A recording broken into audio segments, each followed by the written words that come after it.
Important update about YouTube playlists. Hey everyone. We've received many messages asking why our YouTube playlists aren't showing up.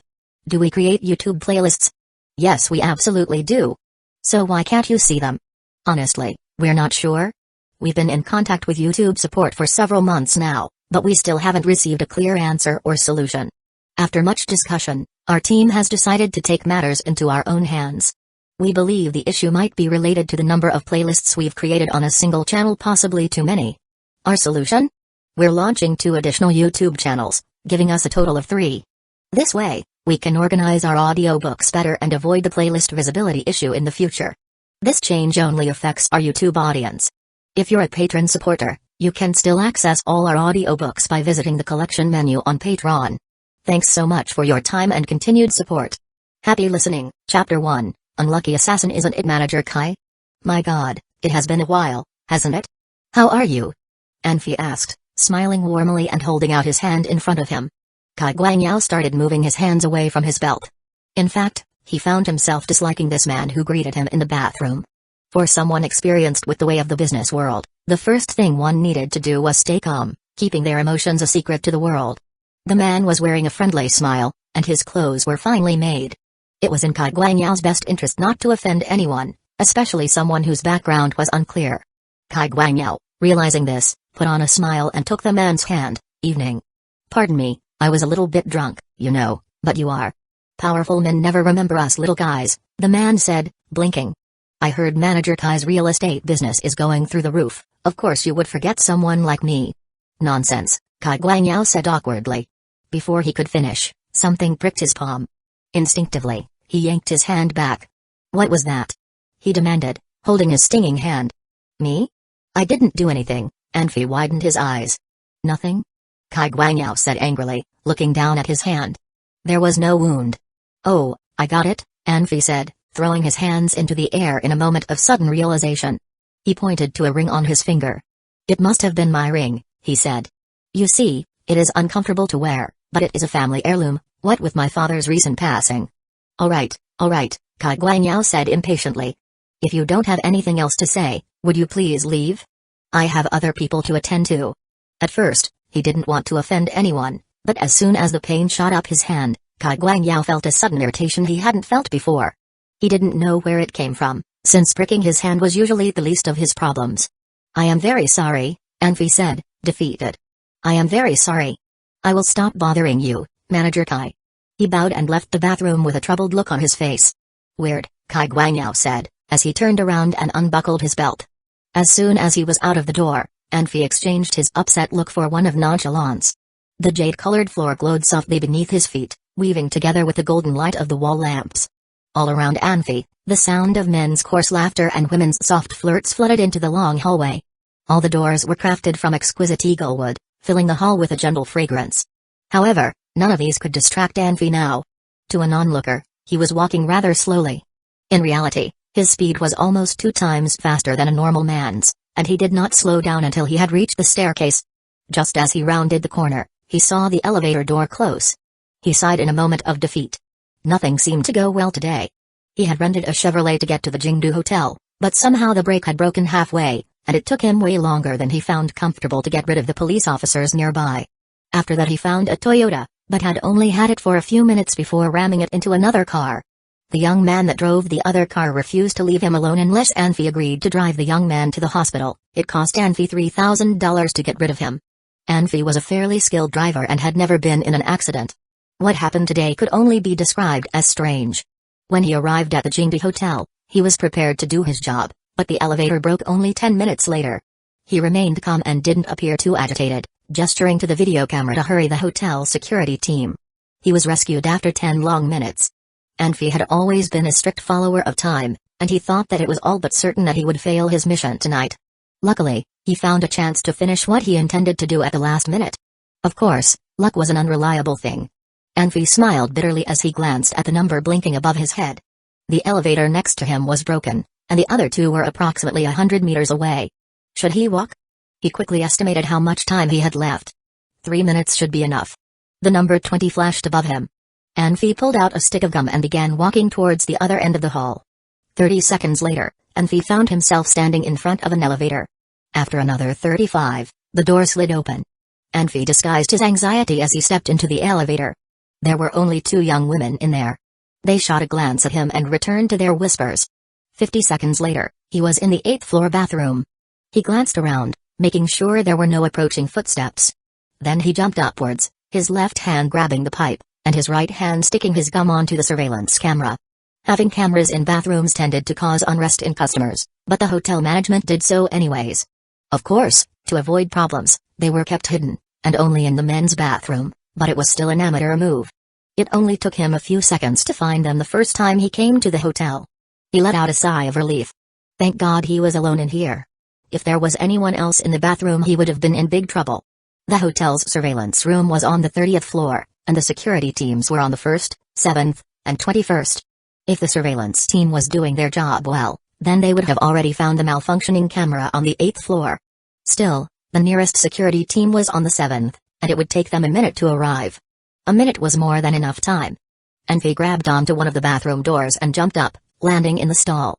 He had already prepared his getaway clothes and hid them in that bathroom. He had glued the door shut to prevent anyone from messing up his plan, since any normal person would simply move on to the next stall. They wouldn't contact security if a bathroom door refused to give way.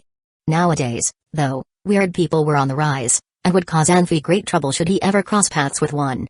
There was no such thing as being 100% safe, so Anfi had prepared for all the scenarios he could imagine. With extensive preparation, he could outwit anyone. Anfi walked out of the bathroom looking like another man. His hair was shorter, the black suit became a t-shirt and jeans, and his dress shoes were changed into sneakers. At the same time, Kai Guangyao, who was flirting with an escort, slumped over the couch and clutched to his heart. Anfi looked very relaxed as he stepped out of the hotel. He didn't bother hailing a cab, instead walking south along the road. Anfi was an assassin. He was an odd one, but one nonetheless, because he would never admit that he was a killer. He believed that killers were mechanical, emotionless, and numb, obeying their master's every command, or forsaking their lives, to achieve their goals.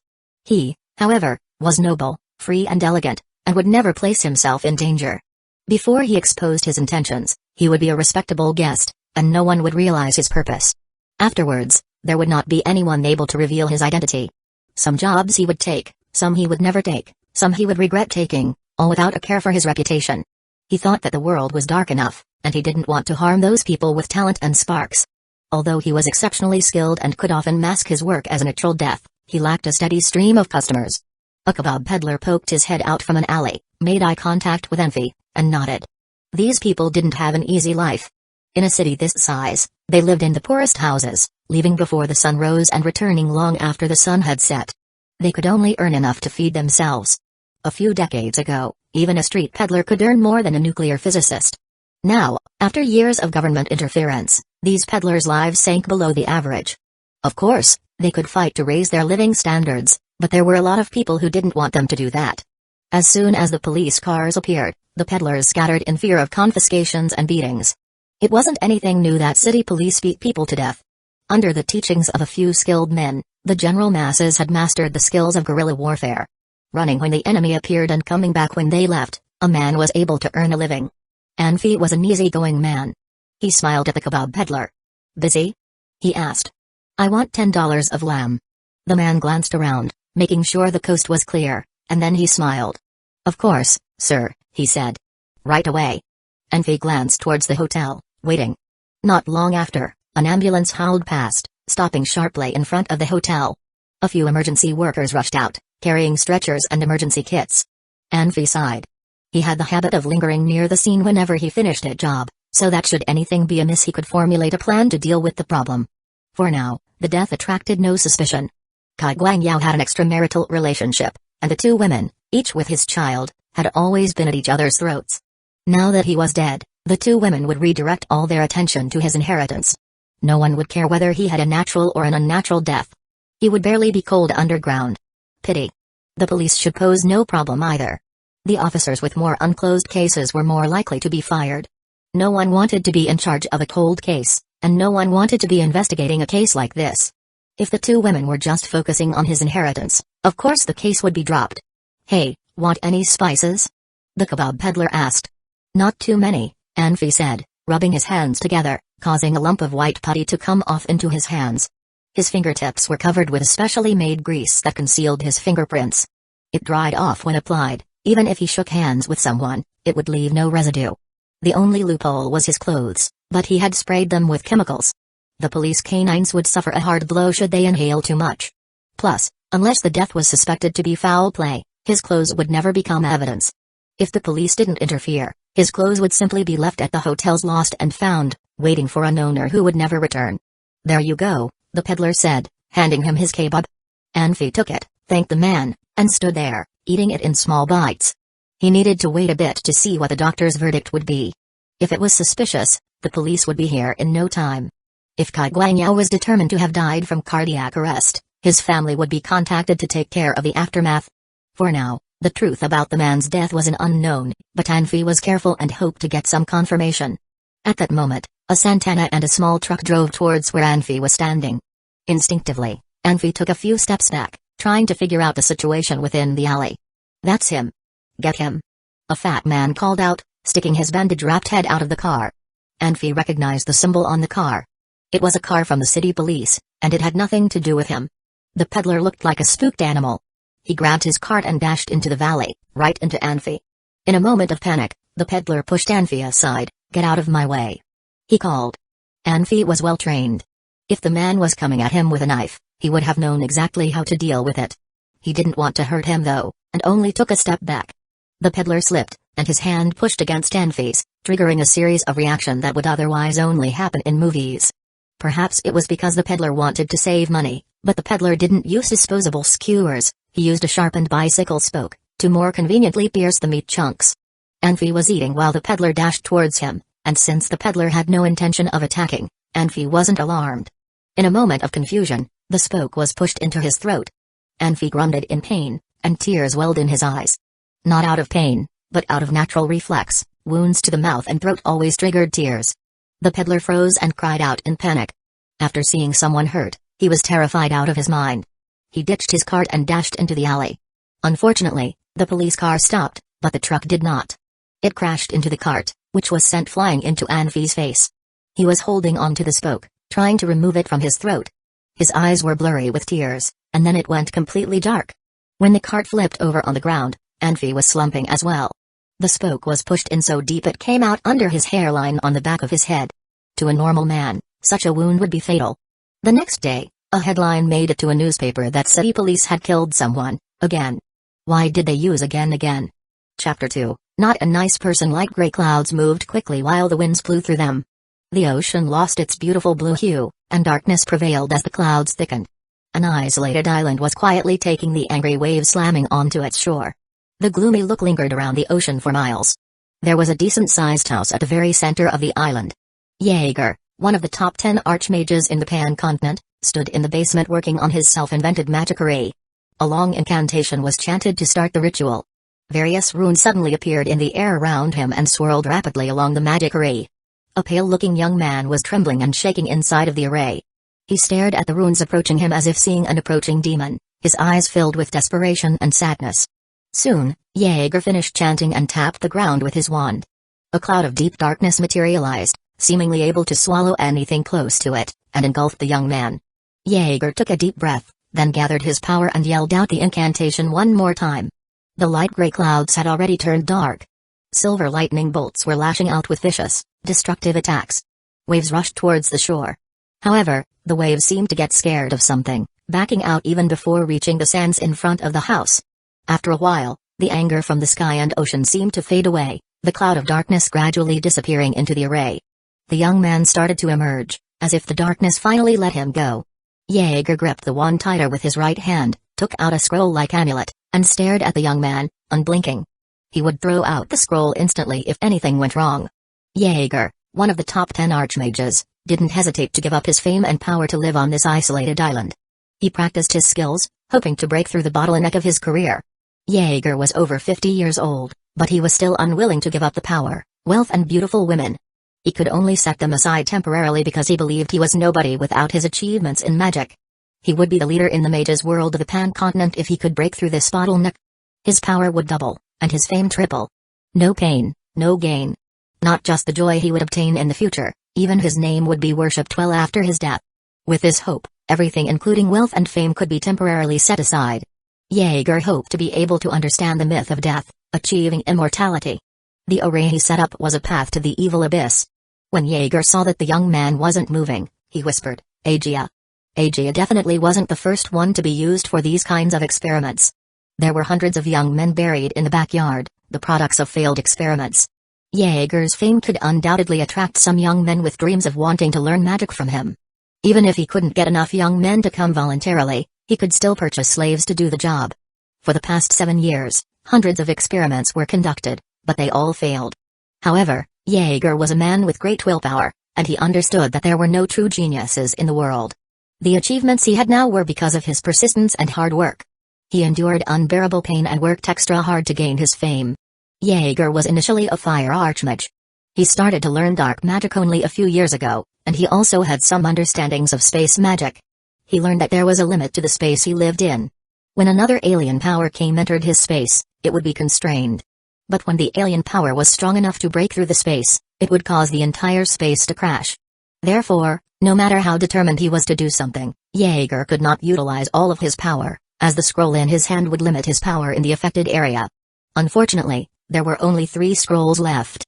One scroll had been used by Master Richard to capture the Orc leader, Abejan. The battle of the God of Law and the Sword Master against Demon Herald had become a legend. Scrolls couldn't be made by anyone anymore. If nothing sudden occurred and his life was not threatened, Jaeger would never ever use this scroll. Aegea. Jaeger called again. The young man named Aegea slowly opened his eyes, clearly confused. He turned to Jaeger and said with great sadness, Master. Are you all right? Jaeger asked. He was upset with another failure, but he was intrigued as well. Aegea was the very first one that could talk after an experiment. All the other human subjects from his previous failures could not talk at all. They all lost consciousness during the experiments. His array first extracted the human subject's spirit, to allow an evil spirit to enter their bodies. Was there anything wrong with the array? Jaeger checked the array with his power. Everything seemed fine, which made Jaeger even more curious. I am fine. Aegea touched his own body. Master, what happened? Anything abnormal? No, as long as you are okay. Jaeger smiled affably. What did you see? Did you feel anything? He focused on Aegea and scanned him all over, finding that Aegea was a lot weaker. Jaeger eliminated the possibility that the evil spirit had entered Aegea's body. Even though evil spirits were powerful, they were merely stupid, furious creatures, only knowing how to angrily rage at their surroundings. They were not capable of using strategy. Moreover, due to the experiment, the human subject's body would get many times stronger. In the last experiment, the human subject couldn't take much of the evil spirit's power and collapsed. With how weak Aegea was right now, there was clearly no trace of the evil spirit in his body.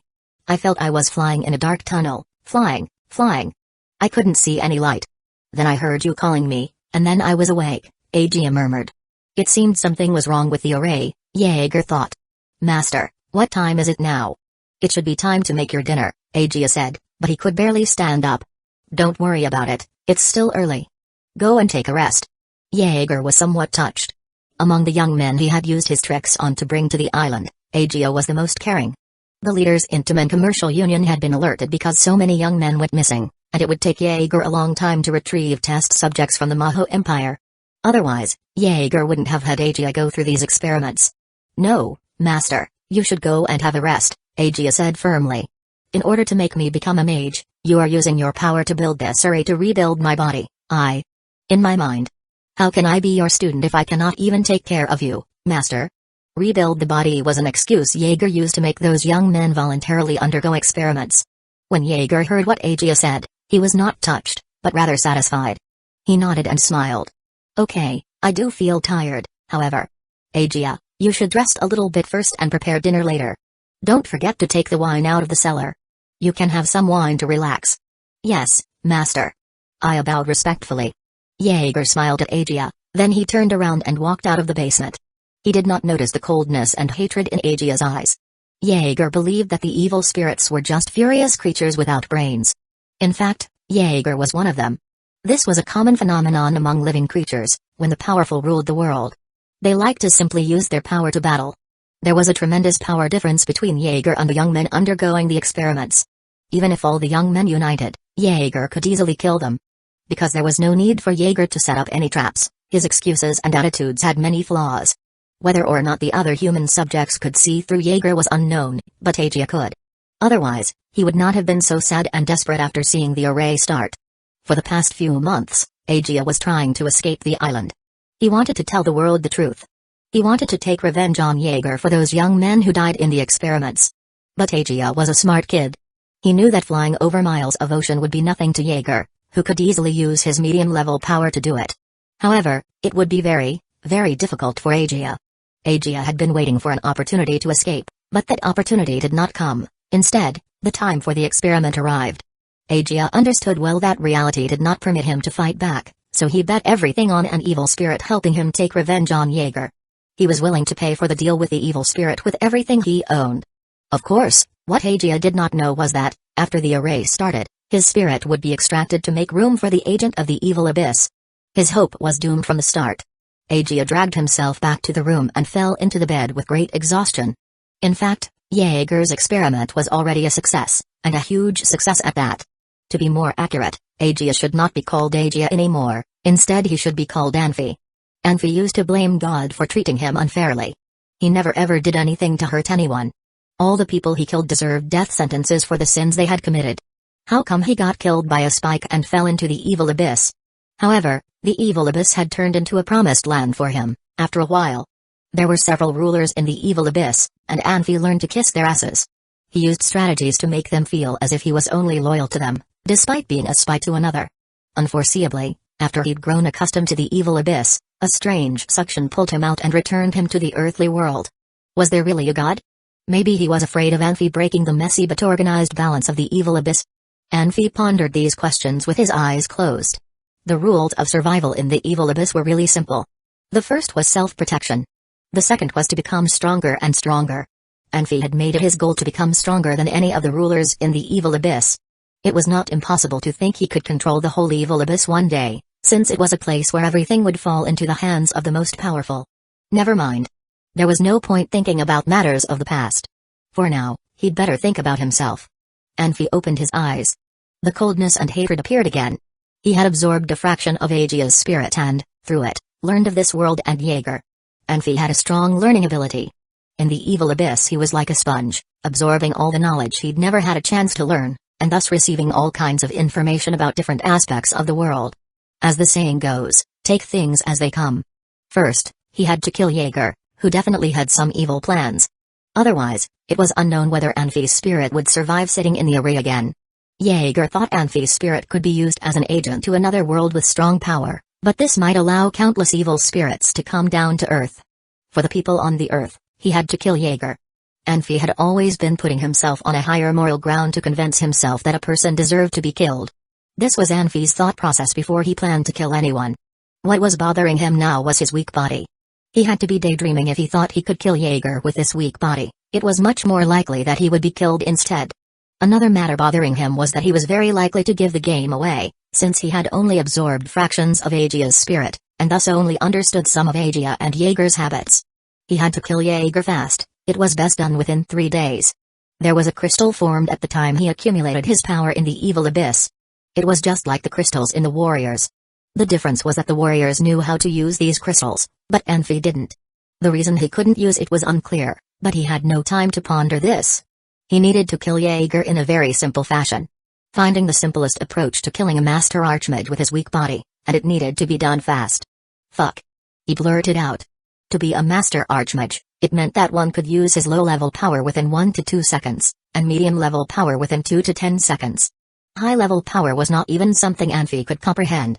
Even though Jaeger was merely a stupid pig, he wouldn't waste his time chanting for several seconds to use high-level power when someone was going to kill him.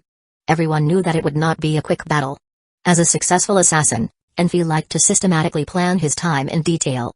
No matter how well he could plan, the odds he could kill Jaeger were slim. Anfi continued to search the fractions of Aegea's spirit for any possible weaknesses Jaeger might have. Chapter 3, A Fatal Recall. Early in the morning, Jaeger awoke from meditation. He stretched his body, put on his magic robe, and walked to the window. He muttered a few incantations and the numerous flashing, star-like spots that were floating about the room immediately disappeared. An archmage would be quite vulnerable when entering a meditative state, and any ordinary man had the capacity to kill him. Jaeger had always been a lone wolf, Even though he was one of the 10 greatest archmages, he rarely interacted with his counterparts and had no family or friends. In order to better protect himself, he carefully set up a few tricks and traps on this small island, even though it was unlikely for others to hurt the person with as much magic power as Jaeger. What was more worthy of his attention than his own life? Jaeger opened the window and immediately felt the sun's warmth. His cold heart started warming up. What a nice day today, he muttered to himself. This warm feeling vanished when yesterday's failed experiment came to mind. He decided to give it another try, since he still had enough magic power. Through the darkness along the hallway, Jaeger stepped down the stairs and rushed into the basement. All of a sudden, he was alerted by a slight noise from the storage room, where only essential everyday items were stored. His precious things were already hidden in his spatial ring. Mice? Thieves? Jaeger shook his head, frowning, and thought, the traps and tricks are everywhere both inside and outside this house. Forget about mice and thieves, only a powerful archmage like me could get in. Jaeger used his levitation magic to fly to the front door of the storage room and peek through a crack in the door. To his relief, it was Aegea. Jaeger pushed open the door and asked, Aegea, what are you doing here? To his surprise, Aegea turned around and said to him, Master, you got up early today. You are. Before he finished his sentence, Jaeger had already figured it out. This room was once full of dust as no one had entered it for almost half a year, but now it was clean and organized. Holding a cleaning rag with dirty, dark water by his feet, Jaeger knew that Aegea was cleaning for him. Master, your breakfast was ready. I had nothing else to do after cooking breakfast, so I came here trying to make things a little more organized. Aegea said. Ah, diligent boy, Jaeger said to Aegea, and was moved by him once more. Maybe he should keep Aegea around and go to Maho Empire to look for substitutes, so Aegea could help more here. Haha. Thank you, Master. It's my responsibility to take good care of you. Aegea blushed and scratched his head. I'm going to eat my meal, then. You can eat some after you finish here. You are still growing, so don't be too harsh on yourself. And Jaeger paused a little bit and continued, you can start learning magic from now on. Jaeger thought it would be a good idea to have an apprentice like Aegea. Someone who not only looked after him, but could also possibly be his helpful assistant, after he was taught some tricks. Not every trick, of course. This way, if Aegea misbehaved in the future, it would not be too hard to destroy him. Master, really? Aegea went wild with joy. I really can start learning magic from now on? Jaeger nodded. Killing could bring fulfillment, as could breaking through one's limits, but helping weaker people could sometimes do so too. Thank you, Master. Aegea bowed to his mentor. Right at that moment, Aegea's back touched a portrait in a crystal frame, which promptly fell to the ground. With a crash, the portrait broke into pieces. You idiot. Jaeger didn't want to scold Aegea until he saw what was broken on the ground. Bastard. Jaeger shouted at him, and whips made of lightning fell heavily on Aegea's hands, arms, and entire body. The lightning whips, consisting of numerous electrical sparks, fell onto Aegea's body like raindrops. He crawled, twisted, and frothed due to the unbearable pain. It almost made him faint. Jaeger stood up and lifted his arm holding the long whip. Again the lightning whips hit Aegea, but this time he passed out. Jaeger breathed heavily. He'd still shown mercy to Aegea, otherwise Aegea could have easily been killed by a small fireball from Jaeger. Jaeger gradually pulled himself back together. Anger faded away and sadness crept onto his face. His stooped shoulders looked even lonelier in his shadow. Jaeger squatted down and very carefully picked up the portrait from the crystal pieces. He stared at the woman with long red hair in the portrait. She wore a light green leather vest and held a shining long sword. With tightly closed lips, and big eyes full of energy and determination, she looked very cute, one might even say beautiful. Jaeger's heart sunk and hurt whenever he thought of her and a life spent with her. He slowly approached the door holding the portrait, tears dropping to the ground. Jaeger, you can, I believe in you. You will be the greatest archmage ever. Jaeger, buy it, only 3 coins. Not a big deal. You can't fully release your potential without a good wand. Jaeger, how stupid you were. I was lying to you. I really don't like the leather vest. It won't look good on me. We should buy the magic wand instead. It suits you. Jaeger, can't you stay with me? The only thing I want is to be with you. Though we will be paid well for completing the task of finding the flash leopard crystal, it will be too dangerous. Let's give it up, okay? Please. Go. Go. I'm a warrior. I will be more likely to survive than you.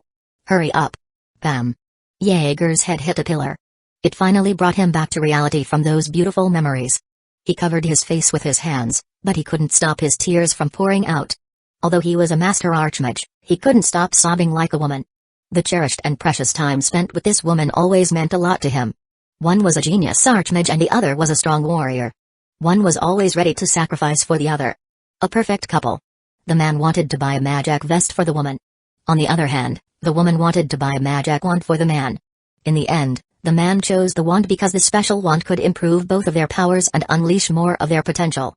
But he knew, from the bottom of his heart, that she was really obsessed with a leather vest. This was the exact reason that he undertook the dangerous task, in order to earn the money to buy her the vest, so that he could bring back her beautiful smile. The damn leopards. They planned to kill just one, but they ended up fighting against 7. At the most dangerous moment, she stood up, protecting him from the group of leopards and buying him some time to escape. She, however, ended up dying. Her gorgeous body was torn to pieces by the merciless wild leopards. When Jaeger finally led the troops to rescue her, it was too late. At that time, everything including their happiness, their dreams, and their future was ruined. His heart was shattered. Losing happiness was easy. It was hard to obtain happiness, and it would be even harder to get it back once it was lost. Since then, he shut himself away, rarely making any friends. He stopped loving any women. No matter how beautiful they were just tools to him. Instead, he concentrated on improving his magic power, which finally made him the youngest master archmage on this continent. But at the same time, he became a stranger and a loner that no one wanted to be with. Jaeger had earned the nickname Flash Leopard Killer.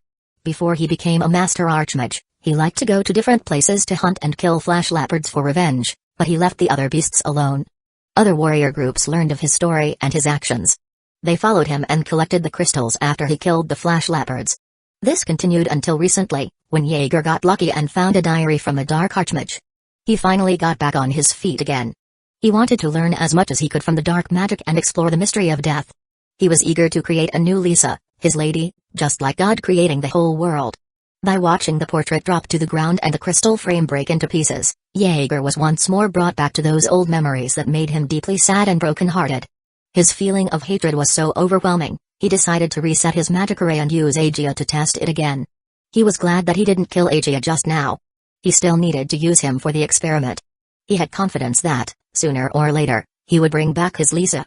Jaeger held the portrait and walked like a zombie. Suddenly, he smelled an aroma coming from the cellar, the aroma of wine.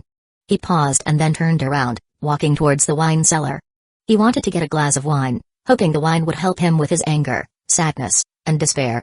He opened the door and noticed that the cellar was clean and organized. Apparently, Aegea did the cleaning the other day. Unfortunately, right now none of Aegea's kind acts could touch Jaeger's heart. Jaeger walked up to the wine cabinet, where the bottles were lined up neatly. Strong liquors were lined up in the front, while mild wines were in the back. Without caring too much, he grabbed 2 bottles from the front and started pouring the liquor into his mouth, all the while still staring at the portrait in his hand. Jaeger always regretted allowing Lisa to keep fighting while he tried to escape. It was a normal procedure when a crisis arose. The warriors always needed to try their best to help the mage escape by continuing to fight. But Jaeger would never forgive himself for what he had done, for the bad things he had let happen to her. With more and more empty bottles thrown on the ground, Jaeger became more and more drunk. He seemed to feel better under the influence of alcohol, but he subconsciously knew that he had to stand up and keep doing what he needed to do, otherwise he would lose his last hope for reviving his Lisa. He slowly tried to get up. Get up. Get up, or you will lose this chance. Anfi tried to command himself, using all his strength to get his body to stand up in the storage room while Jaeger was drinking in the wine cellar. He noticed that this body was not strong enough and lacked proper training and exercise.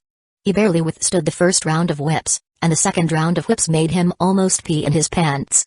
Anfi thought to himself, I really need to undergo some tough training if I want to survive. Otherwise, I will not be able to survive in this world. There was always the saying survival of the fittest. It was like Iraq invading Kuwait because Kuwait was weak. Some blamed Iraq, but others applauded Iraq. Other examples include America's invasion of Iraq, the uprising of the 5 barbarians, and the 8-year anti-Japanese invasion. It was always the case that the strong attacked the weak. Compared with the modern world, the world of evil spirits was much simpler. It was simple enough that everyone, even as a beginner, knew that the only way to survive was to make oneself stronger than others. Otherwise, he would have a hard life, always worrying about his safety. Anfi didn't want to be the weaker one. Anfi slowly crept towards the door, cold sweat dripping down his head non-stop. He tried to figure out the proper timing. Anfi didn't sleep at all last night. From the fraction of Aegea's spirit, he learned of the tricks and traps set up by Jaeger in this mansion. He was cautious enough not to walk everywhere in the mansion. He only went to rooms that were safe, and the storage room was one of them. In the beginning, he didn't discover any valuable stuff in the room, but he didn't want to give up and start all over again. Finally, he found Jaeger's diary in one of the secret boxes. This was the diary Jaeger started writing after losing Lisa. In the spare time between practicing his magic, in order to help him grieve, he pricked his fingers and used his blood as ink to write Lisa's name over and over again. This diary wasn't that important, so Jaeger kept it in the stockroom. On the other hand, he always kept the Archmage's diary with him wherever he went. Anfi was smart enough to catch this opportunity. He was confident that the woman in the portrait hanging in the storage room was Lisa, the cause of Jaeger's suffering. So Anfi made a plan based on all the information he gathered. He would accidentally break the crystal frame of the portrait. Beforehand, he rearranged the wine bottles so that the hard liquor bottles were in front. He believed that Jaeger would not think to avoid drinking hard liquor, as he would be lost in sadness and despair. In order to seduce Jaeger, Anfi purposefully poured a bottle of wine in front of the wine cellar, so that Jaeger could easily smell it. Anfi believed the hint of the wine's aroma would be very enticing for someone who is so deeply sad. At this point, Anfi didn't have enough time or energy to think about whether or not the plan was perfect. He had to give it his all. Even if it cost him his own life, he would happily go back to the evil abyss and start over again. Anfi tried hard to listen to any sounds from the wine cellar. When Jaeger walked into the cellar with a very low mood, he forgot to close the door behind him. It gave Anfi a great opportunity. Jaeger was making louder and louder noises. At the beginning, he tried to put the bottles cautiously on the table, hoping not to scare his Lisa. The more he drank, the louder the noises he was making. Then Anfi heard the noise of broken glasses and knew it was time for action. Taking a deep breath, Anfi stepped down and walked into the wine cellar. He slowly approached Jaeger and said, "Master, you drank too much. Let me help you get to bed." Jaeger looked at Anfi with a grimace and ignored him, then drank another big mouthful of wine. An ant was never worthy of a lion's attention. In Jaeger's mind, Anfi was just like an ant. His fate was entirely within Jaeger's control. Anfi approached Jaeger slowly and cautiously, trying not to make him suspicious. "Master, let me help you get some rest," Anfi said while adjusting Jaeger's wrinkled clothes. "Go away!" Jaeger shouted. He was concerned that he would lose his temper and end up killing Anfi. In that case, he would not be able to continue tonight's experiment. Just at this exact moment, Anfi hit Jaeger's throat with his left elbow. The throat was not considered the most vulnerable place in the human's body, but once it was hit, the trachea and esophagus would suffer a short spasm and the cartilage of the throat would lose control. Even being hit with low strength, it could still make people non-responsive for 1 or 2 seconds. Anfi knew how powerful a master archmage was, so his first attack was aimed to hit Jaeger's throat, depriving him of the ability to use his magic. Jaeger's head looked up, and his eyes were full of pain. Regardless of the level of his magic, he couldn't change the structure of his body. While Jaeger was painfully holding his throat, Anfi did a semi-spin, using his right hand like a knife to forcefully cut straight through the side of Jaeger's neck. Anfi practiced this many times. Usually, such an attack would take 0.4 to 0.6 seconds. But since his body was weak after Jaeger's punishment, it might take even longer than 1 second. In order to win 1 second of time, Anfi had first tried to attack Jaeger's throat with his left elbow. When the side of Jaeger's neck was attacked, his body immediately leaned towards the other side. The result of this attack was more serious than the one he originally took to the throat. One reason was that Anfi used all of his strength, and the other reason was that the attack on the carotid artery would directly decrease the flow of blood to the brain. If the attack was by a professional, it would either cause a coma or up to 7 or 8 seconds of unresponsiveness. Although Anfi was not strong enough for that, it would still make Jaeger turn into an idiot for a few seconds. Wasting no time, Anfi grabbed a bottle of wine and smashed it down onto Jaeger's temple. The bottle shattered, and glass and wine splashed everywhere. Jaeger was bleeding heavily from the temple and was knocked out without any struggle. Anfi suddenly jumped up and forcefully stomped down. He felt something akin to a rubber ball breaking. Jaeger immediately passed out without uttering a sound. An archmage's body was relatively weak. If a warrior closed the distance, it would have disastrous consequences. Anfi's evil attacks one after another, even warriors would be unable to handle it. The poor master archmage completely lost the battle without even getting a chance to use his magic. But to play it safe, Anfi rushed to the door, grabbing a knife hidden underneath the rug, and turned back to Jaeger. He didn't dare to bring the knife with him, as Jaeger had the ability to scan one's body. If Jaeger had found out that he had knife with him, he would have lost this opportunity. He lifted Jaeger, with his half-white and half-black hair, in his left hand. Anfi stabbed through his throat 1 time, 2 times, 3 times. The blood splattered everywhere. It reminded Anfi of killing a chicken. Finally, Anfi walked towards the door, extremely exhausted. He fell down and passed out once more. Chapter 4, The Aftermath. Anfi regained consciousness after a while, but he stayed still. Any experienced assassin knew that one couldn't move even the tiniest amount before making sure the surroundings were safe. No one would pay attention to a dead person until he moved. After a few minutes passed noiselessly, Anfi opened his eyes and looked around, but found nothing suspicious. He slowly got up. Jaeger was lying in a pool of blood which had already turned dark red. Anfi stared at him for a while, a slight grin crawling up his face. People who deserved hatred also deserved mercy, but Anfi himself was not the kind of person who could give mercy to others. He himself had to become stronger, otherwise he would be the meat on another's plate. He knew very well that he would have been killed if he hadn't grabbed the chance to kill Jaeger. Was it morally justified to kill in order to survive? Right or wrong? Let the philosophers handle those questions. First, he had to rebuild his strength, so he needed food. Led by the information he obtained from the fraction of Aegea's spirit, Anfi slowly walked into the kitchen. Jaeger didn't care what food he ate, instead putting all of his effort towards improving his power and skills. There were some sausages and pieces of bread in a freezing array, which was the perfect place to store them. Aegea knew how to do it, so Anfi knew as well. Like Jaeger, Anfi didn't care what food he ate either. In order to restore his energy, he couldn't afford to be picky, so Anfi ate whatever he could put into his mouth. Once he felt he was almost full, he stopped eating and put the leftovers back in the array. He knew that this was the ideal state to help his body recover quickly. After resting for a while, Anfi returned to the cellar and searched Jaeger's corpse, grabbing everything he could find on the Archmage's body. Right now, he didn't care whether he knew their functions or not, as he planned to spend time researching them later. An Archmage would not carry anything worthless. Anfi tried to examine Jaeger's body carefully, to see if he had left any marks or wounds on Jaeger, lest he had to change how he buried the body. Anfi happily found dozens of accessories. By instinct, he immediately knew that these were not just simple accessories, but instead all sorts of magic tools. There were some red fire-like crystals, which must have been Jaeger's high-quality fire crystals. The most valuable things Anfi found were 2 magic books and 4 diaries. Anfi flipped over a few pages of the books. One was the Fire series and the other was the Dark series, with all of Jaeger's practice notes. They were so valuable. As an old saying went, books were the spiritual food of mankind. To Anfi, books were also the doors to a new world. With great effort, Anfi finally moved Jaeger's body into a small garden in the backyard. He dug a pit and threw the body into it. It took Anfi some time to cover it with sand and soil. In a short period of time, it would quickly turn into ashes, and the evidence would be permanently erased. After all of this, Anfi was so exhausted that he couldn't move at all. He didn't sleep the previous night, but had instead used his endurance and persistence to complete a suite of tough tasks. An ordinary person could not have done that.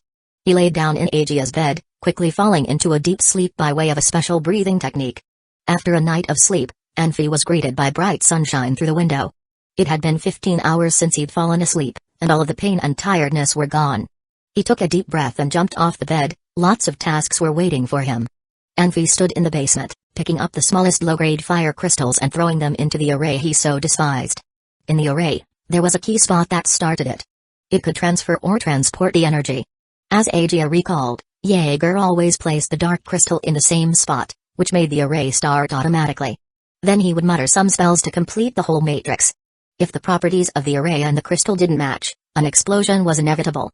The explosion made from the water and fire elements were the most dangerous, so Anfi placed the fire crystals into the array on purpose, which would definitely lead to a big explosion. By doing so, Anfi crafted a perfect explanation for Jaeger's death. In order to survive in this world, one needed both personal power and a proper, and legitimate, identity. The identity of Archmage Jaeger's apprentice was a good one, but Anfi didn't want to draw too much attention to Jaeger's death. When the runes in the array started flashing, Anfi, without any hesitation, rushed upstairs and hurried out of the mansion. A while passed with nothing happening, but Anfi still sat patiently on the lawn, practicing his breathing. Bang! A loud sound came to his ears as the big explosion finally went off. Anfi stayed outside the house until it was dark, making sure there were no further explosions. The explosion didn't have enough power to damage the house, but it did destroy all the windows and bottles of wine. Anfi liked to drink once in a while. He regretted forgetting to move the bottles of wine when he moved the accessories. What a waste of so much delicious wine. It seemed like he wouldn't be able to drink for a while. Half the entrance to the basement had collapsed. It took Anfi a while to knock down the leftover wobbly rocks with a stick. He crawled down the entrance with half of his body, but all he could see was heavy smoke. It was finally over. Anfi got up and fell deep into thought. The reason for Jaeger's death appeared obvious. He decided to build a nice grave for Jaeger later, and then this chapter would be over. No one would suspect him. What he needed to do next was wait for someone to come to the island to visit Jaeger, so that they could serve as a witness. If he went out now claiming his identity as Jaeger's apprentice, nobody would believe him. Anfi didn't want to waste any time. While waiting for guests, he decided to spend his days practicing. After another day of rest, he adopted a regular schedule in order to gain more strength. In the morning, he ran around the island 10 times, then did push-ups, sit-ups, jump ropes and pull-ups. After breakfast, he sat down and studied Jaeger's books. To be honest, Anfi was more interested in fighting techniques than in magic powers. Unfortunately, nobody here would teach him how to fight. In order to gain more power, he had to learn some magic spells. After lunch, he practiced the boxing techniques he inherited from his previous life's family. At the end, he would meditate. He would also spare a few hours to go fishing, as the food in the freezing array would not last long. He also used the opportunity to practice fencing and breathing technique.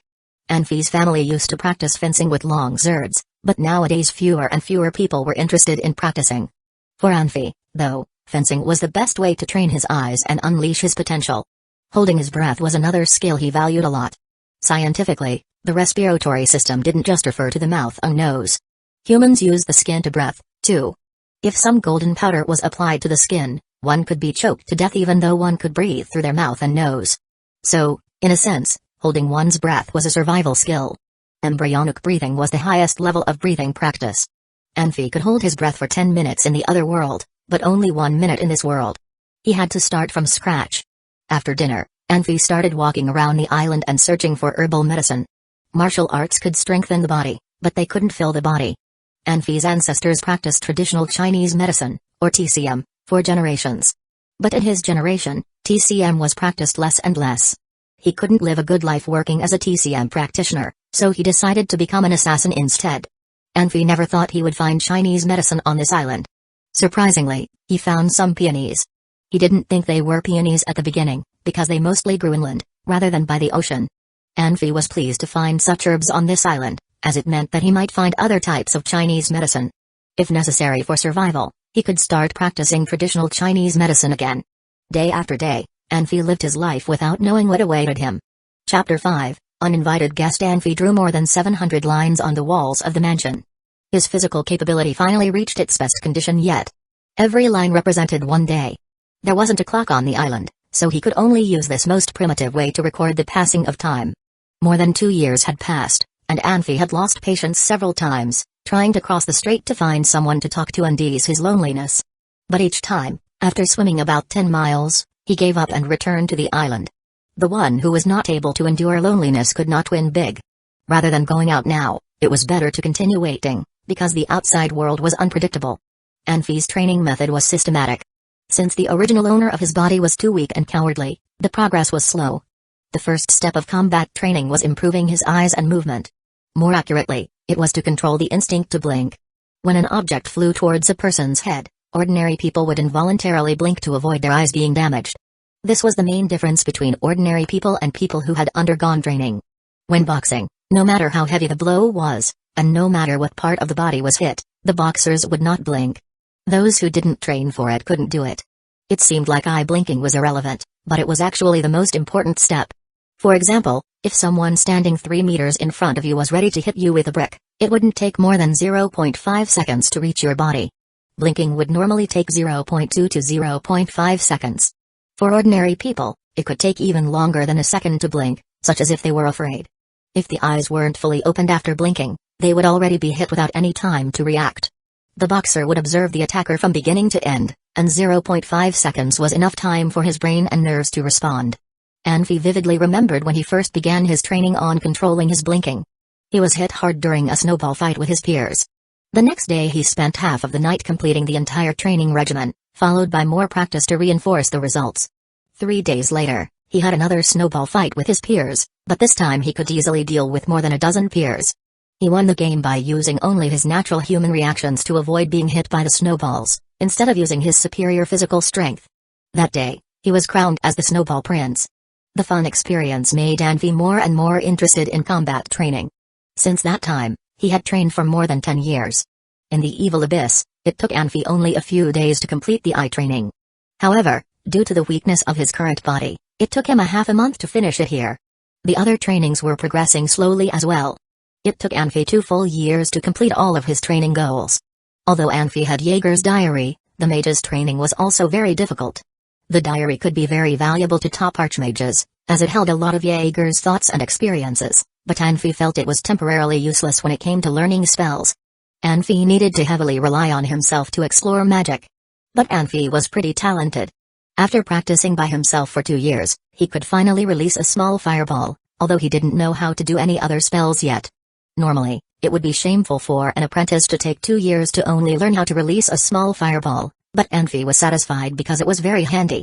No need for a flashlight when exploring in the dark, no need to prepare firewood in winter, and no need for a stove to bake sweet potatoes. How great it was! The majority of magic apprentices thought that releasing small fireballs was an offensive skill, but Anfi transformed it to handle his daily needs. Sometimes he ran holding a small fireball during his morning exercise, looking like an Olympic torch relay. Although the transformation was pretty good, Anfi's magic power was never enough. Anfi had to extend his meditation time in order to gain more power. Fortunately, he had enough endurance, as he regularly practiced holding his breath as a child. One day, Anfi was practicing his breathing while sitting on a rock alongside the ocean. He felt that he had made rapid progress in his breathing, perhaps because of his hours and hours of training. Within 2 years, he had already transformed this weak body into one that was much stronger than what he had in the Evil Abyss. In October, the sea breeze had brought a little chill, but a person who was good at breathing techniques could easily handle winter chill and summer heat. Anfi enjoyed sitting barricaded in the sea breeze. Suddenly, he felt something approaching him. He took a deep breath, counting up to 12 and then slowly down to 1. Opening his eyes, he saw 2 small black spots appeared on the ocean. Someone was coming. Anfi was not just surprised, but also delighted. This was a fantasy world with mysterious tricks, magical vindictiveness, various branches of magic, and even dragons. He didn't know how well he could survive in such a world, but either way, since the opportunity had emerged, he couldn't find any excuses to escape from it. Anfi jumped off the rock, rushing to the mansion. As an assassin, his thoughts were much more complicated than those of an ordinary person.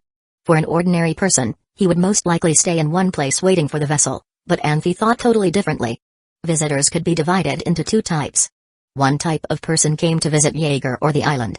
The other type was coming to take revenge on Jaeger, or perhaps they were evil pirates. Anfi didn't want to test his luck, so he was well prepared. Rushing into the mansion, Anfi grabbed a bag and rapidly ran to the woods in the back of the mansion, where he had dug a deep pit a year and a half ago. Without thinking too much, Anfi immediately threw the bag into the pit and pushed a rock from the edge into the pit. He then used his feet to sweep all the sand and soil on the side into the pit, after which he spent a few more minutes doing some final touches. He didn't want anyone to find anything unusual here. The bag was filled with Jaeger's diary, magic books, and a lot of magic tools which Anfi couldn't understand. Anfi had already hidden some larger tools in other places. Even if someone was Jaeger's old friend, when they found out that Jaeger had died, leaving behind his most valuable diaries and magic books, they might try to steal them. Of course, Anfi was smart enough to leave behind some props in the mansion. As Jaeger was a top archmage, if nothing was left, it would make people suspicious.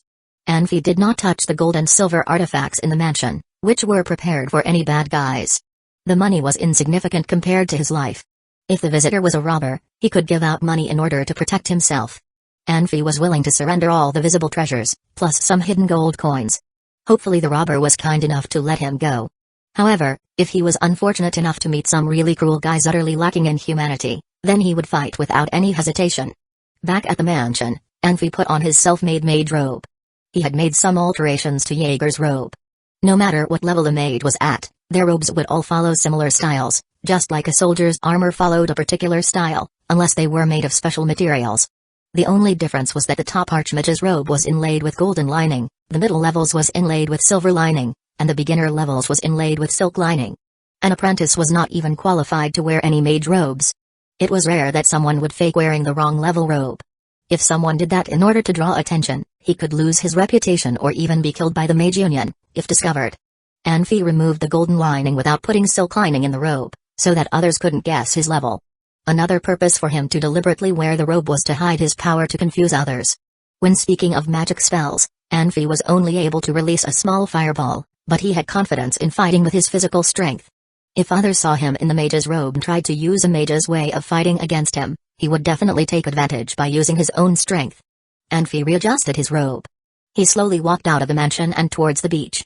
There was a warm and sincere smile on his face. The pace of his walking was unhurried, firm and confident. Sometimes, dealing with humans was like dealing with dogs. If one approached the dog with confidence, the dog would not dare to act recklessly. On the other hand, if one showed fear, or wanted to escape, the dog would bark, or even bite one's feet. The ship getting closer and closer, Anfi was able to see the appearance of the sailors on board. 2 figures from the ship flew up. The difference was, one flew above Anfi like a ray of smoke and landed slowly, while the other one drew a nice parabola in the air and landed on the beach, splashing some sand and gravel. Anfi felt shocked that one was a mage, using middle-level levitation magic. The magic could make people fly in the air, moving up and down, or even turning around, but they couldn't fly freely. This mage could fly freely like a bird. He had reached at least the middle level, based on Anfi's evaluation. The warrior did not use all his power, instead depending solely on the force of his leap to achieve the same effect as the levitation magic, without splashing too much sand and gravel when landing. That completely violated the rules of gravity as Anfi knew them. It seemed that the warrior's level was not low either. Despite being shocked, Anfi still had a warm smile on his face. "My honored masters, how are you?" While talking, Anfi observed the two's appearances carefully.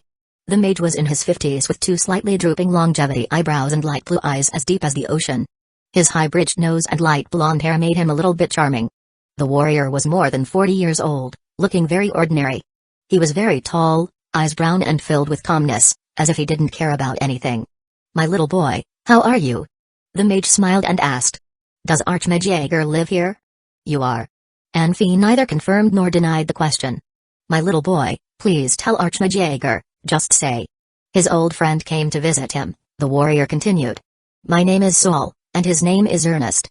Just tell Archmage Jaeger our names, he will know who has come." The mage laughed. Anfi looked Saul up and down, feeling a little bit confused. To his knowledge, a mage's robe should have some signs representing his level. Anfi's robe was made specifically to confuse others. He couldn't believe that the mage in front of him was wearing a nice, clean robe without lining, just like him. Anfi couldn't figure out the mage's identity and level of power. It was normal that Anfi couldn't figure it out, because he hadn't reached that level of understanding yet. A newly rich person always liked to show off by dressing up in a lot of jewelry, while a truly wealthy man never needed to prove himself with those things. The same theory applied to the world of mages. A lower-level mage might like to use the robe with linings to win the respects from others, but the top ones didn't even bother to have any linings on their robes, since they had real high-level power and strength. It was Anfi's mistake to judge others based on Jaeger's habits and behaviors. Because Jaeger was a unique individual, he put all of his time and energy into studying magic. He had such a casual life, not even caring about what he wore. All the clothes were given to him by the Mages Union. The golden lining of the robe was so shiny. "Please follow me, dearest guests," Anfi turned aside and said with a smile. "Don't you need to notify Archmage Jaeger first? As I know, he doesn't like being bothered by people. He will blame you if we do that," Saul said to Anfi with wonder. "Oh." Anfi sighed with the right volume. He knew that sighing too loud would be too fake, but sighing too weakly would be hard to hear. "Archmage Jaeger will not blame me." "Okay." Saul smiled and walked behind with Anfi. Ernest then hurried and caught up with them. He seemed very calm, but was still cautiously observing the surroundings. Chapter 6, Loyalty. Standing in front of Jaeger's tombstone, Saul and Ernest looked a little dazed. Anfi was taking advantage of this rare opportunity to carefully examine their expressions, secretly guessing at their thoughts. Ernest's face had little expression. He just sighed and seemed to relax.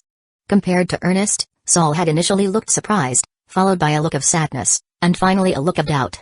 Saul slowly stretched out his hand, hovering in the air for a long, silent moment. Finally, he said, "I can feel the fire element radiating from here. It really is Jaeger that is sleeping here." "Archmage Saul, did you think I was lying?" Anfi looked surprised. In his words hid a trap. If Saul acknowledged his title of Archmage, it would prove he was of high status, equal to Jaeger. But if Saul looked unnatural or did not take the name, he would not quite yet be on the same level as Jaeger. "I'm sorry, little friend. This situation is very critical, so every step must be taken cautiously," said Saul. After a moment, he said, I have not asked for your name yet, little friend. My name is Anfi. His heart shook a little. Was this man named Saul also an archmage? Hiding his excitement, Anfi calmly asked, "Excuse me, may I ask where you are from, Archmage Saul?" "I am from the Maho Empire, where I am a court archmage. Ernest is my old friend," Saul replied. "Anfi, tell me, how exactly did Archmage Jaeger die?" Archmage Jaeger was conducting a magic experiment when he suffered an accident. The injury was very severe. After 2 days, he passed away. Anfi started liking Saul as a person. Saul, as a high-ranking archmage, calmly spoke to him without a trace of arrogance or impatience. He was surely a well-educated, reserved man. Could a great archmage like him suffer an accident like that? Saul asked himself incredulously. He turned to Anfi with another question. "Are you Archmage Jaeger's apprentice?" "Yes, Archmage Saul," Anfi replied. Since Archmage Jaeger started living in seclusion, he no longer studied fire magic. Instead, he tried to find a breakthrough in other areas. Who knew that an accident would occur? What magic was Jaeger studying? Saul stared at Anfi. From the corner of his eyes, Anfi could see that Ernest and Saul's faces had become even more solemn. Anfi knew that this subject was of great importance to the two. He deliberately hesitated for a moment.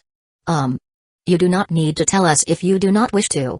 Saul smiled and said, "This is Jaeger's secret, and if you want to keep this secret, I will not force you." "Thank you for your understanding, Archmage Saul." Anfi gave a secret sigh of relief. "But I have one thing I want to ask, hopefully it doesn't hurt your feelings." Saul looked up at the sky but kept an eye on Anfi. "You can ask me anything, Archmage Saul," replied Anfi. "You are Jaeger's apprentice, but I couldn't find a trace of sadness on your face while we were talking about this sad topic, which I don't understand," Saul said cautiously. "Archmage Saul, you aren't aware, but Archmage Jaeger died in peace. He said that this accident had let him find a piece of himself he had lost. I am not sad, but rather happy for him." After Anfi had answered Saul's question, he gave another sigh of relief. In fact, Anfi had thought about how to explain the death of Jaeger for a long time. If he acted too sad and grief-stricken, people would start to suspect him. He had to evaluate how to act, and how much others would believe him. From another point of view, people with ulterior motives, in order to not raise suspicion in others, would deliberately act in a grief-stricken way. Instead, Anfi had acted in the opposite way, leading others to a wrong conclusion. After listening to Saul's question, Anfi knew that Saul was not a suspicious man. If he had been in Saul's place, Anfi would have waited to take fatal action after acquiring enough evidence, instead of asking a question as soon as it rose up. Of course, there was the possibility of another factor, which was the power difference between the two parties. Saul clearly did not want to antagonize such a small figure as Anfi. Oh, even facing death, Jaeger was still peaceful? Saul's attention was readily attracted to another facet of this matter, just as Anfi had intended. "Yes, Archmage Jaeger passed away with a smile on his face. I am getting more and more curious. Can tell me why?" "This." Anfi slightly sighed. "I'm sorry, I cannot tell you why. In the past few years, Jaeger has been practicing dark magic." Ernest suddenly inserted a sentence. His blade-like eyes were staring at Anfi's face, making Anfi feel uncomfortable. "What's that?" Anfi asked, frightened. No. You make no sense. In these graves, there are young men buried because of Jaeger's failed experiments, right?" Ernest stretched out his hand, pointing forward. Not far from the tombstone of Jaeger, there were many graves. Anfi intentionally dug out the bones of those juveniles and reburied them. He was concerned that some careless people would not notice this, so he purposefully built these graves less than 100 meters apart from each other. Anfi kept silent, cold sweat dripping down his head. In this scenario, others would think he was scared. Despicable Jaeger, what a lost soul. If shut up. Anfi interrupted Ernest. He began to remember the pieces from Jaeger's diary. Jaeger recorded his concerns and anxiety from lacking experimental subjects, and the responses from Tamen Commercial Union and Maho Empire. Jaeger also emphasized that the court archmage of the Maho Empire took a lot of apprentices out traveling without returning shortly after. Anfi could feel Jaeger's anger and hatred for the court archmage. Jaeger always thought about leaving the island and looking for another place to hide. If he was right, then Saul should be the court archmage Jaeger mentioned in his diary. He finally came back to find Jaeger with an assistant. "Whom do you want to shut up?" Ernest gave Anfi an extremely cold, serious look. Although he didn't move his body at all, his powerful charisma, like a lion ready to pounce, made others frightened. Yes. Archmage Jaeger did some bad things in order to break through the bottleneck in his magic, but But he finally came to realize the truth. Who has never been confused? Who has never done wrong? Archmage Jaeger is gone, and gone forever. How could you still blame the deceased? Anfi's eyes brimmed with tears. Please leave now. You are not welcome here. Ernest's threat confirmed Anfi's judgment. If there were two sides to this matter, Saul and Ernest were undoubtedly the ones on the side of justice. Such a person would not kill anyone for no reason, not to mention that the body Anfi was in now was that of a teenager. Ernest walked towards Anfi without any facial expression. I want to dig out the body of Jaeger and hang it on the gallows. I want him to be treated with contempt by the public. No. Anfi opened his arms, trying to block Ernest. Oh, go away. Ernest roared, hitting Anfi with a backhand swing of his sword. Anfi proudly blocked Jaeger's tombstone, looking at the soon approaching sword, motionless. His eyes showed stubbornness, but also despair. In fact, Ernest's actions were not fast, and Anfi could have easily escaped. However, now was the time to gamble, so he had to stick with it. Don't freak out the kid. Saul started talking. Ernest recovered his sword quickly, as if nothing had happened, with his eyes full of curiosity. His frightening power also disappeared. Anfi staggered a few steps, slightly out of breath, which proved that he used all of his strength to block the sword. Are you really Jaeger's apprentice? Asked Saul in a milder tone. Yes. Why did you not discourage Jaeger when he practiced dark magic? Anfi paused, his eyes looking at the cemetery in the distance and a bitter smile on his face.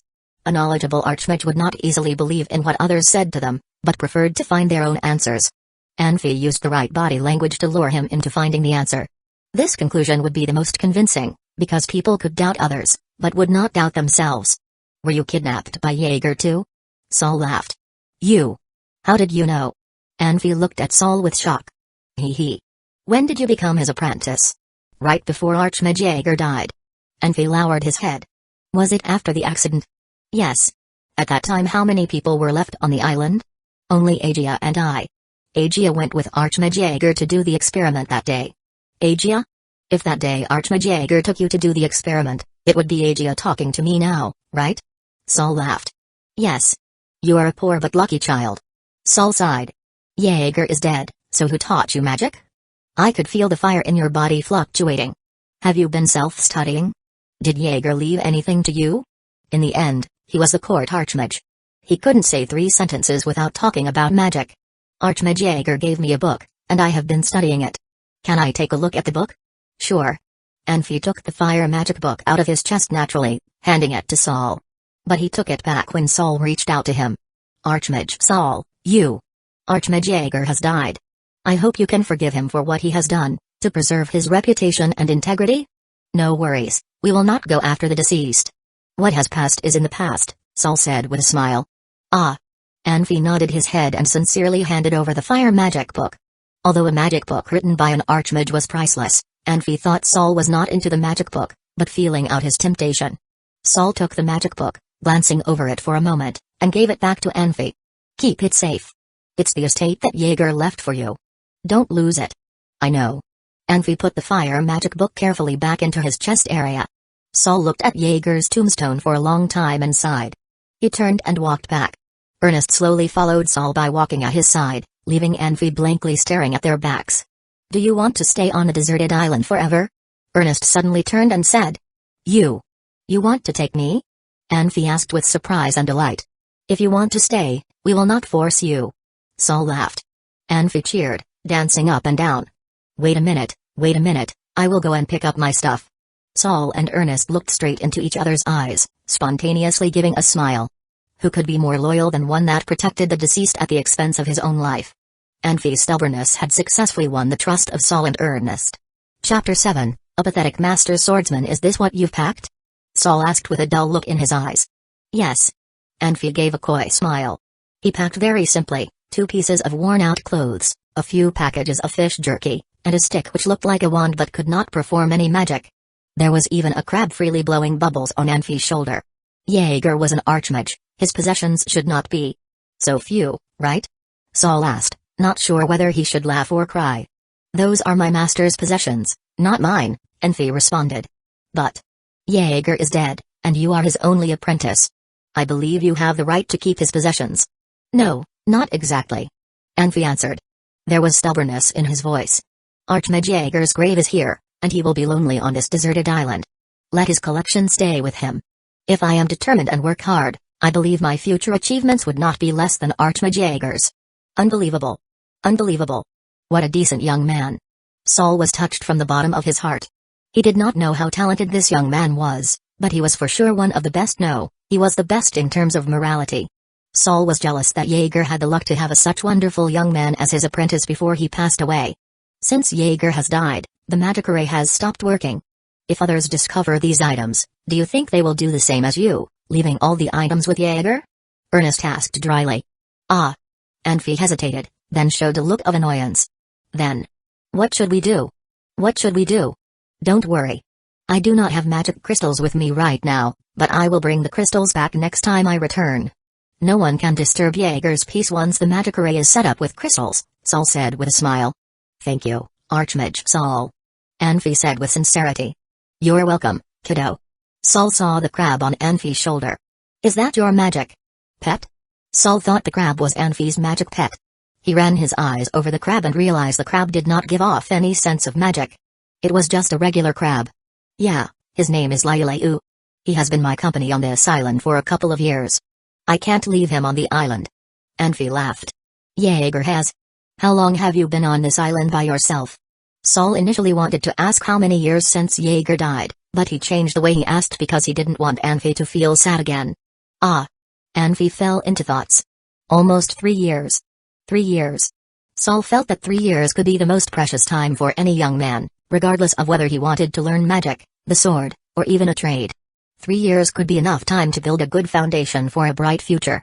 Obviously, Anfi had wasted those precious 3 years. Alright, Anfi, go and get some rest. Your room is downstairs on the 2nd floor. A person will show you the way once you go downstairs, Ernest said. Yes, Archmage. Anfi smiled. Archmage Saul, Uncle Ernest, good night. Anfi said with a smile, then he walked down the deck. Ernest watched Anfi disappear down the deck and abruptly said, what a pity. What's a pity? If I met him a few years earlier, I definitely would have taken him as my student. Ernest shook his head. But right now, his future achievements would still be limited even if he started to practice the sword immediately.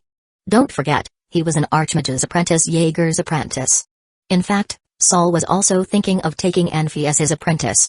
However, he was concerned by the fact that Anfi was Jaeger's student and was still very loyal to him. He was afraid Anfi would reject his offer and cause him to lose face, even though there were so many young men on the Pan continent eager to be his apprentices. Saul made himself stop thinking about it. It was quite unpleasant to hear Ernest's comments. So, you want to take him as your apprentice too? Ernest smiled. He is a great kid. Saul hesitated. The problem is the tie between him and Jaeger. He was just a human subject in Jaeger's experiments. There was no master-apprentice relationship. Anfi is still young and does not understand that life is full of danger. When he grows older, he might realize that he almost became a victim of Jaeger's experiments. At that time, he would not view Jaeger the same way he does now, Ernest said. Let's put it in another way. You are looking for an apprentice, not a wife. It's unnecessary to think too much. If you think he's good, then take him as your student. If you think he's not good enough, just let him go. Don't bother too much. Saul forced a bitter smile. You should not say it like that. How should I say it, then? Ernest's lips twitched. I can help you ask him if you don't feel comfortable doing so. Are you sure? Saul hesitated and asked, we have only known Anfi for just a day. Do you think he would trust us? What Ernest offered was exactly what Saul wanted. Sending Ernest to ask Anfi was a great idea. It would be great if Anfi agreed. If not, Saul would not lose face either. Alright, I won't ask if you don't like the idea. It would help save my energy too. You. Saul couldn't help but laugh. Okay, let's get to the point. Honestly, do you want Anfi to be your apprentice or not? Yes, Saul answered honestly. He knew Ernest very well after being friends for so many years. Ernest looked like a strong man with desires for a simple life.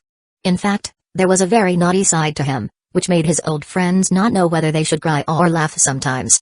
In order to admit a good apprentice, it would be okay to give in to Ernest once in a while. Isn't it great to tell the truth?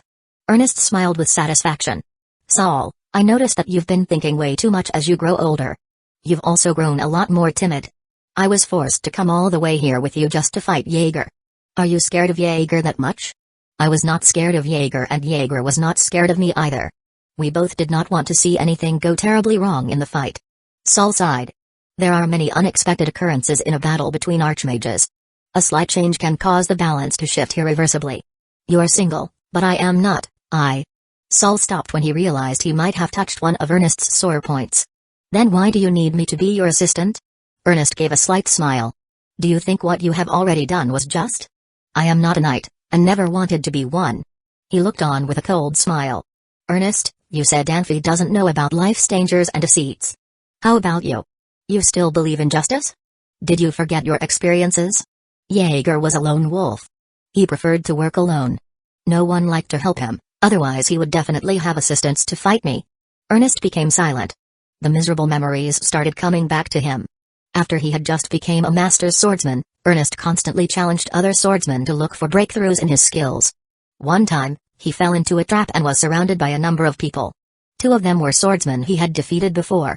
Although he was not killed in that battle, it took him 2 years to recover, and 5 of his students died at the battle on Mount Taurus Hill. What upset him more were the rumors of being blamed for putting poison on his sword. Opponents claimed that Ernest should not be named as a master swordsman anymore since he wounded Jarofik with a poisoned sword, even though they had planned everything before the battle. They also lied and said that the swordsman who came to watch the battle ended up saving Jarofik's life through a group effort. And Jarofik was the one of the swordsmen Ernest tried to challenge. Of course, Jarofik was wounded by a sword, and poisoned as well. Both sides tried to argue that they were the ones telling the truth. The voices of the swordsmen combined were definitely louder than Ernest's. Ernest lost the argument badly and became a loser everyone could mock. Since then, Ernest was not a master swordsman anymore, but a thinking man who developed many philosophies of life. To the people at the peak of their lives, fame sometimes was more important than life itself. Therefore, Jarofik would rather wound himself with a poisoned sword than have a fair fight. Undoubtedly, he also paid for his demeanor, because it was very difficult for him to have any breakthrough in his sword skills with this unspeakable mindset. Seeing the sadness on Ernest's face, Saul knew he touched Ernest's sore point. He changed the topic. Ernest, I found. You are quite keen on helping Anfi too. Why? I see the old me in him. I want him to find someone who is strong and reliable to back him up. Ernest said flatly. You also can have him as your apprentice. We can have a fair competition to see who can win his heart first. Saul joked. I can't. I have too many enemies. But you are not only the court archmage, but also a director at the Mage Academy. You are his best choice because you have both power and social status. You. Is that sarcasm? Saul forced out a bitter smile again. No, I am just stating a fact. That's all. At the same time, the good kid Anfi was sitting on his bed. He was bored, playing with a fireball in his hands. It was both great and sad if someone could wear various facial masks to hide who they really were, in order to survive in this forever-changing world. But changing the facial masks too frequently could cause the person to forget who he really was, and which mask he wore. Anfi was one of those people. He already forgot who he was. He was able to switch to any role he needed to play since he became an assassin. He could play a dumb young man one day, and mature successor another day, then a cliché new rich. He could not remember how to be himself anymore. Luckily, Anfi never crossed the bottom line. No matter how tempting it was, how much money he could earn, he would never kill anyone who did not deserve to die. This rule was the lighthouse in his purposeless life. Because of it, Anfi could still have a sliver of kindness left even though he had killed so many people that his hands were full of blood. Anfi was lying to Saul and Ernest, but it was a white lie. He only wanted to protect himself. It did not take him long to figure out that Saul and Ernest were nice people.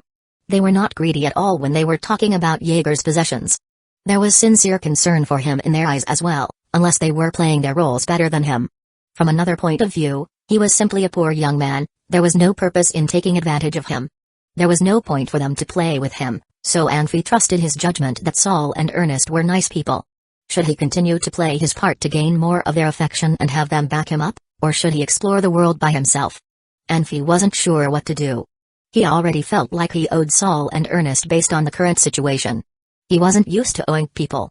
He always returned favors back to the people he owed. The problem was, with this innocent kid's facial mask, what could he do to help them? With the rhythm of breathing, the burning fireball was contracting and swirling, like a blooming lotus flower. There would be no other magic apprentices spending years on practicing fireballs. There were many powerful, fancy skills to learn in fire magic, earth magic, water magic, electricity magic, space magic, dark magic, and spirit magic. There was no one but Anfi who spent so much time and effort on his lowest level magic. In fact, Anfi didn't take learning magic seriously. He never wanted to put too much effort into magic. Rather, he believed that breathing exercises could empower the body.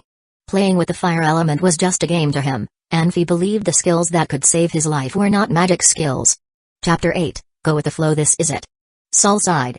He explained the current situation on the Pan-continent at the table.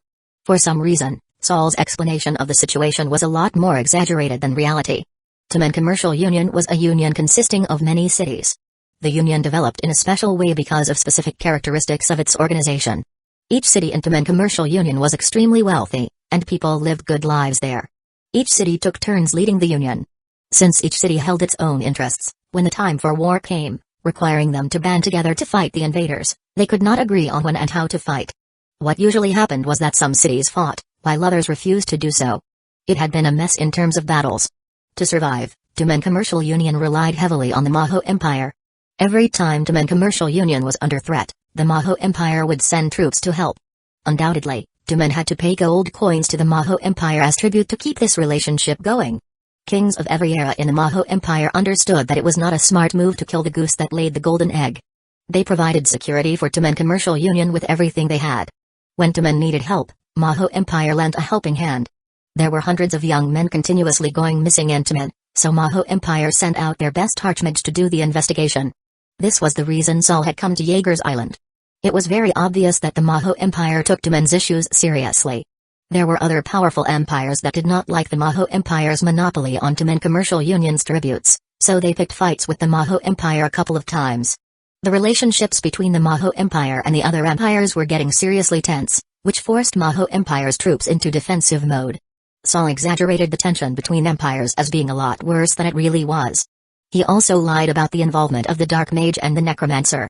He even advised Anfi to be careful about a flying route since he could suddenly turn into a zombie on that route.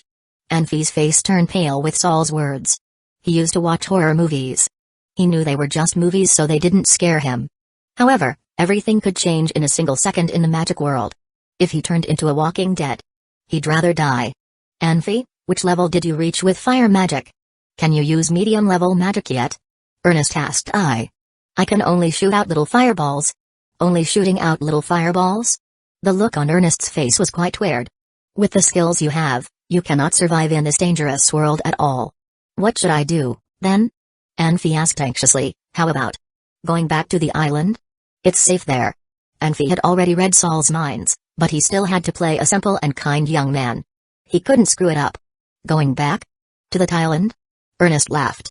You want to live alone for several years, even many years? There won't even be a single person you can talk to. You will probably die one day and nobody will notice. You will be unnoticeable, like a grain of dirt blown away on the earth. You will be forgotten by the world. Do you really want that kind of life? Anfi's face got even paler. I have an idea. It seemed that something had struck Ernest. What idea? Uncle Ernest, please tell me. Anfi urged. From the very beginning, Anfi acted the way Sol and Ernest had expected. Life was like this. Everyone thought themselves to be the director. What he did not realize was that he was on a track laid by someone else. You are still young. Why don't you study in the Mage Academy for a few years? Not only will you get protection from the Mage Academy, but you'll also learn magic skills to make yourself more powerful. Ernest smiled. The Maho Empire Mage Academy is a good school, very popular on the Pan-continent, however. They do not currently accept apprentices. Uncle Ernest, are there any other ways to get into that academy? Anfi asked nervously. Sol gave Ernest a grateful look. He took out a book, The Legend of Magic. He posed like he was reading it. Ernest approached Anfi and said in low-pitched dummy, Archmage Sol is the director of the Maho Empire Mage Academy. You can ask him to do you a favor. There shouldn't be any problem getting into that school if he agrees. Is that true? Anfi was so excited and turned to look at Sol. Archmage Sol. Can I help you? Sol put down the book and looked kindly at Anfi. I am only a magic apprentice at the beginner level, capable of shooting little fireballs right now, but I really want to learn magic at the Maho Empire Mage Academy. Can you help me? So, you are still a beginner level apprentice. Sol frowned. It seemed like such a difficult decision for him to make. He stopped playing around when he saw the disappointment in Anfi's eyes. All right, I will admit you to the academy. He could not wait to have Anfi join the academy. Wonderful. Wonderful. Anfi was screaming out of happiness and excitement. Dummy, Say thank you to Archmage Saul. Ernest smiled. Thank you, Archmage Saul, Anfi said in a such formal and sincere way. Kid, since you are a student of the academy, you cannot call me Archmage anymore. Saul smiled. You can call me Professor. Yes, Professor. Anfi was really good at taking good advice. Haha. Saul said happily, Kid, come over, tell me your understanding of the myth of fire magic. I am a space mage, but the theories in magic are related. Maybe you can find some inspirations by talking to me. Saul was very humble. People in high positions need to remind others by starting the sentence with please. Therefore, it was very likely for them to become even more humble. In fact, with Saul's instruction and help, it was not a question of maybe. Anfi would definitely be able to learn and improve a lot. The students in the Pan-Continent Mage Academy were quite different than their peers in other academies. They had more potential than the ones from other academies. All the top archmages on Pan-Continent were alumni of the Pan-Continent Mage Academy. One person's wisdom was limited. Each archmage was a collector of wisdom. It was the reason they could be famous and make breakthroughs in their magic. They collected various magical objects and gained experience through battles and learning from others. These archmages were striving to be the legends in the magic world. In many senses, the mages who studied on their own were not comparable to the mages in great clans. Archmages would pass their knowledge and experiences to their children and apprentices. What a gift to them. Archmages didn't fret over their apprentices one day surpassing them. It would be a dream come true instead. Saul already had 16 apprentices whom he saw had great potential. Saul had a different feeling about Anfi. He liked Anfi for his simplicity and loyalty. There was sadness and desperation in Anfi's eyes when he was almost defeated under Ernest's sword. However, Saul would never forget his stubbornness in not giving up. Of course, there were many people who were simpler and more loyal than Anfi, but it was fate for Anfi and Saul to meet. Saul invited Ernest to come to the island and fight against Jaeger. It could have been a tough battle. Although Saul had more help on his side, he was still somewhat nervous. As an archmage himself, Saul understood how tremendous the damage could be if an archmage was pushed too far and tried to die with his enemy. However, he could not avoid Jaeger either, as it would backfire on the Maho Empire if Jaeger partnered with an enemy empire. Saul heard that Jaeger was practicing dark magic alone on a deserted island. No wonder countless monsters from the evil abyss came to Timan and rushed to the border of the Maho Empire. What happened to Timan and the Maho Empire made Saul worried. Saul was relieved after feeling the intense flow of fire element at Jaeger's tomb, which assured him that Jaeger had died. Saul's defensive mode was turned off after experiencing the tension and relief.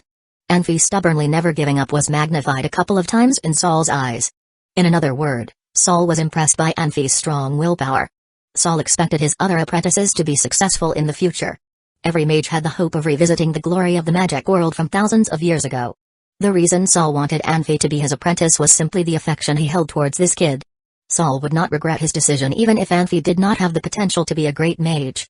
Anfi lifted a chair, approached Saul, and asked excitedly, Professor Saul, is it true that I can ask you any questions? Yes, I believe I have the ability to answer all your questions. Saul smiled.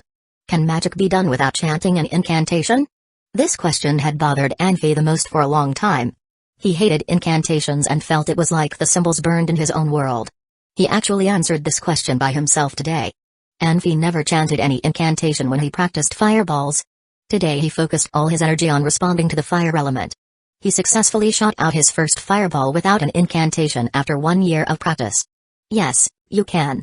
You can silently or simultaneously use low-level magic when you can focus your energy to a certain level. Saul reached out his right arm. A sword blade was shot out from his hand and a hole appeared in the wooden cabin. Wow! Professor, you're awesome! Anfi yelled out. Anfi did not add Saul after Professor on purpose. He simply called him Professor.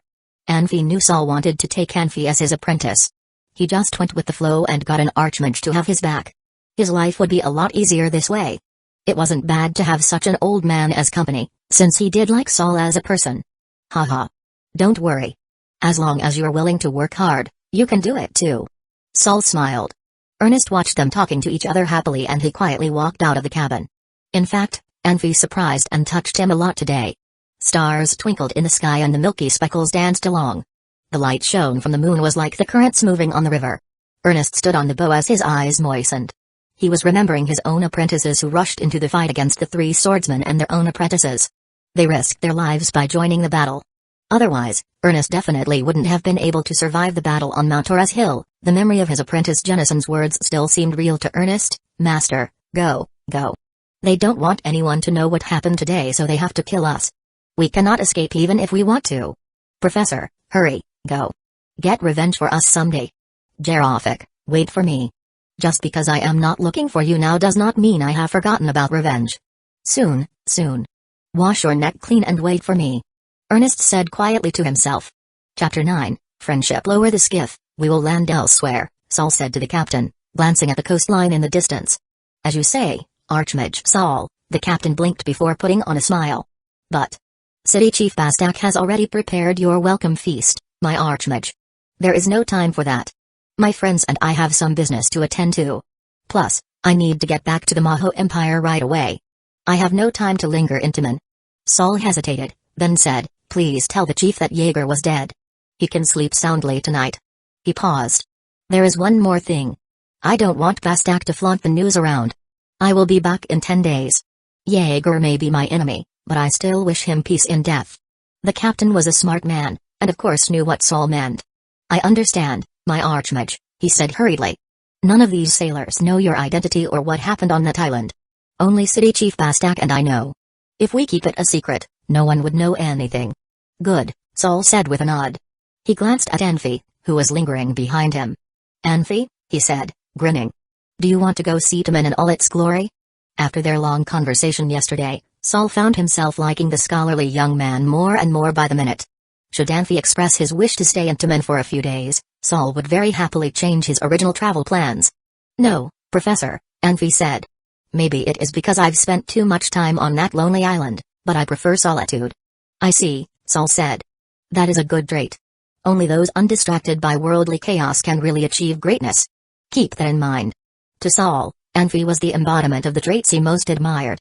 Not only was the young man scholarly, down-to-earth and loyal, but Anfi purposefully woke up early this morning to prepare warm water and breakfast for Saul and his companion Ernest.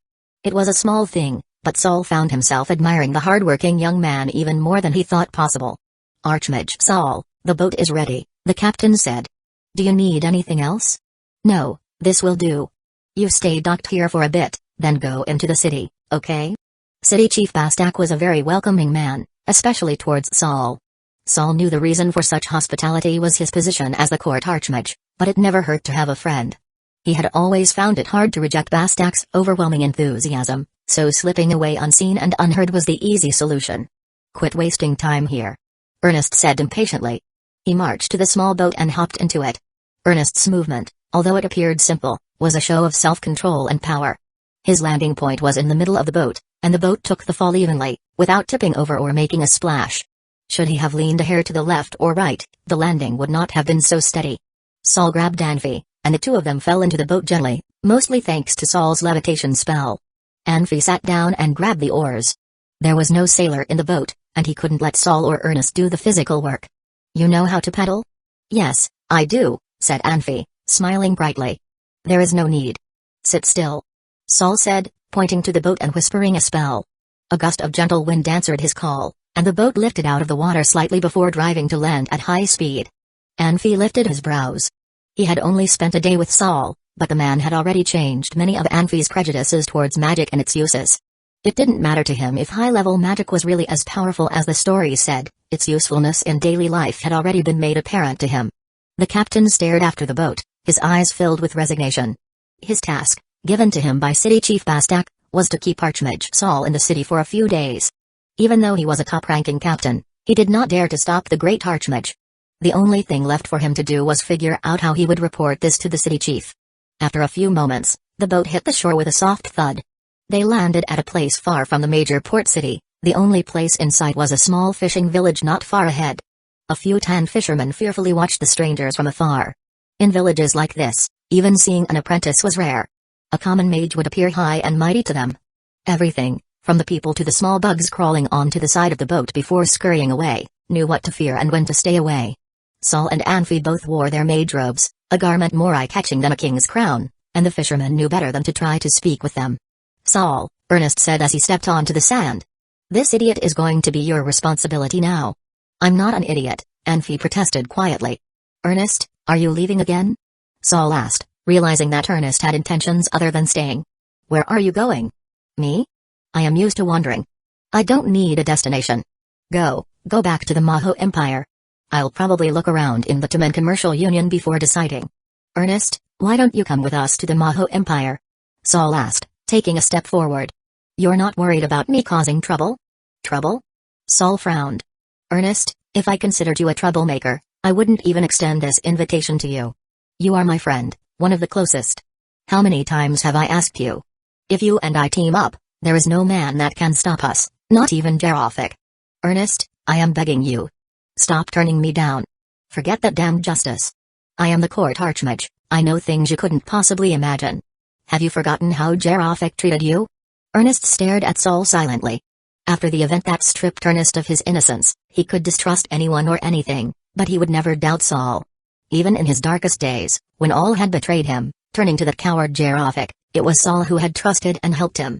Ernest knew deep in his heart how precious this friendship was to him and Saul.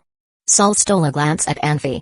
He was worried that such a conversation would bring unnecessary negativity to the young man, but Anfi appeared calm. Saul turned back to Ernest. Listen to me, my friend. I know you are waiting for your chance at revenge, but you can't wait for that chance to drop into your lap, you need to find it yourself.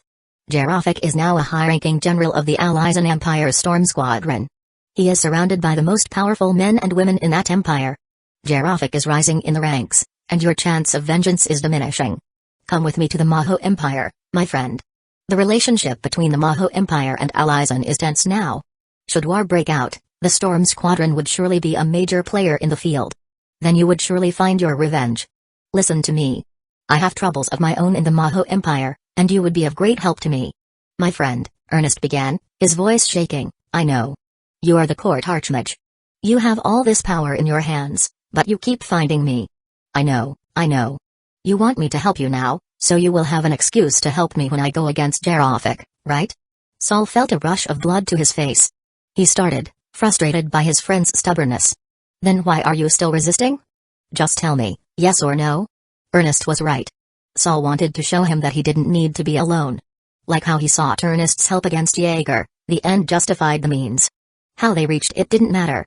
The only thing that mattered would be that Ernest finally got his revenge against Jarofik. Anfi watched them, and felt himself moved by the two men's friendship. No, this was not an act. This was true friendship. One, running, was afraid that he would bring unnecessary trouble. The other, chasing, was determined to help no matter what, regardless of whatever excuses his friend had. Friendship this pure and this devoted was hard to come by nowadays. As an assassin, Anfi was born to be a stranger. He didn't want to, and could not, have a close friend. There would be too many ways to make him spill his secrets: sleep-talking, drunken slurs, accidents which could all lead to the exposure of his secrets. Whenever he was with someone else, Anfi felt uncontrollably nervous, fearing that others would find out who he really was. Only when he was alone could he truly relax. An assassin needed to rest his body and mind, or his mission would hardly be successful. Anfi would rather shut himself away in his bathroom than speak with a tavern owner or a patron. If it was anyone else, being alone on an isolated island would cause at least some degree of psychological damage, but Anfi found himself like a fish in water there. He tried, on a few occasions, to cross the narrow channel that separated him and the world, but in the end he smothered that urge and kept himself on the island. Of course, he could manage it simply because he was used to loneliness. Ernest smiled bitterly. Saul had left him no room to reject. All right. I will go with you to the Maho Empire. Good, Saul let out a sigh of relief and grinned. We have a deal. Looks like you have to cross paths with Pastak now, Ernest said. He controls Tumen's commercial union's teleporters. Why use teleporters? Saul asked. Let's go find a carriage. We can see some scenery on the way. Carriage? Ernest asked, amused. Since when are you willing to settle for carriages? Saul shot a glance at Anfi, but didn't say anything. Ernest nodded. For a young man fresh from isolation, the world had become a stranger to him. If they just sent Anfi to the Mage Academy like this, he would perhaps become even more isolated. The best thing for him now was to have more contact with the world. A carriage was just an excuse to give Anfi more time to immerse himself in the culture of a world unfamiliar to him. Ernest had to admit, Saul did have the qualifications of a teacher. He was even more considerate of Anfi than Ernest had initially expected. Chapter 10, Whereabouts on the boxing stage, two werewolves and a barbarian warrior were in a silent confrontation. The two werewolves kept roaring, their claws full of flesh and blood from a dead warrior. The barbarian looked very nervous, breathing in and out rapidly, both fists gripping so tightly that the knuckles turned white. Go, kill him. Bite his throat, bite. Hurry up, don't just stand there. The boxing stage was completely surrounded by a noisy crowd. Everyone was shouting, hoping the fight would start soon. After the rise of the Brilcardan Empire, with the advantage of its geographical location, they successfully blocked the invasions of the barbarians from the Pan-continent. Throughout the years, although the mainland was not peaceful, no country dared to attack the territory of the Brilcardan Empire. Even in the most chaotic of times, whoever did so would become the enemy of all mankind. 70 years ago, there was a truly strong one among the barbarians named Aizen. He won the respect and obedience of all of the barbarians and became their leader. He gradually became more and more ambitious and wanted to conquer the human lands with a concentrated attack against the Brilcardan Empire.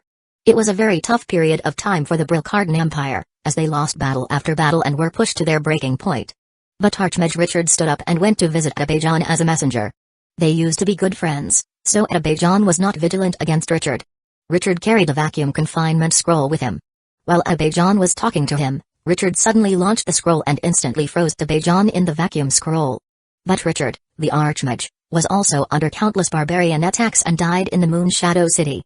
Without strong leadership, the barbarian warriors were torn apart, and their power greatly reduced. When the Brilcardan Empire took the opportunity to launch a large counterattack, they recaptured the lost lands and regained their authority, Saul said slowly. He found Anfi knew nothing about the Pan-continent's historical events, so he took every possible opportunity to instill a variety of historical knowledge into Anfi. To Saul's relief, no matter how long he talked, or how boring the topic was, Anfi showed great interest. What was going on with the barbarians at that stage? Asked Anfi. The barbarians live in the bitterly cold lands, envious of the bustling mankind, always wanting to steal human land and get a share of their prosperity. This is what they ended up with. Saul pointed toward the barbarians on the stage. In fact, in the battle against the invasion of the demon tribes, both the barbarians and the humans were united together against the demon tribes. However, humans valued the rules the most, as they thought the world would be chaotic otherwise, while the barbarians liked to challenge the rules. Perhaps because of this built-in nature, the barbarians always thought that challenging the old rules was real power. As time passed, people were increasingly unable to tolerate the barbarians. The conflicts could not be suppressed any longer. The barbarians lost the fight against the humans and were driven away from this land. They were expelled to the remote western desert with no hope of returning. Saul paused, then asked, Anfi, are you feeling sympathetic towards the barbarians? There is nothing to be sympathetic of. If the humans had lost that war, we would be the ones living in the bitterly cold west, Anfi faintly said. A person's role was not static. Anfi could tell that Saul and Ernest cared about him dearly. He did not want to lie to the ones who cared about him the most. Of course, Anfi couldn't let them know that he himself was too wise, otherwise he would be treated as a suspicious person. Well, yes. Saul nodded. He was not worried that Anfi would become another Jaeger. Instead, he was worried that Anfi would become a good person. Over the years, Saul had seen a lot of the dark side of this world. He knew well that a good man could only receive the fate of being fooled. What are those beasts? Anfi looked at the two werewolves on the stage. They are orcs, originating from the barbarian species. But in the most critical battle between humans and barbarians, the orcs were deceived by the humans and suddenly betrayed their own species, making the barbarians suffer heavy losses. Saul sighed softly, then said, speaking in terms of physical strength, both barbarians and orcs are much stronger than humans, but in terms of intelligence, they are far worse and lag behind. The orcs did not expect, after the barbarians were defeated, to become the target of the humans' attack. In the end, those orcs had to flee away into the deep forests, where they mixed with the demons. The barbarians to the west would not accept traitors, and the human armies were everywhere to the east, trying to push those orcs towards extinction. Unfortunate people must be full of hatred. Anfi frowned. I feel the orcs are more brutal than the barbarians. The truth is the truth. Saul laughed.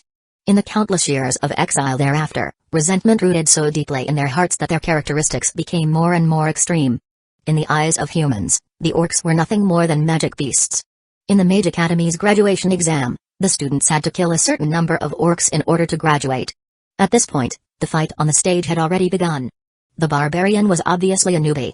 That's not to say that his skills were poor, but he didn't understand the brutal nature of fighting. His attacks weren't strong enough, and it seemed like he was still holding back. Instead, the two werewolves worked together very well, attacking without reservation. It seemed that they had a lot of fighting experience. Suddenly, a werewolf, desperately suffering from the barbarian's heavy attack, stretched out its claws towards the barbarian's face and left 5 deep bloodstains on his forehead and left cheek. The barbarian's left eye was also destroyed. The barbarian roared with great madness. He had retained his strength until now. He didn't want to be enslaved by humans and was always looking for opportunities to escape, but now things had changed. He would not have a chance if he didn't use everything he had. Facing the big crowd at the bar, Saul and Ernest were already used to this. To them, these types of fights were dull and boring. The only reason they came here was because they wanted Anfi to see things like this and get a taste of what real fighting was like. Soon, the barbarian on the stage could not support himself, and blood poured out of his wounds. The madness reflected in this barbarian's red eyes gradually faded. When his eyes changed from red to brown, his body had come crashing down on the boxing stage. The two werewolves did not let go of the dying barbarian. They rushed up, biting at the barbarian. The boxing moderator saw that the fight had ended and removed the shrouded boxing enchantment. But at that time, one of the werewolves suddenly jumped outside of the boxing stage, howling. Without the enchantment, to the werewolf, the iron net was very fragile and would easily break after a few strikes. The audience was a mess, and the guests backed away from the stage. Several guards rushed out from the corner near the back door, holding longbows. They started shooting arrows, but the two werewolves in the net desperately struggled to break a hole and escape. Obviously, the two werewolves were obedient in the past, so the guards were simply not prepared or vigilant enough. The moderator was a medium-level mage who cast a spell on them again, but in the end, it was unknown whether or not these two werewolves could successfully escape. Guests inside the bar retreated, but Saul and two others indifferently sat there, motionless. "Come and help. You will run out of luck if you let the werewolves escape." A guard shouted at Saul, as he had seen the mage gown Saul and Anfi wore. "Anfi, are you afraid?" Saul said to Anfi with a smile. "What should I be afraid of with you and Uncle Ernest here?" Anfi smiled. After breaking the mage's spell, a werewolf had stuck half his body out of a net.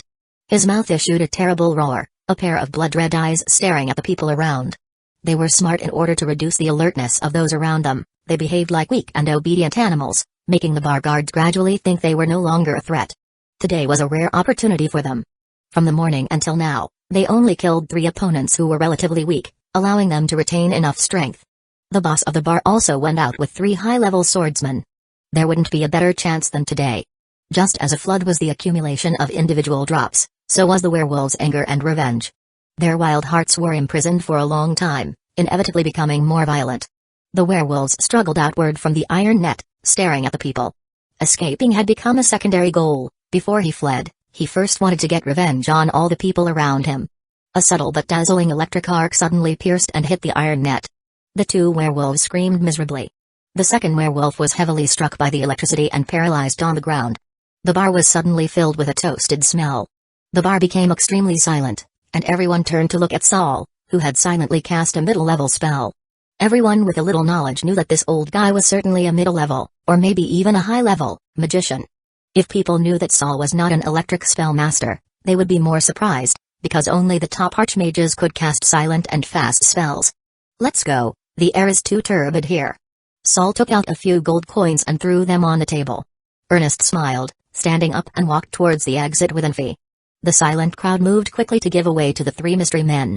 The bar guards didn't have the courage to stop them or even say thank you. "I remember now."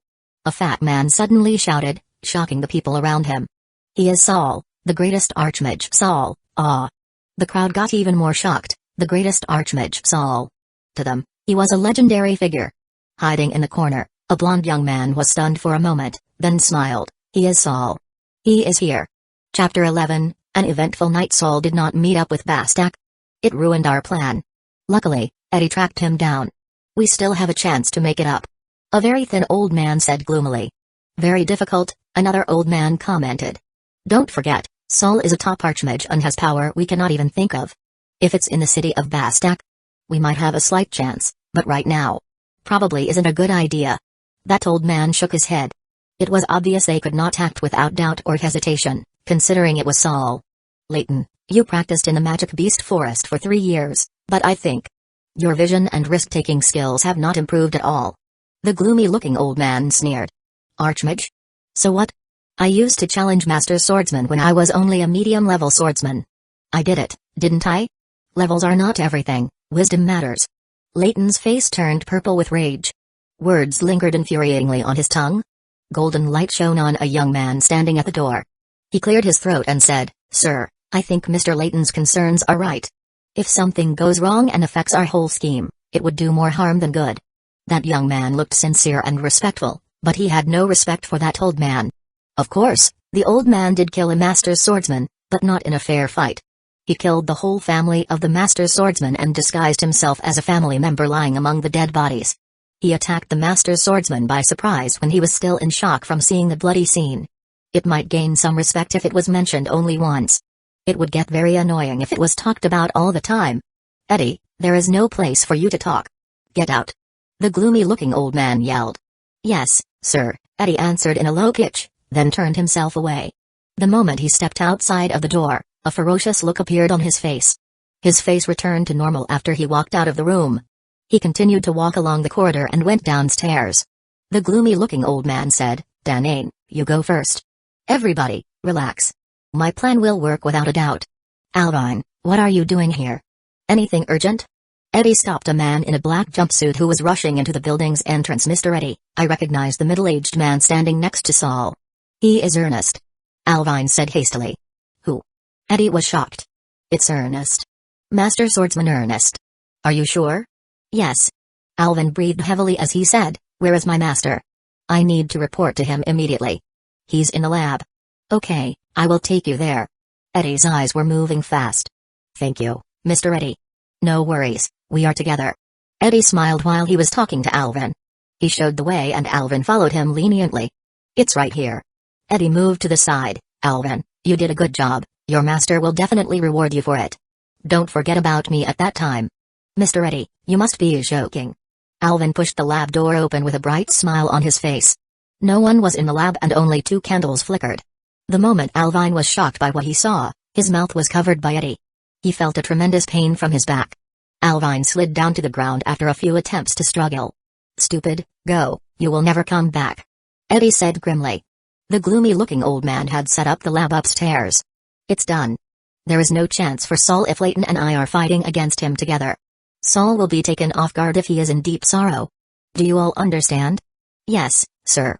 It didn't really matter whether or not they agreed to fight against Archmage Saul. They had to obey their leader's order. Saul, Ernest and Anfi returned to their hotel after walking around for quite a long time. There was no doubt that Saul had been taking good care of Anfi. Even though he had decided to personally craft a space ring for Anfi when they got back, he bought a substitute ring at a magic shop which cost him over 50 gold coins. It seemed that Anfi liked the ring a lot, as he kept staring at it. In fact, he was thinking about Jaeger's space ring he had hidden since he did not know what to do with it. Anfi wouldn't know how much joy it would bring him until he returned to the deserted island. Anfi, are you tired? Saul smiled at Anfi. Saul was happy to see Anfi really liked his gift. No, Professor, Anfi responded with a smile. Professor, can I borrow a silver coin? Saul took out a few gold coins without hesitation and asked curiously, what do you want to buy? Anfi shook his head. I don't need that much. 1 silver coin is enough. Take them if the Archmage is giving them to you, Ernest suggested. He snickered. This dumb kid would have passed out if he knew that ring cost over 50 gold coins.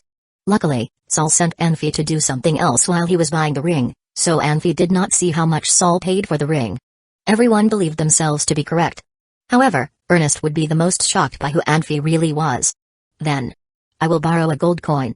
Anfi reached towards one of the gold coins and picked it up with 2 fingers. Stupid. Ernest didn't know whether or not he should be happy. Ernest knew Anfi was simple and kind. He still could not help cursing when he saw Anfi did not take those free gold coins. Saul did not say anything. He put away the rest of the gold coins. There was no doubt that Saul was rich, but he never showed his generosity in front of his other students. Anfi was the exception. Anfi walked quickly towards a stand that sold magic tools across the street. He looked at those crafts at the stand. Saul and Ernest gave each other a wry smile. Those crafts on the stand were not comparable with the ones in a famous store. They were almost like toys for kids. The ones in the famous stores could actually perform magic and save lives when they were needed. Sir, you have good eyes. This is the best one at my stand. The peddler was showing him the items. Sir, look at this bracelet, look at the pure and strong magic flow. It's only 4 silver coins. Look at this one. Here. Anfi gave the peddler a gold coin. The peddler was shocked and hesitated for a second, before reaching out with his hand. Anfi put the gold coin in his palm and brushed it lightly with his fingers. It seemed that he did not do it on purpose. Sir, what else do you want to buy? The peddler gave a friendly smile. Everything here is.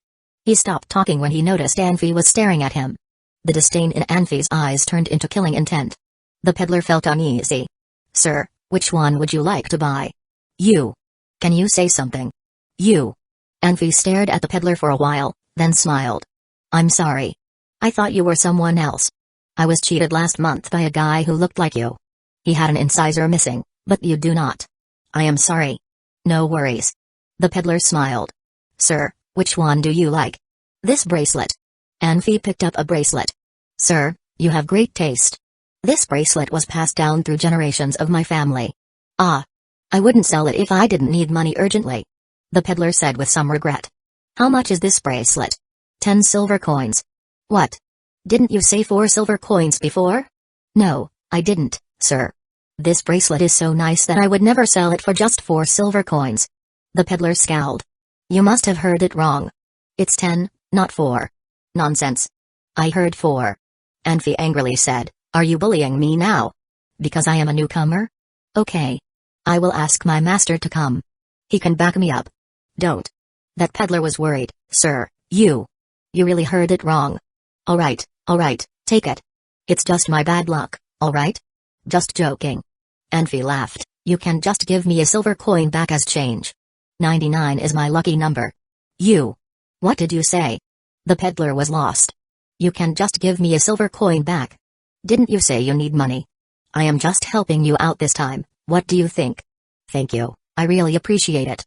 You are a kind man, the peddler gratefully said. Sir, you are a nice man. That peddler took out a silver coin from his inside pocket and carefully passed it to Anfi. Anfi rubbed the seller's palm with his fingertips again when he picked up the silver coin. Anfi grinned at the peddler after putting the silver coin away. He hastily walked back to the hotel with the bracelet. Professor, does this bracelet look nice? Anfi showed the bracelet to Saul. Yes, very nice. Saul would not say anything to upset Anfi. Anfi, what will you do with the bracelet? Professor, you're allowing me to move in with you after you admit me to the Mage Academy, so I don't have to stay in the dorm. At the very least, I need to buy you some gifts. Good kid, you are very considerate. Saul laughed. Anfi pretended to smile in front of Saul. However, he knew there was nothing worth smiling about at all. As an assassin, Anfi had a great short-term memory. He could remember everything his eyes captured within a certain period of time, regardless of how important or unimportant it was to him. For example, Anfi walked into a messy room and came out right away. He could correctly tell exactly where everything was at. He would wipe any useless memories from his brain after several hours. Assassins might experience many unexpected situations. It was very possible that some minor things an assassin saw a few seconds earlier, which most people would easily neglect, could save their lives. Short-term memory was the most basic skill assassins needed to learn. Anfi was suspicious of the peddler. It was confirmed when he saw the movements of the peddler's sly eyes. Anfi had seen this pair of eyes 3 times in 2 hours. One time was when he walked out of the hotel room.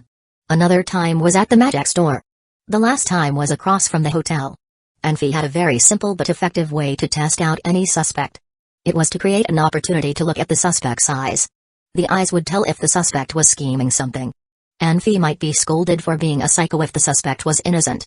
However, it was better to be scolded than to make mistakes and fall into another's trap. The peddler's palm felt dry when Anfi first touched his hand. Then Anfi sent out hostile vibes when he stared at the seller. The peddler's hand was wet, along with the silver coin, the second time Anfi touched his hand, after he mentioned calling Saul over. People's hands would become wet only under 3 circumstances. One was when exercising. Second was the weather. The third was nervousness. The first 2 possibilities were eliminated, so what was the peddler nervous about? It would be an eventful night today. Anfi secretly moved his fingers a little bit. This was his habit. Chapter 12, First Battle. Professor, why do I feel something is wrong? Anfi asked, his eyebrows knit together, as he walked into his own room. What happened? Are you not feeling well? Saul asked. Saul and Ernest were both at the peak of their careers. However, they were not better than Anfi when it came to their sensitivity to their surroundings, since Anfi was an assassin. Saul and Ernest didn't notice anything fishy around them.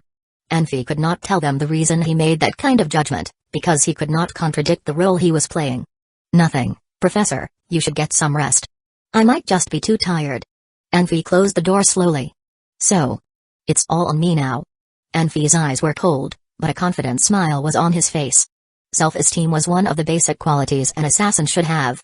In other words, it was hypnotherapy he was doing to himself. A more powerful enemy will bring out a better version of him. He could often fight beyond his ability when in grave danger. A person in battle would perform below his ability if he was intimidated by the enemy, and would be unlikely to come away from the battle safe and sound. It was said that the dark of night was ideal for killing, as were high winds for setting a fire. However, in terms of the changing weather, it was impossible for one person to predict. Moonlight cast on the water lightened up the place. People with evil intentions were setting out towards Archmage Saul's Rose Home Hotel from all directions. 3 cuckoo calls appeared in the air at night. A dark shadow pulled out a scroll from his shirt and tossed it out with all his strength. The scroll transformed into a flying flaming dragon the moment it left his hand. The whole sky was lit up by the humongous flaming dragon. It swooped down to the room at the far end of the Rose Home Hotel with irresistible power. That dark shadow was too afraid to see the result of his ambush. He turned away and ran away from the hotel. He ran so fast and so far away from the hotel, he seemed like he was running for his life. Archmage Saul was meditating in his own room. Saul's eyes opened wide the same moment the flaming dragon appeared in the dark sky. The next second, he was standing in front of the window. He heard a loud cracking sound from the next room before he could open the window. Ernest rushed out the window and chased after the dark shadow that was already running far away from the hotel. It looked like Ernest was covered by a bright white light when he rushed out of the window. Saul started to chant when the flaming dragon was 300 meters away from the Rose Home Hotel. He finished chanting when the flaming dragon had approached to 200 meters. A mirror suddenly appeared in the air, like a floating aurora. The flaming dragon ran into the mirror and disappeared, like a stone tossed in a deep pool. Everything went back to normal, as if nothing had happened. Saul secretly used levitation magic to set up a barrier in front of Anfi's windows.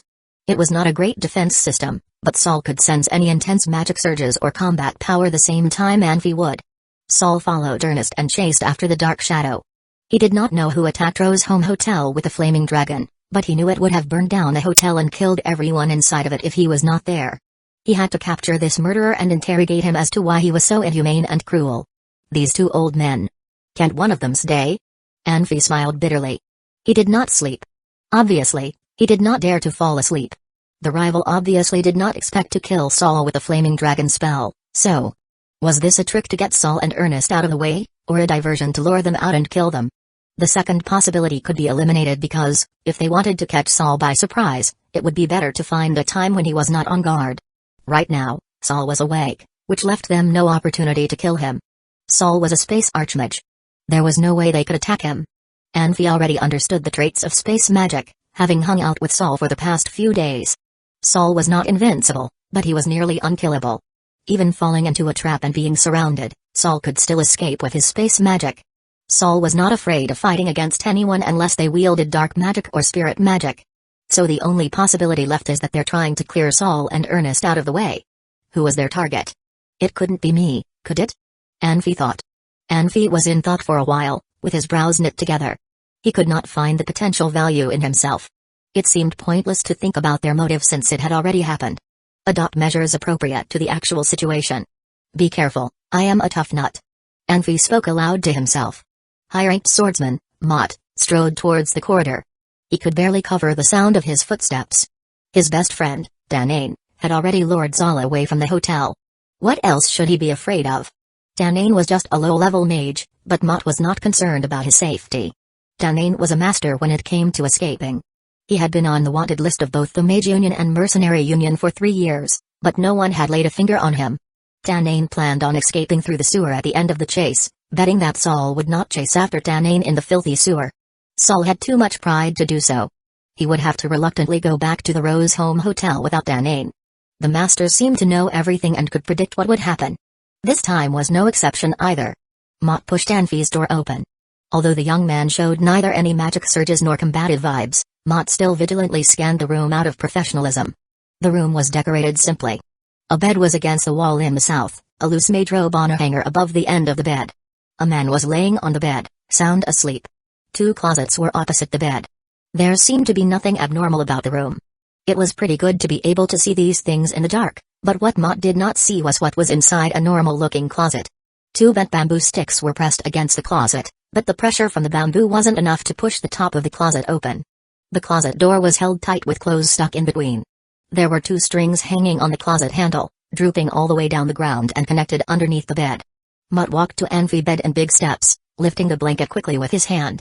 He was shocked by what he saw. There was no trace of the young man, only blankets shaped into a long roll under the blanket. Damn it. The moment Mott realized what happened, he heard a banging sound, like that of a heavy object dropping onto the ground behind him. He felt that something was shooting towards him. Mott slashed his sword backhanded, and gathered chi to fight. The sword was covered under a cloud of bright redness. At the moment Mott turned around, he saw, from the corner of his eyes, a silver lightning shooting out from under the bed. He felt a surge of pain in his lower leg. He was tricked. That damned kid was under the bed. Mott swirled away with all the strength he had while prodding with the sword. He'd run out of time to catch the young man alive, as the young man had already obtained the advantage in this fight. If he was given another chance to fight, he might become crippled even if he could kill his foe. If Mott's moves slowed down and the room was brightened up, the scene would be like this. Mott gathered all his strength and leapt off the bed with his sword. He could not take any new actions to protect himself at that moment, as Anfi flew out like lightning from the robe and jabbed the wooden stick into Mott's throat. A humming sound followed. The magic wand Anfi used looked ridiculously powerless at the top, but it was sharpened at the bottom. Anfi was an assassin who was familiar with the human body structure. He would never try to pierce the strong bones, instead he attacked the throat, which was the weakest part with the least muscle. Mott's face crumpled in pain, dropping his sword on the floor. He tried to grab the wood stick. Anfi smirked at him while he lifted the wood stick and knocked it on Mott's chin. If Mott's chin was a fulcrum, Anfi applied the force from his hand on the stick. According to the law of the lever, if 10 kilograms of force was applied, then hundreds of kilograms of force was amplified on the short arm of the lever. The wound on Mott split open. His eyes began to water, his nose began to run, and he was rendered incontinent from the pain. No strength was left in his hands. Anfi stepped forward and took the stick out at an angle on purpose. Blood oozed out from the wound, and Mott slid down to the ground helplessly. He lost his life after trembling a few times. Anfi walked towards Mott, picking up his sword and slashed a few times, then slightly smiled. If the adversaries are at this level, then they will just embarrass themselves. Master, I have been feeling that young man is not as innocent as we thought, Caliban said in low pitch. So what? Are you asking us to stop now? The gloomy old man grunted with dissatisfaction. Master, we'd better be careful. Did that young man figure anything out? Layton asked in surprise. Layton, be smart. How could Saul fall into our trap if that young man figured something out? The gloomy old man sneered. Master, but there was something about his look that frightened me. I think Caliban was that peddler selling magic crafts in front of the Rose Home Hotel. He could not forget the way Anfi had stared at him. He could not tell exactly what about Anfi had frightened him either. Okay. There is no way we are stopping our plan. The gloomy old man said impatiently. Caliban, if you think that young man was not that innocent, could you please help Mott? You are a master swordsman, and Mott is a high-level mage. There is no way you will be defeated by a young man, right? I understand, master. Caliban sighed, turning around and walking out of the room. Layton, you do not need to wait here. Do you think you can lure Saul away if Danane did not make enough time for us? Yes, master. Caliban walked down the 4th floor to the 2nd. He hesitated for a while but finally walked towards Anfi's room. In his mind, he was afraid of fighting against this young man, but he did not dare to disobey the master's order. Suddenly, Caliban pricked up his ears. He heard a very light sound from another room, belonging to Archmage Saul. Saul should have been lured out. Who was in the room?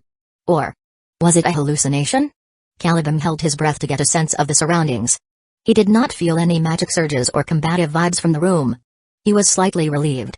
He walked slowly to the door. The moment he grabbed the doorknob, it slammed open with a loud banging sound, which took Caliban by surprise. It knocked him out so hard that he saw stars and felt some coldness from his chest. A long sword had pierced through the door and into his chest. Anfi walked out like nothing happened. Before he started the fight, he could tell the person outside of the room was a mage instead of a warrior. This judgment was based on the uniforms. Mages would not wear armor, while warriors would not wear a mage's robe. The sound of footsteps could barely be heard and his shadow moved fast, like he was floating in the air. Although these helped Anfi make a reasonable judgment, he paid too much attention to the timing of the attack, instead of the force of the attack. Caliban already recognized Anfi. His pupils contracted. Then he tried to scream out the warning. Anfi strangled Caliban's neck in his arms. I will give you some advice.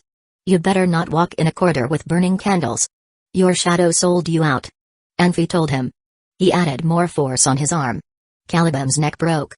Chapter 13, Assassination. Anfi, like a cheetah, slowly and arrogantly walked to the third floor.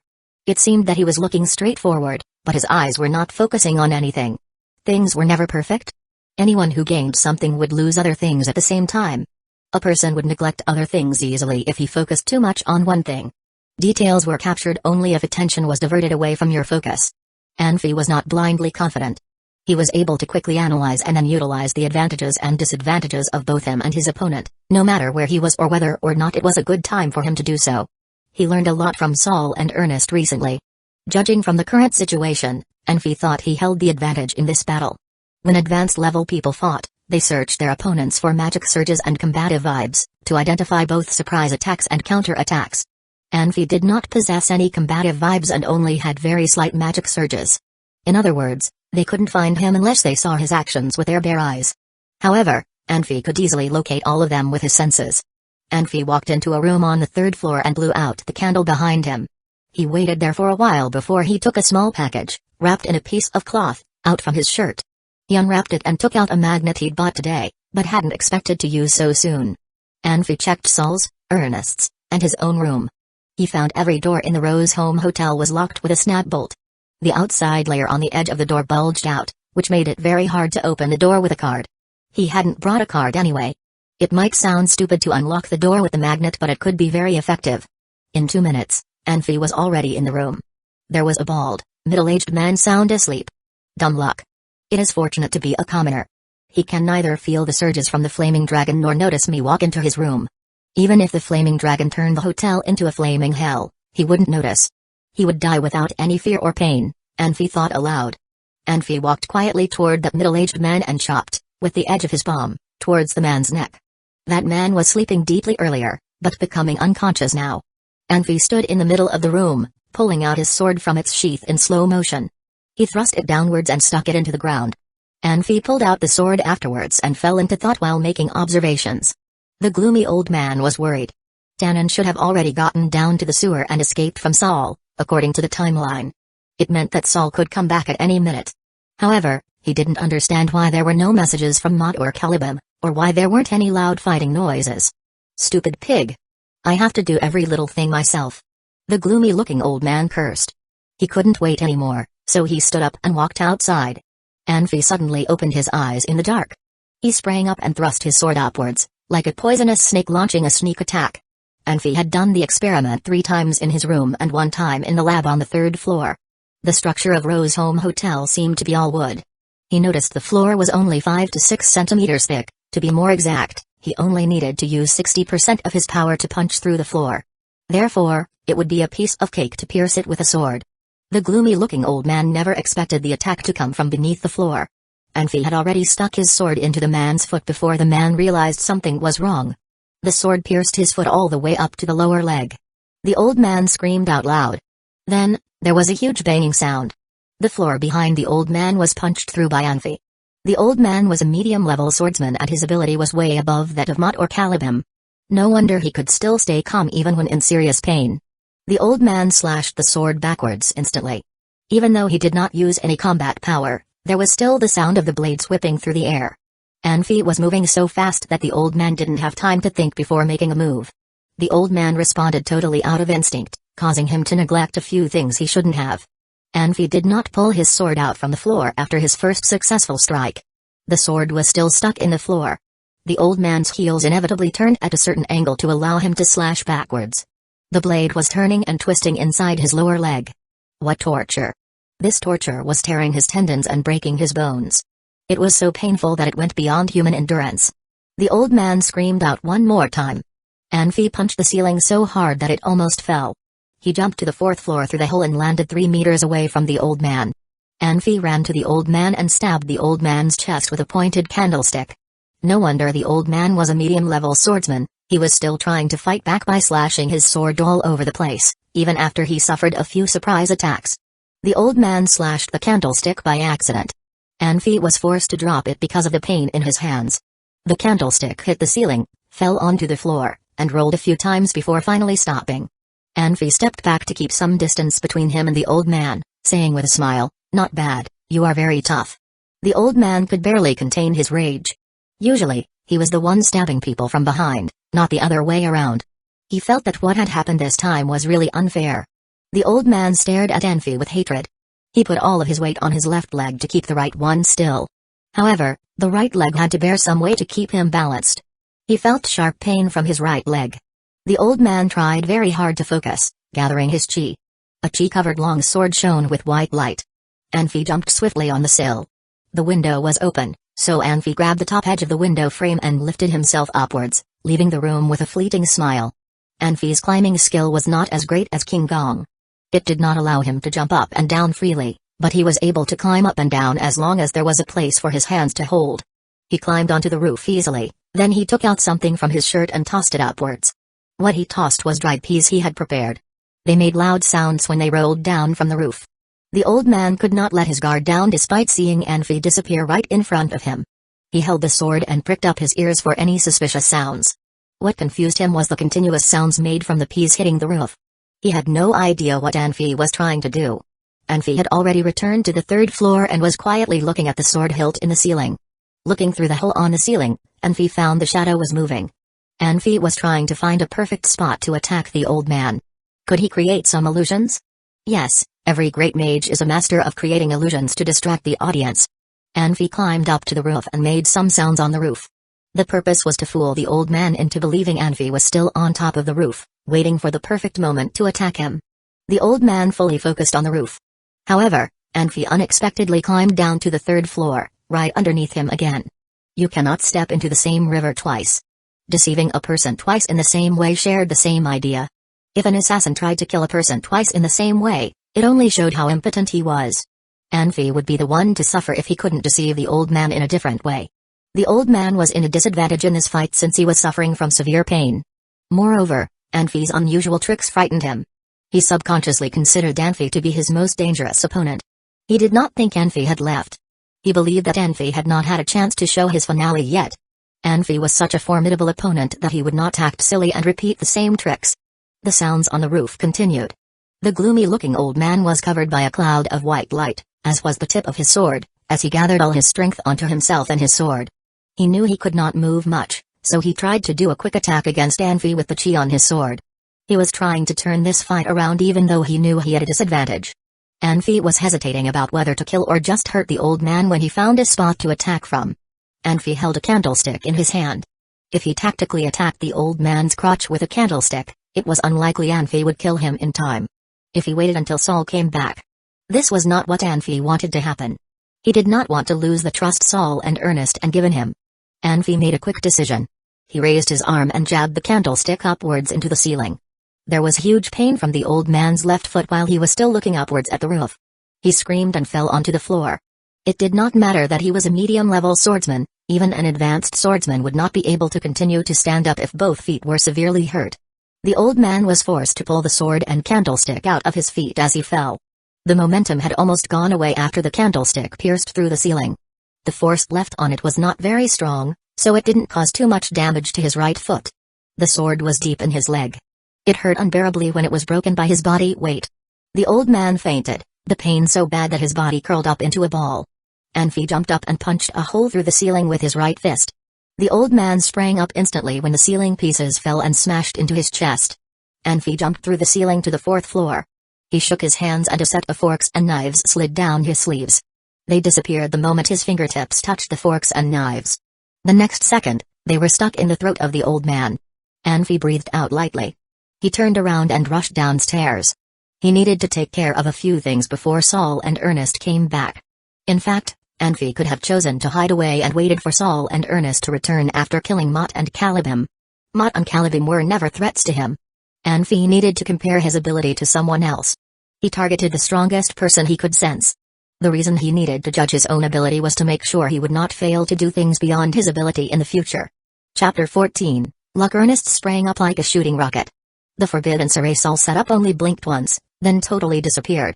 Ernest had used all his combat power just now, so the forbidden Saray did nothing to Ernest. Who is it? A voice rose in the dark. Are you all right, kiddo? Ernest asked, heaving a long sigh of relief after hearing Anfi's voice. They went to chase after the wizard who brought out the flaming dragon. Who would think that wizard would dive into the sewer? Neither Saul nor Ernest was willing to chase after him into the filthy sewer, so they had to give up and let him go. At the same time, Saul felt intense combative power from the forbidden Sarai. Both of them were surprised and rushed back to it. In fact, Saul got back to Rose's home hotel earlier than Ernest. He was a space archmage, allowing him to act a lot faster than other mages at the same level as him. Saul used his power to focus on sensing Anfi's breath. He found Anfi was still alive. Saul also sensed that a man at his magic level was running away from the hotel. That mage was Leighton. Saul did not get a chance to check on Anfi, but it would be alright since Ernest would come soon. Saul felt today's happenings needed to be explained, so he left the hotel to chase after Leighton. "Is it Uncle Ernest?" "I'm okay," Anfi said. He lit the candle with his fireball. Ernest's attention was drawn to the dead body of Mott. Anfi had done some work on Mott's body. It was now covered with hundreds of fireball burns. Mott's clothes were almost burned down to nothing. His face was burned charcoal black and barely any hair remained. These burns could not cover the wound in his throat. Anfi used some sinister tactics and turned the 2 fingers wide wound into a fist-sized one. It looked horrible where the extruded muscle was mixed with blood vessels. "Did you do this?" Ernest asked in surprise. He noticed the sign on Mott's collar. Entry-level swordsman only had 1 small sword sign, medium level had 2, advanced level had 2 swords with a shield print. The sign on Mott showed he was an advanced swordsman. "Yes." Anfi nodded but was still startled. "Uncle Ernest, he was powerful. I could not beat him with my fireballs. In the end, I had to use all my fireballs to shoot his face and thrust my wand at his throat." "Ah." Ernest had some doubts about what Anfi said. Anfi was merely a magic apprentice. He could only shoot out the lowest level fireballs. This entry-level magic would not allow him to present any threat to an advanced-level swordsman. Anfi was hiding something from him. He should not have lied to me. What happened? Ernest thought. "Anfi, can you tell me what happened?" Saul came in from the window before Ernest could finish his question. Ernest raised his brows. "You did not catch him, did you?" "No." Saul did not look too good. It was almost an insult for Saul to let the antagonists escape twice. He was an archmage. How come? He was a death mage. Ernest's eyes shone with coldness. He asked seriously, "A death mage?" "Yes, I was not able to locate him in the death fog. He had already disappeared when I finally blew away the death fog. When did death mages become so aggressive? How daring was he to show up and do whatever he wanted? It's going to be a mess." Ernest sighed. "Anfi, are you alright?" Saul asked again. "Is this person? You killed him?" Saul and Ernest looked at each other. They both felt something wasn't right. Ernest asked, "Anfi, can you describe what happened one more time?" "He kicked the door open and ran into my room. I was woken up by him. I was shocked, but I quickly jumped off the bed and started shooting fireballs at him. Professor, he was very powerful, very powerful. My fireballs couldn't even get close to him. He slashed his sword casually and all my fireballs were blocked by his sword. Later, he did not even need his sword to block my fireballs. He was catching them with his bare hands." There was confusion in his eyes as he tried to recall what happened back then. His eyes showed a hint of being appropriately startled. This is what was expected. Saul and Ernest thought. They looked at each other again. What happened later? Then he screamed "Ah!" and ran towards me. I was so frightened that I shot out as many fireballs as I could. I don't know what happened, but he suddenly started acting silly. He didn't care about my fireballs hitting him all over. He didn't even bother to use a sword to knock them down. I finally had to hit his face with my fireballs and thrust my wand into his throat. Then he fell on the ground. Anfi thought about it a little bit and tried to sound smart. "Professor, is it because he used up his combat power?" "No way." Ernest shook his head, checking the body carefully. He turned the body over by foot. His attention was drawn immediately to a serious sword wound Mott had on his back. The cut was so deep that the bones were exposed. "Did you do this?" Ernest asked. "No." Anfi was shocked. "Who did it?" "No. I don't know. I was facing him when we fought. After he fell down and died, I hid in the corner and waited for you and Professor to come back. I did not move." "I don't know what happened," Anfi murmured. This was his way of doing things. No matter what kind of secrets were out there, Anfi would not speak them directly. He would guide them to the secrets, but leave them to investigate and make their own judgments. Anfi acted like nothing happened and waited for Saul and Ernest to figure everything out. When given the choice of believing themselves or believing others, most people tended to choose the former. Saul and Ernest couldn't help speculating based on Anfi's story. They would trust whatever they found out themselves. "You are lucky, it looks like someone helped you again." Ernest checked the wound on the body carefully. The cut was deep, but it was not fatal. This only proved Anfi was telling the truth. If Mott was not attacked and wounded, Anfi would be gone for good. An advanced swordsman defeated by a magic apprentice was not a likely scenario. Saul did not look good. He was blaming himself for putting Anfi in danger. Reality was laid out right in front of him. If this advanced swordsman were not hurt, what would have happened to Anfi? He would never forgive himself if things happened in that way. Ernest, you are becoming even more impulsive. This time Anfi was lucky, what about next time? Next time, you have to stay to protect Anfi. Saul complained. Ernest did not know whether he should laugh or cry. He was blaming himself for leaving Anfi behind as well. However, shouldn't Saul stay and protect Anfi, as Ernest was the first one to rush out? Professor, I can take care of myself, Anfi said quietly. Saul sighed at him. This silly kid still had no idea how dangerous it was. Whom to blame? There was no one but him. He brought Anfi here and admitted Anfi as his apprentice. It would be a loud slap to his face if anything happened to Anfi in the Rose Home Hotel. After giving it some thought, Saul wanted to set up a few touch-sensitive arrays for Anfi. However, to be honest, considering Anfi was only a magic apprentice and only understood entry-level magic, it might put him in danger if the elements in the magic array were accidentally disturbed. Saul did not have much material for building the magic arrays. He might build an unstable one, which could be interfered with and might not work properly. He'd rather wait to build one after he went back to the Maho Empire. Saul, can you stay here? I will check out a few other places. Ernest could tell Saul looked even worse than before. He did not want to stay here and have a conflict with Saul. Saul nodded without saying anything. He was still thinking about how to protect Anfi. Ernest gave Anfi a smile and walked out of the room. There was a person in the opposite room lurking outside and watching their room. The person in the opposite room slammed the door closed after seeing Ernest walking out of the room. Rose Home Hotel had more and more guests noticing something was wrong. They woke up from it. Ernest had strong and intense combat vibes, and he never meant to cover them either. Even normal people can feel the unease and fear, so none of them dared to walk out of their rooms. Saul laid his eyes on Anfi's magic wand. Anfi, why did you make your wand in this shape? Saul hadn't paid attention to Anfi's wand until Anfi said he killed Mott with it. He just noticed the end part of the wand was shaped to be sharp and pointy. Professor, there were a lot of snakes on the island. I was almost bitten by them several times. I didn't know how to shoot out fireballs back then, so I made this one to kill the snakes. I see. Saul nodded. He was quiet for a few seconds, then slowly said, Anfi, tell me, what series of magic interests you the most? Or, have you decided to be a fire mage?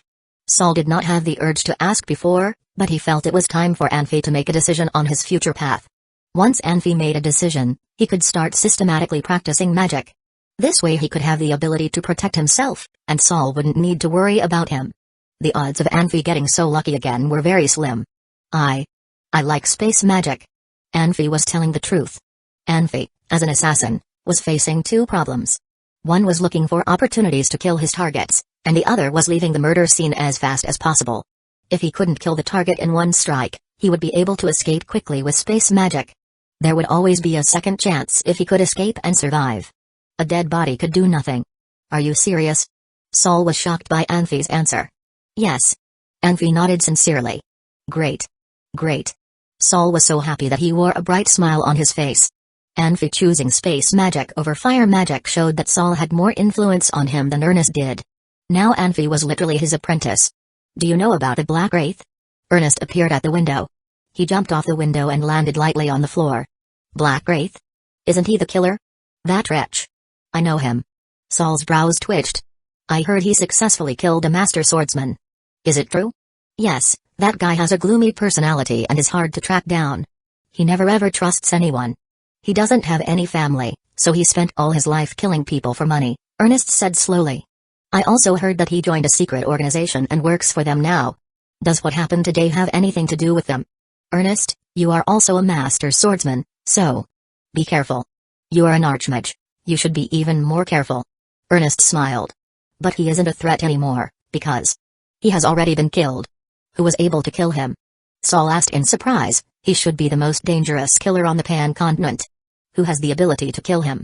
It should be the one who secretly helped Anfi. Ernest turned to Anfi.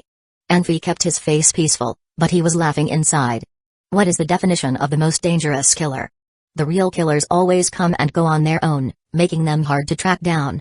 Didn't Ernest say that old man had joined an organization? It seemed this information was correct. For a killer, no matter what organization he joined, he would become less of a threat.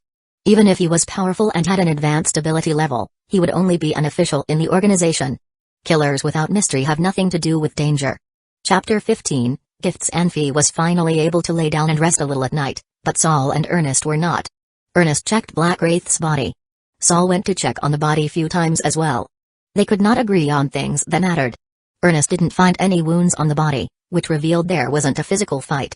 In other words, Black Wraith's level was not high enough to fight with combat power. It was inconceivable. Black Wraith was a medium-level swordsman. It would take some effort to take him down without using combat power, even if it was Master Swordsman Ernest. It was even possible to force Ernest to use combat power in the end. Ernest felt the chill on his back when he really thought about. Judging from the scene, that guy must be really good at cunningly using diversions to make surprise attacks. An assassin good at surprise attacks was usually able to take down people a lot stronger and more powerful than them. An assassin that had the same ability level as a master swordsman. Ernest clearly felt the threat. Luckily, that guy saved Anfi. It seemed that he was not hostile towards them. Saul focused more on the methods that guy used to kill Black Wraith. What scared the mages? It had to be killers who can quietly kill people. Mages usually held the advantage at the beginning of the battle, regardless of whether or not they were fighting with a master swordsman or a golden knight. However, whether or not they were able to maintain that advantage in battle depended on their experiences and magical knowledge.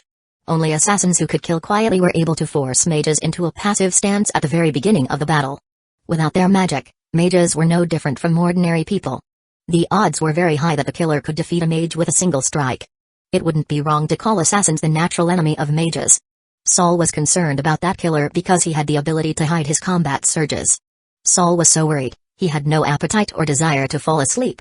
Anfi slept through the night, while Saul and Ernest spent the night talking. They decided to stop having Anfi explore the world, instead taking him to Empire Mahou immediately. If they didn't have to worry about Anfi's safety, Saul and Ernest would have preferred to stay and find out who killed Black Wraith. At the very least, they could figure out what the Black Wraith wanted with them and why he started the battle at Rose Home Hotel. However, with Anfi's presence, they didn't dare do anything. They did not want to get Anfi involved in a battle. At dawn, Saul and Ernest walked out of the hotel with Anfi. The hotel was surrounded by Temenka Aerial Union's army. A soldier had knocked on Saul's door at night. Saul told the soldier who he was, and no one dared to bother him afterwards. No one dared to stop Saul when he wanted to leave the hotel. A few patrol sheriffs watched the three of them walk away until they disappeared. They really wanted to beg for Saul's help to investigate last night's murder. The chief was not in town. None of them dared to ask Saul to do anything. They had to swallow down what they wanted to say to him. Saul, Ernest, and Anfi arrived at Freedom City, the downtown of Temen Commercial Union, in a couple of hours. He put his mage insignia on. It was awarded by Temen Commercial Union and allowed them to go anywhere without any trouble. They went to a path or A, started it, and disappeared in a bright light before Chief Bastak rushed to the array to see them. Anfi was trying to feel the magic surges. The scenery around him changed dramatically in the blink of an eye. They heard a warm voice welcome them. "Welcome back, sir. Moirich, why are you here?" "Sir, you should have told us." A man over 40 walked up to them. "Don't forget you are the Archmage of our Mahou Empire. It would an unbearable loss for the Empire if anything happened to you. Do you think we aren't able to help you? There is no point talking about lost. It is a talk between us, not a negotiation in the palace." Saul muttered, "Moirich, does the king already know about it?" "Of course. Do you really think we didn't know anything about it?" "No, never. The king received a secret letter from Bastak and knows about everything." Moirich smiled. Moirich, with his sideburns and pair of warm, compassionate eyes, was likely to leave people unnerved. He was not at a young age anymore, but Anfi found him interesting. That guy.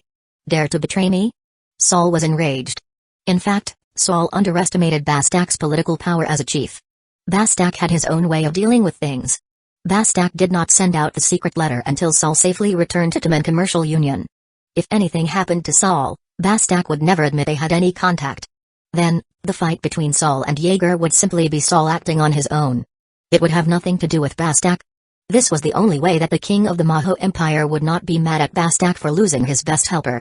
To most people, this would look cunning. However, it was normal for a chief to act this way, especially he who was trying to survive among empires. Have you ever thought of how to reduce the king's anger, instead of whether or not Bastak betrayed you? Moirich smiled. Are you laughing at me? Saul rolled his eyes. Maybe. Ma'arich had been very polite until this point. You. Never mind, no point getting heated with you. Saul shook his head. This is. Ma'arich laid his eyes on Ernest. Intuition told him that Ernest possessed unneglectable power. He is ahem. Ernest coughed to stop Saul's talk. Saul shrugged. This is my new apprentice, Anfi. Please help him in any way you can. Otherwise, if you do not drill him well, I will come after you. Uncle Ma'arich, how are you? Anfi smiled. This was Anfi's other strategy. When he met someone for the first time, even if they were 70 or 80-year-old man, he would call them uncle. Who did not want to feel young? What a polite kid. Ma'arich briefly laid his eyes on Anfi. He was very nice to Anfi, but he was not a moron. Saul introduced this young man in such a formal way, it revealed Saul must like him a lot. Even though Ma'arich only sensed weak magic surges from Anfi, he would have to treat Anfi well. Anfi was not so happy to be called a kid. Why was everybody calling him kid or dummy? Judging from the body he inhabited, he should be almost 18 years old. He was mature and no shorter than Ma'arich. Where was the little from? Ma'arich, did anything unusual happen in the Empire? Saul asked with a lowered voice. Unusual? Do you mean? I met a death mage in Tamen Commercial Union. Unfortunately, he escaped from me. Death mage? Ma'arich looked startled. Really? Death magic was a very strange magic. Maybe death mages and apprentices were not able to beat other types of mages with the same ability level, but once they reached the level of an archmage, the death mage's power would be amplified several times. All of their spells would reach their maximum power. Then, archmages of other types of magic were not their counterparts. Several archmages needed to fight together to beat one death archmage. They were only able to beat him. It would be a lot harder if they wanted to kill him. I did not lie to you. Saul sighed quietly. And I met a very dangerous killer. Dangerous? Yes, very dangerous. Ernest said seriously, I bet you have heard of Black Wraith. Black Wraith was killed by him, and that killer did not use any combat power. Ma'arich looked at Saul with suspicion. Saul nodded firmly at him. Tamen Commercial Union. Ma'arich took a breath. Sir, I think I need to report to the king about these matters. I agree. Sir, do you want to see the king now, or after you go back and get things settled? I will go back first. Saul glanced at Anfi. Sure, I will go to the palace first and wait for you there. Ma'arich said. Ma'arich nodded at Ernest and walked out hastily. Tamen Commercial Union was an important and strategic place for the Maho Empire. The reason the Maho Empire could provide its people good lives had everything to do with the tributes from Tamen Commercial Union.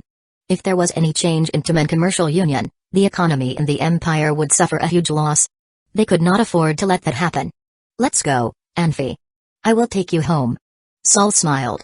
The soldiers who were responsible for watching the magic array stood in 2 rows. They tapped the floor 3 times with the handles of their polearms to salute Archmage Saul. Going back to your house? Ernest stopped. You guys go back first, I will walk around a little bit. Saul smiled at Ernest wordlessly. Don't worry. I will contact you later. I won't break my promise of staying in the Maho Empire. Ernest explained that he was used to the freedom and worried that he would feel uneasy living in Saul's house. My house is huge. Are you worried about bothering me? Saul said without emotions. And I have few other students live with me in my house. 2 of them are already entry-level mages. Ernest gave a wry smile. He already guessed something from Saul's word speech. The reality was that competition was everywhere in life. Saul was worried about Anfi being bullied and looked down upon by his other 2 apprentices.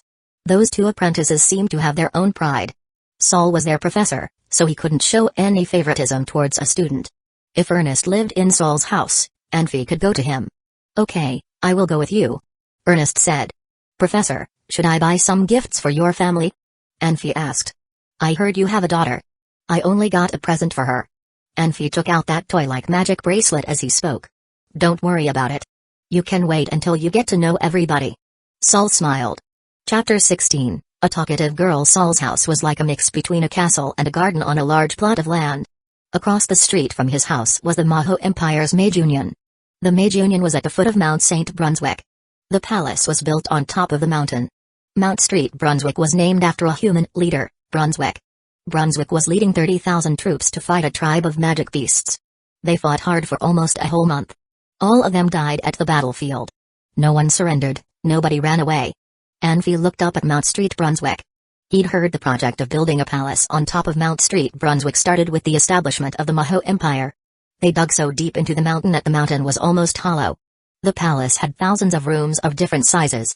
It had a museum, library, any facility one could think of. Many magic arrays were set up in the palace. There was a magic array every 3 floors all the way down to the bottom of the mountain. This was an escape channel for royal family members when an enemy archmage successfully released grand runes. Although the chances of an archmage spying on an enemy's territory and releasing grand runes successfully were slim, it was not impossible. Someone had done so in the past, so the Maho Empire needed to be prepared for any possibility. So, people in this world seem to have experienced a nuclear bomb, Anfi thought aloud. Is my father back? Is he really back? A girl asked in a sing-song voice. Nia. There was a broad smile on Saul's face. Following the cheers, a girl jumped out, strode across, and ran into Saul's arms. Anfi laid his eyes on the girl from Mount Street, Brunswick. He could only see the gist of her features. She had the same blonde hair as Saul's. In Anfi's eyes, blondes usually had curly hair, but this girl had smooth, shiny, straight hair. It looked like a golden silk cloak on her back. A smiling old housekeeper walked up to them. It was him that had told Nia about this good news earlier. Nia, this is your Uncle Ernest. Saul introduced Ernest to her. Hello, Uncle Ernest, Nia greeted Ernest politely. This is Anfi, my new student. He will be living with us from now on. Hi. Nia turned to look at Anfi. Ms. Nia, how are you? Anfi stuttered, This is a gift for you. I hope you will like it. At this moment, Anfi discovered Nia had very beautiful light blue eyes, inherited from Saul. She had a tall, slender nose, and slightly thin and sexy lips. Saul did not lie about Nia's beauty. Nia was undoubtedly a gorgeous girl. Thank you. Nia took the magic bracelet from Anfi. The bracelet disappeared in her silky hand after a few movements. She must have put it away in her space ring. Anfi watched her face. He knew what kind of gift that magic bracelet was. Nia didn't show any disdain for it, but she also didn't show any excitement. With some reasoning, it was easy to tell that Nia, as the daughter of Saul, must have seen many nice things. She probably didn't pay attention to that bracelet at all. Anfi was surprised by Nia's response to the gift he gave her. Not bad. Nia was a lady with class. Nia, why don't you show the guests around? I need to see the king at the palace. I will be back soon. Leaving again? Nia shook her head, no. Be good. Saul said something at her ear. Nia's eyes popped wide with excitement, looking at Ernest without blinking. After he successfully distracted her, Saul smiled in satisfaction. He cast a levitation spell, raised himself into the air, and flew towards Mount Street, Brunswick. Anfi saw a long sword hanging from Nia's waist. It was hard to tell if the blade was sharp or not, but the handle was designed in an old-fashioned way, without any girly decorations. There are many ways to tell someone's personality.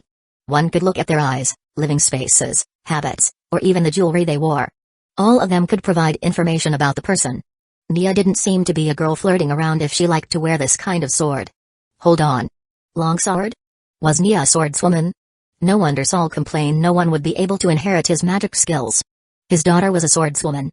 Anfi turned towards Ernest with a sly smile was in his eyes. It was not common to be as smart, sensitive, and quick to respond as Anfi. Ernest did not understand why that girl looked at him strangely. He managed to keep his face straight, no facial expression changed. Uncle Ernest, do you want to take a rest or walk around the house with me? Nia asked respectfully. Whatever, Ernest answered.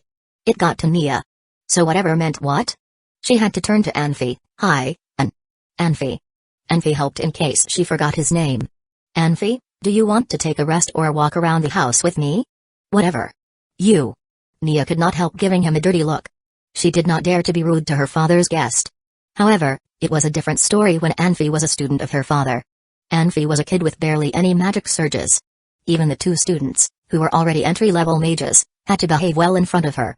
She was the daughter of an archmage, who dared to make her unhappy. Sir Anfi, how about walking around with Miss Nia and getting familiar with the house? The old housekeeper stood up immediately to make peace. Sure, Anfi agreed quickly. Huh. Nia hummed so quietly that no one could hear it. Nia's face had a lovely and bright smile when she turned to Ernest. Uncle Ernest, please join us. Huh. Ernest said flatly. In fact, it was superficial to think that this was Ernest. He always looked cool in front of strangers, but opened up and talked a lot more with the people he knew well. Anfi had seen Ernest and Saul have some hot arguments. Anfi even had the experience of being their judge. Uncle Ernest, this way. Nia was excitedly showing them around the house. A group of 4 was divided into 2. Ernest followed behind Nia, while Anfi fell behind on purpose to walk with the old housekeeper. Anfi asked him many different questions, pretending he wasn't doing it on purpose. Anfi was paying attention to what Ernest and Nias were saying while he was talking with the old housekeeper. After listening for a while, he slowed down his walking and intentionally kept a distance between them. Maybe it was out of admiration for Ernest, but still Nia was a little too talkative. Uncle Ernest, does your sword have a name? No. May I see it? No. Uncle Ernest, my father said you are the best swordsman. You also have the potential to be a saint swordsman. I've been looking up to you since I was small. You. Teach me some sword skills? Ernest's coolness did not stop Nia. Instead, she asked for a favor. You. Have you heard about my rumors? Yes. Then do you still want to learn from me? Did you mean those things? Haha, Uncle Ernest, my father told me what's seen by bare eyes was not always true, what's heard should not always be trusted. I trust my father. You are his friend. I trust you too. I just had an argument with my friends a few days ago. I told them you would never engage in any conspiracy if you dared to go to allies and Empire to battle with Jarofik. It must be Jarofik afraid of you and setting you up on purpose. He was a coward. Ernest became quiet. Uncle Ernest, can I see your sword? The talkative girl switched the topic back. There is nothing special about it. Ernest's tone did not seem to be as cold as before. Let me see it, the talkative girl whined, not letting her request go. Ernest took out his sword reluctantly. Uncle Ernest, your sword is too common. It does not match your title. The talkative girl opened her eyes wide, hardly believing what she saw. It is just a sword. Ernest said. There were things that couldn't be explained. At least, it was not possible to explain to this girl that he would never make breakthroughs and become a master swordsman if he relied on things like swords. Uncle Ernest, this is my sword. The talkative girl pulled out her long sword. The sword made a sound in the air like wind chimes. The light reflected on the sword was like the clear water. The blade sent out strong magic surges. It was a magic sword. Nice sword. Uncle Ernest, take it. The talkative girl was quite generous. Huh? No, thank you. I do not need it. Take it, Uncle Ernest. I really want to give it to you. I really do not need it. Uncle Ernest, my father asked me to treat you like my real uncle. This is your home. Take it. The talkative girl was very stubborn about it. But I really do not need it. Uncle Ernest, take it, otherwise I will be sad. I will cry. The talkative girl bit her upper lip. Ernest had a headache. If it was someone else doing this to him, he would have walked away. However, this girl was the precious daughter of his old friend, and she was just an innocent little girl with some silly ideas. She trusted him and even argued with her friends for him. Ernest did not want her to be sad, but he really did not need a magic sword. Okay, I will take it. Ernest took the magic sword. Haha. The talkative girl stopped crying and smiled. Uncle Ernest, can you teach me sword skills? This sword was a gift to ask Ernest to be her teacher. Wasn't it too much to ask for a favor in the time it took to blink? Shouldn't she be a little more considerate? Okay. Ernest nodded reluctantly. Uncle Ernest. Uncle Ernest. Chapter 17, Trouble Professor, I'll go rest, Anfi said with a smile. Yeah, rest early. We are going to the Mage Academy tomorrow. Saul nodded his head. Anfi pushed his chair away, standing up and smiling to a few brothers whose names he didn't remember. He turned and went outside. Father, I also want to go to rest. Nia pushed away the plate and elegantly wiped her mouth with a napkin. Okay, Nia. Saul didn't think too much about this. Anfi was going along the stairs to his room. Suddenly, a voice came from behind. Anfi, wait. Anfi stopped. He didn't need to look back to know that Nia was calling him. He just didn't know why Nia was calling him. I didn't imagine you could walk so fast, and your walking posture was also very strange. Nia said, slightly short of breath. Miss, what can I do for you? Anfi asked calmly. His mind became vigilant. Some habits could not be changed, such as the way he walked. It was a kind of footwork, always giving people a slow feeling. In fact, the speed was very fast, only a little bit slower than a trot. When he went out shopping with Saul and Ernest, he deliberately controlled himself in order to not reveal any clues. But habits are habits. Inadvertently, he used the previous footwork. He needed to be more careful. Let's go to my room and talk. This. Anfi hesitated. Why are you still there? Hurry, come with me. Nia waved her little hand authoritatively. Anfi simply followed Nia until they entered her room. Once they entered the room, The appearance of Nia changed and her smile disappeared. Her face was full of disguised grimness. She was scanning Anfi with a pair of very vicious eyes. Nia pulled out her sword and started attacking Anfi. Anfi dared not to move at all as he didn't know what her skill level was. He didn't want either of them to get hurt. "Miss, what are you doing?" "I am Anfi, your father's apprentice," Anfi said lightly. "How did you?" Nia suddenly covered his mouth. "Do not interrupt. What is your purpose in becoming my father's apprentice? I am warning you that I have limited patience." "Miss, can you just take away the sword? I will tell you the truth." Anfi felt a trace of sadness. The most likely reason was that Saul was too intimate with him, which triggered someone's jealousy. This placed obstacles in the way and even pushed the naive Nia out. It seems that wanting to stay here was not an easy thing. Anfi always gained the upper hand by striking only after the enemy had struck.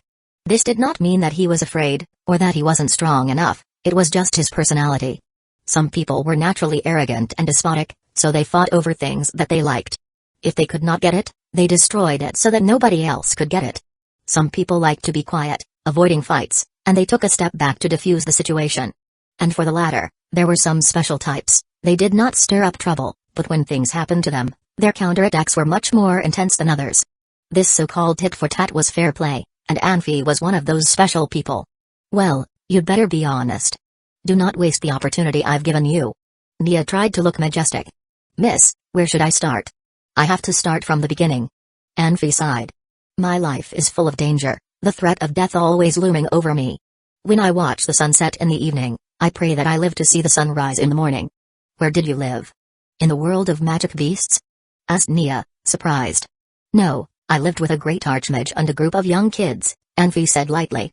"Great archmage?" Nia shook the sword in her hand. "Do not spout nonsense. Tell me, who is this great archmage? Don't try to muddle your way through." "I am sorry, miss. I cannot tell you the name." "Then you are lying." Nia's sword moved forward a step.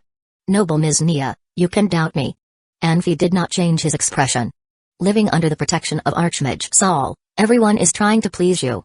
No one dares to make you unhappy, which developed your character. You can doubt whoever you want, you can make anyone explain, or you can kill them without fear, is that right? I am just a little man, and you are lady from above. There is no fairness between us. You do not need to talk to me about what is fair or just. The sword is in your hands. You can just kill me." "You. That's nonsense." Nia's angry face flushed. Her sword approached Anfi's chest. "I can prove that he is not talking nonsense." Ernest opened the door. Watching Nia quietly, his eyes became very indifferent. Ernest was a principled person. A simple magic sword and a special identity could not change his position. Anfi passed his test, and Ernest personally brought Anfi away from the island. He trusted Anfi. If Nia still tried to hurt Anfi, he did not mind teaching this noble girl a lesson, even though she was Saul's only daughter. Friendship was friendship while morality was morality, and Ernest would never be against morality out of friendship. He also believed that Saul would not take his own daughter's side. A person like Ernest was rare. Anfi was a lonely juvenile with very low strength, he was just an apprentice. In the eyes of many people, offending Nia for Anfi was not wise. But what would the world become if everyone made decisions based on what was wise or unwise? For some things, Ernest could temporarily put down fairness and justice, like when he and Saul went to deal with Jaeger. But for other things, Ernest could never give up his own principles. He'd rather die than live in regret. People like Ernest let the world understand what pride meant. If the world was dark, they were the torches at night, illuminating themselves and others. Uncle Ernest. Nia was stunned. "I can swear with my life, what Anfi said was the truth." "Ms. Nia, what else do you want to ask?" Ernest said indifferently, "If there is nothing else, I hope you won't disturb Anfi in the future. If you hate Anfi, and you cannot change your emotions, then you can go to your father and tell him to change their relationship as professor and student. Then I can let Anfi be my apprentice." Anfi's hands suddenly tightened into a fist, then slowly relaxed. Anfi and Ernest were not the same type of people. Ernest's dislike for Nia was written on his face. But Anfi was the walker in the night. Regardless of any excitement or disappointment in his heart, his face rarely changed, unless it was deliberate. Anfi was an activist, he believed in action more than anything else. Tons of words being said was nothing compared to a cup of hot tea. "Anfi, sorry." Nia lowered her head. By the influence of Saul, Nia worshipped Ernest very much. Although she did not believe Anfi, she had to believe Ernest. Moreover, Ernest made an oath. That was even heavier than she was able to afford. "Everything is all right now, right? Can I go?" Anfi asked lightly. Nia nodded, at a loss for what to say. Anfi did not look at either Nia or Ernest, taking a big step out of Nia's room. Ernest's eyes went back to Nia from Anfi, and he whispered, "What Anfi has been through is not anything that you, lady, could ever imagine. I'll repeat it again. Do not bother him." These words had been full of warning. Chapter 18, Guidance at the Crack of Dawn. Anfi pushed himself off of his bed and took a few deep breaths. Yesterday's quarrel was behind him, his eyes were made to look forward, not back. If he didn't let go, it would only be harder on himself. To live was to let go, he told himself. Nia was Saul's only daughter, he couldn't do anything to her. It was in his best interest to simply let it go. When he pushed open the window, he spotted Ernest practicing his sword below. In truth, it was more a warm-up than serious practice. For someone to be as skilled as Ernest, practice was not merely enough. Anfi grabbed a towel and left his room. He descended the stairs and entered the courtyard.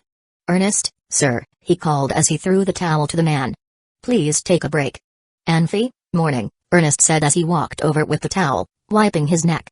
"You're up early," he added as he handed the towel to Anfi. As Anfi extended his hand to grab the towel, Ernest frowned. "Your hands." "My hands?" Anfi blinked, feigning ignorance. Ernest held out his hands. Their hands were of similar sizes, their fingers long and powerful. The only differences were his rough skin and the tendons sticking out on the back of Ernest's hand. Ernest grabbed Anfi's hand and turned it over, finding a thin layer of calluses on his palm, where the thumb met the hand. Ernest had never paid attention to Anfi's hands before, so he was only now discovering the unusualness of the young man. "You have experience with swords?" "A little, a long time ago." "With whom?" "I can't feel any fighting intent from you." "With a strange old man in my village." "Not for long, though. I was only 10 when Jaeger took me to the island." "Still don't remember where you lived?" "No," Anfi said, scratching his head. "I didn't have a father and my mother raised me. I can only remember her name and the village head's name. Everything else is blurred." "Don't worry. All in due time," Ernest said. "What was the village head's name?" "Bin Laden." "Do you know him?" "No," Ernest said, shaking his head. "Like you would know," Anfi thought, displaying his disappointment for Ernest to see. "Come, boy, let me see your skill with the sword," Ernest said, suddenly interested. "Me? With you?" Anfi asked, widening his eyes. "Come, don't be afraid."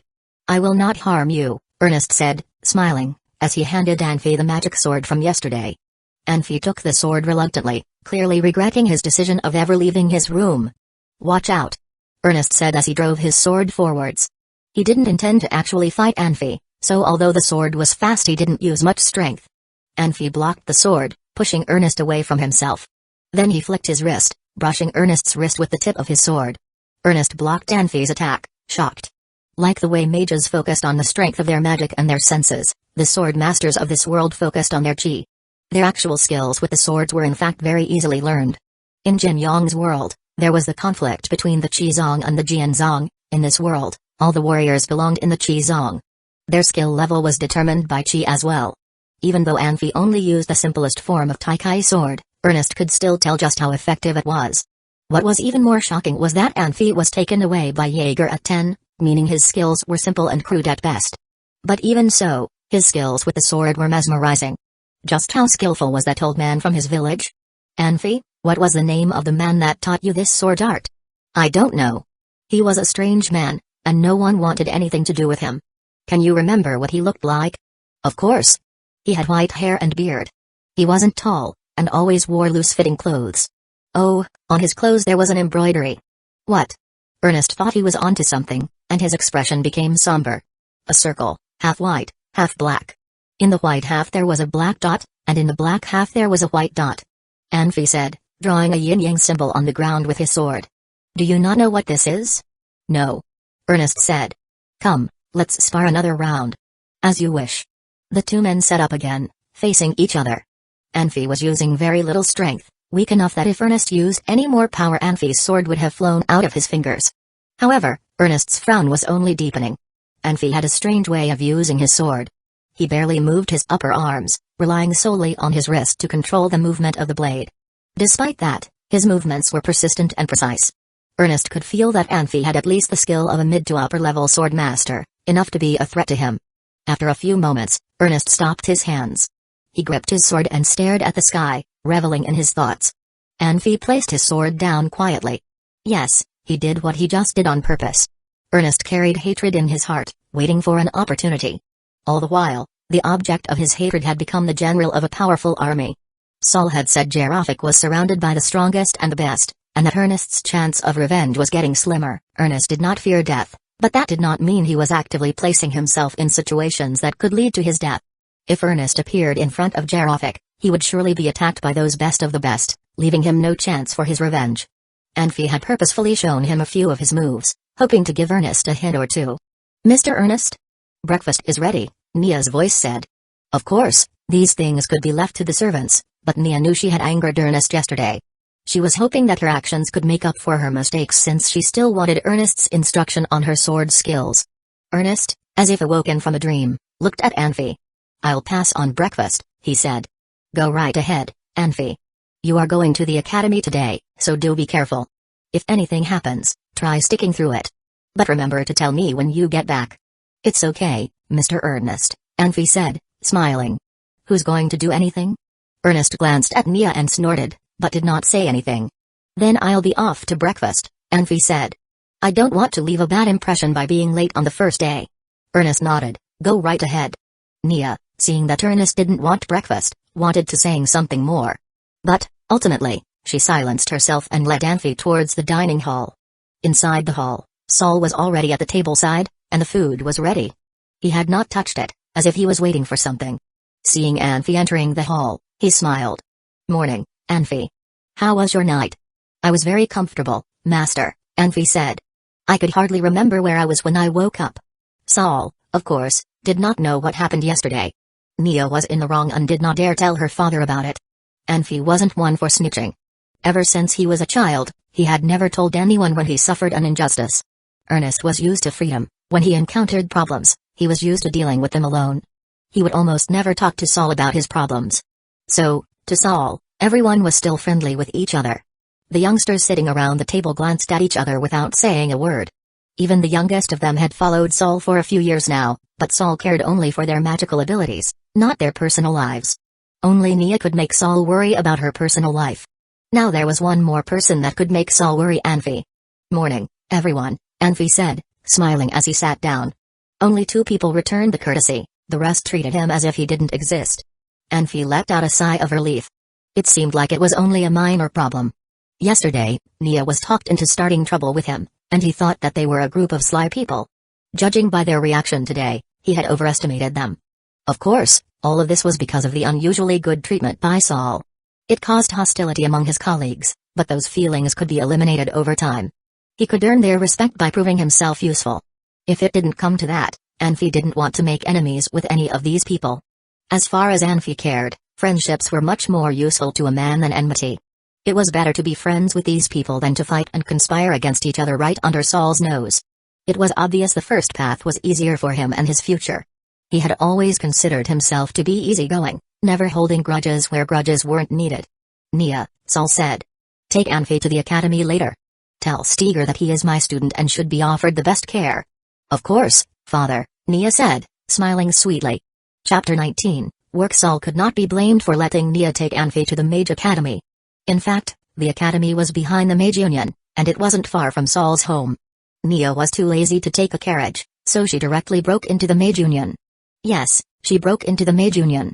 Every magician in the union was greeting Nia with big smiles, so Nia reached the back door of the Mage Academy without wasting any effort.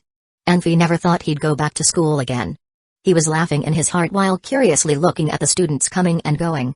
Anfi wondered whether these students had the habit of writing mottos on their desks. If they did, what would they write? Dirty poems were not an option, mischievous words could not be written either. What were they going to write? Do better every day? The students coming and going were more curious about Anfi. Nia was no ordinary girl, so almost everyone knew her. They couldn't help but be surprised when they saw Anfi and Nia walking side by side, speculating Anfi's origins. In fact, the Pan-Continent Mage Academy was mainly open to civilians. The truly powerful people wouldn't be here. They could have a few or even a dozen private teachers, or find ways to make their children be the students of top mages or high-level archmages. Those who had no other option came to learn at this academy. Nia never went to the Swordsman Academy. 3 children of the king of the Maho Empire were mages, and they never stepped into the Mage Academy. What did the court archmage do? Were they kept around just to be used? Saul's status in the Maho Empire was so high because, in addition to having strength, he was the teacher of the 3 princes of the Maho Empire. Even the king of the empire, Mr. Yan Lada, listened to Saul's guidance, and he said that it wouldn't be too excessive to say Saul was the second most powerful man. Even when the prime minister was in front of Saul, the prime minister had to be polite. If Anfi's skills reached the level of a mage, even if only the initial stage, Saul would not let Anfi go to the Mage Academy. Anfi's strength was too weak, so he had to spend some time to absorb all kinds of basic knowledge. This way, in the future, he could be expected to make certain achievements. Even so, the admission requirement of the Mage Academy was still very tough. Apprentices were not qualified to be trained in the Mage Academy. Saul took advantage of his influence to get Anfi in. Anfi also understood what was happening. Through the shade, an isolated small building became visible. This small building looked very old. A place about a meter from the top of building was filled with a full circle of moss. The roof was covered with creepers, and some windows even had weeds. Nia opened the door and went in. Anfi quickly followed. Although he held no grudge and his magic skill was at low level, he was very sensitive. Anfi felt the small building had strong magical fluctuations, and these fluctuations were 10 times more powerful than the fluctuations from when Saul fought Anti-Fire Dragon. If there was a magic array inside, and he stepped into it, then he would be dead before he knew it. Nia walked up to the 2nd floor, and she stopped before a black door. She knocked twice and pushed the door open before anyone answered her knock. I was wondering who it might be. So it is Miss Pearl from the Holy City. Come to see this old man? An old voice came out. Uncle Steger, you have not been to my house for a long time, said Nia. Your father held the title of dean but did nothing. He put everything on my shoulders, how could I have the time? So, when I go back, I will tell my father that you have been complaining about him. Haha. Nia, why don't you introduce me to your guest? Steger quickly shifted the topic. He is Anfi, and he wanted to go to the Mage Academy. My father said to let Uncle Steger make an arrangement. Uncle Steger, hello, said Anfi, smiling. Hello. Steger nodded. Well, I have brought you here, so there is nothing else, right? Nia clapped. Then I should go now? Come on. You just get here and you want to leave. Am I too old for you? Nia grimaced, then turned and walked out. It was not that she despised Anfi, she was just ignoring him. No matter how Saul tried to convince her otherwise, in her mind Anfi was nothing but a lesser man, so she did not need to ask Anfi's opinion. Steger looked at Anfi, slightly surprised, but he was in control. You are Anfi, right? Saul has informed me, and I have been waiting for you. Uncle Steger, sorry for the inconvenience, said Anfi respectfully. Not at all. Steger pondered for a moment, then slowly said, but some things are not easy for me to do. You are just a magic apprentice, right? Yes. Placing you in the 1st level magic class is not impossible, but today you came to the academy with Nia. Many people think that you are Saul's apprentice. The news will come out sooner or later. Since the establishment of the Maho Empire's Mage Academy, it has only been open to mages. This is the #1 rule of the school, and it cannot be violated. If people knew that Saul used his power to send his apprentice to get to the Mage Academy, I am afraid. If this news spread, there would be some bad rumors about Saul. Do you understand what I mean? Yes, I understand. Anfi smiled and asked, Uncle Steger, can I work in the Mage Academy? Just let me go to the library to read the magic notes, so I can work while learning magic. If I am not a student, then it will not negatively influence the Archmage. You misunderstood me. Steger smiled and shook his head. Although the basic magic skills are very simple, they are also very important. If there is no one to guide you, you could easily take the wrong path.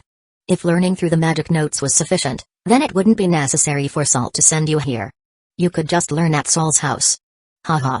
Although Saul's private collection may lose out to the libraries in quantity, it definitely wins in terms of quality. Almost every book is useful, unlike the library here. I can frankly say that at least half of the library's books are scraps, not worth wasting the energy to read. Uncle Steger, then what do you mean? I mean that you do not need to go to the 1st level magic class. You can directly come to me when you come to school every day. I will find a few teachers to tutor you individually. When you become a 1st level mage, then you can learn together with everyone. Is that okay? Anfi thought for a long while. Uncle Steger, thank you for your kindness. But all of these arrangements just for me. I will feel bad. Uncle Steger, please just let me work here. I believe in my ability. When I become a 1st level mage, I will come to you again. Steger could not help but shocked by Anfi politely declining his good intentions. Special tutoring by a few teachers was an opportunity only those big aristocratic families' children could enjoy. In Steger's opinion, Anfi's response was like not knowing chalk from cheese. "Anfi, I hope you can reconsider." "You do not have to rush your answer," Steger said slowly. He was willing to help Anfi just because Saul asked him to. Not only did Saul to him personally, but he also had his daughter take Anfi here, which meant Saul took Anfi very seriously. Although Steger did not understand why Saul paid so much attention to a magic apprentice, helping his old friend was his responsibility. In fact, Saul sending Anfi to the academy would cause gossip and hurt Saul's reputation. Steger used his power to arrange a few teachers to tutor Anfi. The consequences were the same. Because of this, Saul would be criticized and his reputation would be damaged. Seeing Anfi refusing his kindness, Steger was very upset. "Uncle Steger, please let me try," Anfi sincerely said. "If I really can rely on self-study to become a mage, then I can avoid a lot of trouble. If it doesn't work, I will come back to you again." The day Saul set off to fight Jaeger, he felt nervous. After Saul confirmed that Jaeger was dead, he felt relieved and let his heart open. Seeing Anfi's loyal and incomparable performance, it was natural to accept Anfi. On the other hand, it was the same for Anfi. Putting aside all kinds of differences, Anfi spent thousands of days and nights on the island. His inner loneliness could not be described with words, so he accepted that Saul and Ernest truly cared about him. He also let go of the wall around his heart, fully accepting Saul and Ernest. It could be said that Anfi had taken Saul and Ernest as his own kinsfolk. Anfi could accept the help of Saul and Ernest, but did not want to owe others, even if it would hurt Saul's reputation. This was the reason Anfi refused Steger's good intentions. Steger looked at Anfi for a long time. "I hope you will not regret your decision today." "Well." Anfi scratched his head and smiled. "If I still cannot become a mage within 3 months, then I will come back to bother you." Anfi was admitting being defeated. If he replied that he would not regret it, Steger may be disgraced. If he showed that he lacked the confidence, it would ease the atmosphere between them. "Kid." Steger grinned. "Well, that's it. I've been looking for a servant, and this work is being handed over to you. I am old, but my body is always healthy. I have nothing that needs to be taken care of. You will have a lot of time to read books at the library. If you have something you do not understand, you can always find me." Steger feared that Anfi would think the identity of a servant was too low, once again refusing his kind offer. So he implied to Anfi that he did not need to be taken care of and Anfi could go to the library to read books. "Uncle Steger, thank you so much." Anfi bowed to Steger, although this bow was really sincere, but he was tired of being a kid and wanting to return to a normal adult. "Great." Steger grinned. He searched the table and took out a card. "It's proof of being able to go in and out of the library, so you can start working now." Chapter 20, the third wheel. It was during class time, so there weren't many people in the library. Anfi glanced around and found only a dozen people around the long tables. The northern and southern side of the walls were lined with tall shelves filled with books of all kinds, separated by their magical disciplines. Anfi had sharp eyes and found several books labeled dimensional. He walked over, selected a few, and started flipping through one. However, as he leafed through the pages, he quickly discovered that the book was filled with myths about the gods and the origins of the world. He put the book back with a bitter smile. No wonder Steger said that many of the books in the library were useless. After all, he was here to study magic, not read stories. After flipping through 5 books, Anfi realized that none of the books here were what he wanted. After a moment of deliberation, he turned to the stairs to go to the second floor. Just as he set foot onto the stairs, he felt the familiar feeling of magic around him. He stopped quickly, but it was already too late. His body was already in the perimeter of the spell, and there was no going back now. He felt as if he hit a wall and skipped back a few steps in order to balance himself. A wave of stifled laughter arose around him. Anfi rubbed his nose and retreated. "You can go to the second floor after you become a high-level mage," said a young woman with long, brown hair and black mage's robes. "Thanks," Anfi said. "You must be a new student." "Not exactly. I am Headmaster Steger's servant, not a student," Anfi said, smiling. "Servant?" "Yes. I wanted to study here, but I was rejected as I am only an apprentice now. He cannot break the rules, so I was given the rights to use the library." "Ah," the young woman said. "It's okay. Even the best archmage was once an apprentice. Don't give up. I hope to see you in the new recruits next year." "Thank you," Anfi said, stealing another glance at the young woman before going back to reading books. Around him, some were still talking about him, laughing at his stupidity. They couldn't remember the last time such a fool had appeared. Who didn't know the basic rules of the library? What an idiot. Anfi, however, did not bother paying attention to the other students' words, as if he couldn't hear them at all. He wasn't feigning his calmness. He had always been able to easily ignore what other people said about him. He was an actor, and they were just laughing at another one of his masks. He wasn't someone who lived for other people's opinions about him. After a few books, Anfi still could not find what he was looking for. Some books had nothing to do with magic and were merely storybooks, some talked about magic Anfi had already mastered, and some talked about things Anfi couldn't even begin to understand. A normal person would have been annoyed at this point, but Anfi was calm, quietly reading one book after another. He was an assassin. If he didn't have patience he would have died 1,000 times over. He was confident that normal people couldn't match him in terms of patience. The young woman from earlier was watching Anfi. She was obviously a common visitor to the library. Seeing Anfi putting back easier books after a few pages but frowning and dwelling on others, before putting them back as well, she somewhat understood his level of knowledge. She quietly picked out a few books and walked to his side. "Try these ones," she said softly. "Ah, thank you," Anfi blinked and said. He picked up the book on the top of the pile and flipped through it. He smiled and turned to the young woman. "Thank you," he said sincerely. "You're welcome." The young woman had brought exactly what Anfi wanted. It was everything a beginner like him would want, from the different elements' traits and differences, to their combined effects, to simple spell anatomy. Anfi sat down on the bench nearby and began devouring the books. He wanted, and needed, to remember everything in these books. Although Anfi placed more value on the fighting techniques that were unique to him, he needed to create a proper identity for himself. It was not enough just being a Saul student, he had to at least become a mage. Time always flies when one is focusing on a certain thing. Anfi concentrated all of his effort on the books, completely ignoring any movement around him, totally unaware of the passage time. It was not until a hand reached over and closed the book that Anfi snapped out of his trance. He turned around and found himself staring at Steger, smiling kindly behind him. "Uncle Steger," he said in surprise, pushing himself off of the bench. "Child," Steger said, smiling. "You are still young and have plenty of time. Don't push yourself too hard, your body may not take it well. It is already dark now, and Nia is waiting for you by the door. Go home, come back tomorrow." Steger felt that he knew why Saul had taken Anfi as his student. Anfi was only an apprentice, but his determination was valuable. Steger had stopped by a few times and seen Anfi reading each time, scarcely moving. Steger was satisfied with the young man. Anfi glanced out the window, and to his shock he found that the sky had really darkened. He smiled shyly. "I'm sorry, Uncle Steger. I seem to have lost track of the time." No need, no need. Your dedication should be encouraged. Go. You won't like Nia when she's angry." "Okay, I'll be on my way, Uncle Steger." "Good night," Steger said, nodding. Anfi jogged out of the library and found the back door by memory, only to find it empty. He realized that Nia must be at the front door. Who was to blame for this? Did Anfi's brain took a break? Did Steger make a mistake, or was Nia simply taking pleasure in circling the school? Anfi took a breath and marched towards the front door. He crossed the school ground at a moderate speed, stopping to ask for directions a few times. When he reached the front gate, he found a lavish carriage. Nia was lifting the curtains on the window and looking out impatiently. Upon seeing Anfi, she snorted and dropped the curtain so hard she ripped half of it off. She was obviously displeased. "Miss Nia, why are you here?" "I thought I was going back alone," Anfi said as he climbed into the carriage, placing a smile on his face. "Father made me come, what could I do?" Nia replied coldly. "I am sorry," Anfi said apologetically. "Nia, are you not going to introduce us?"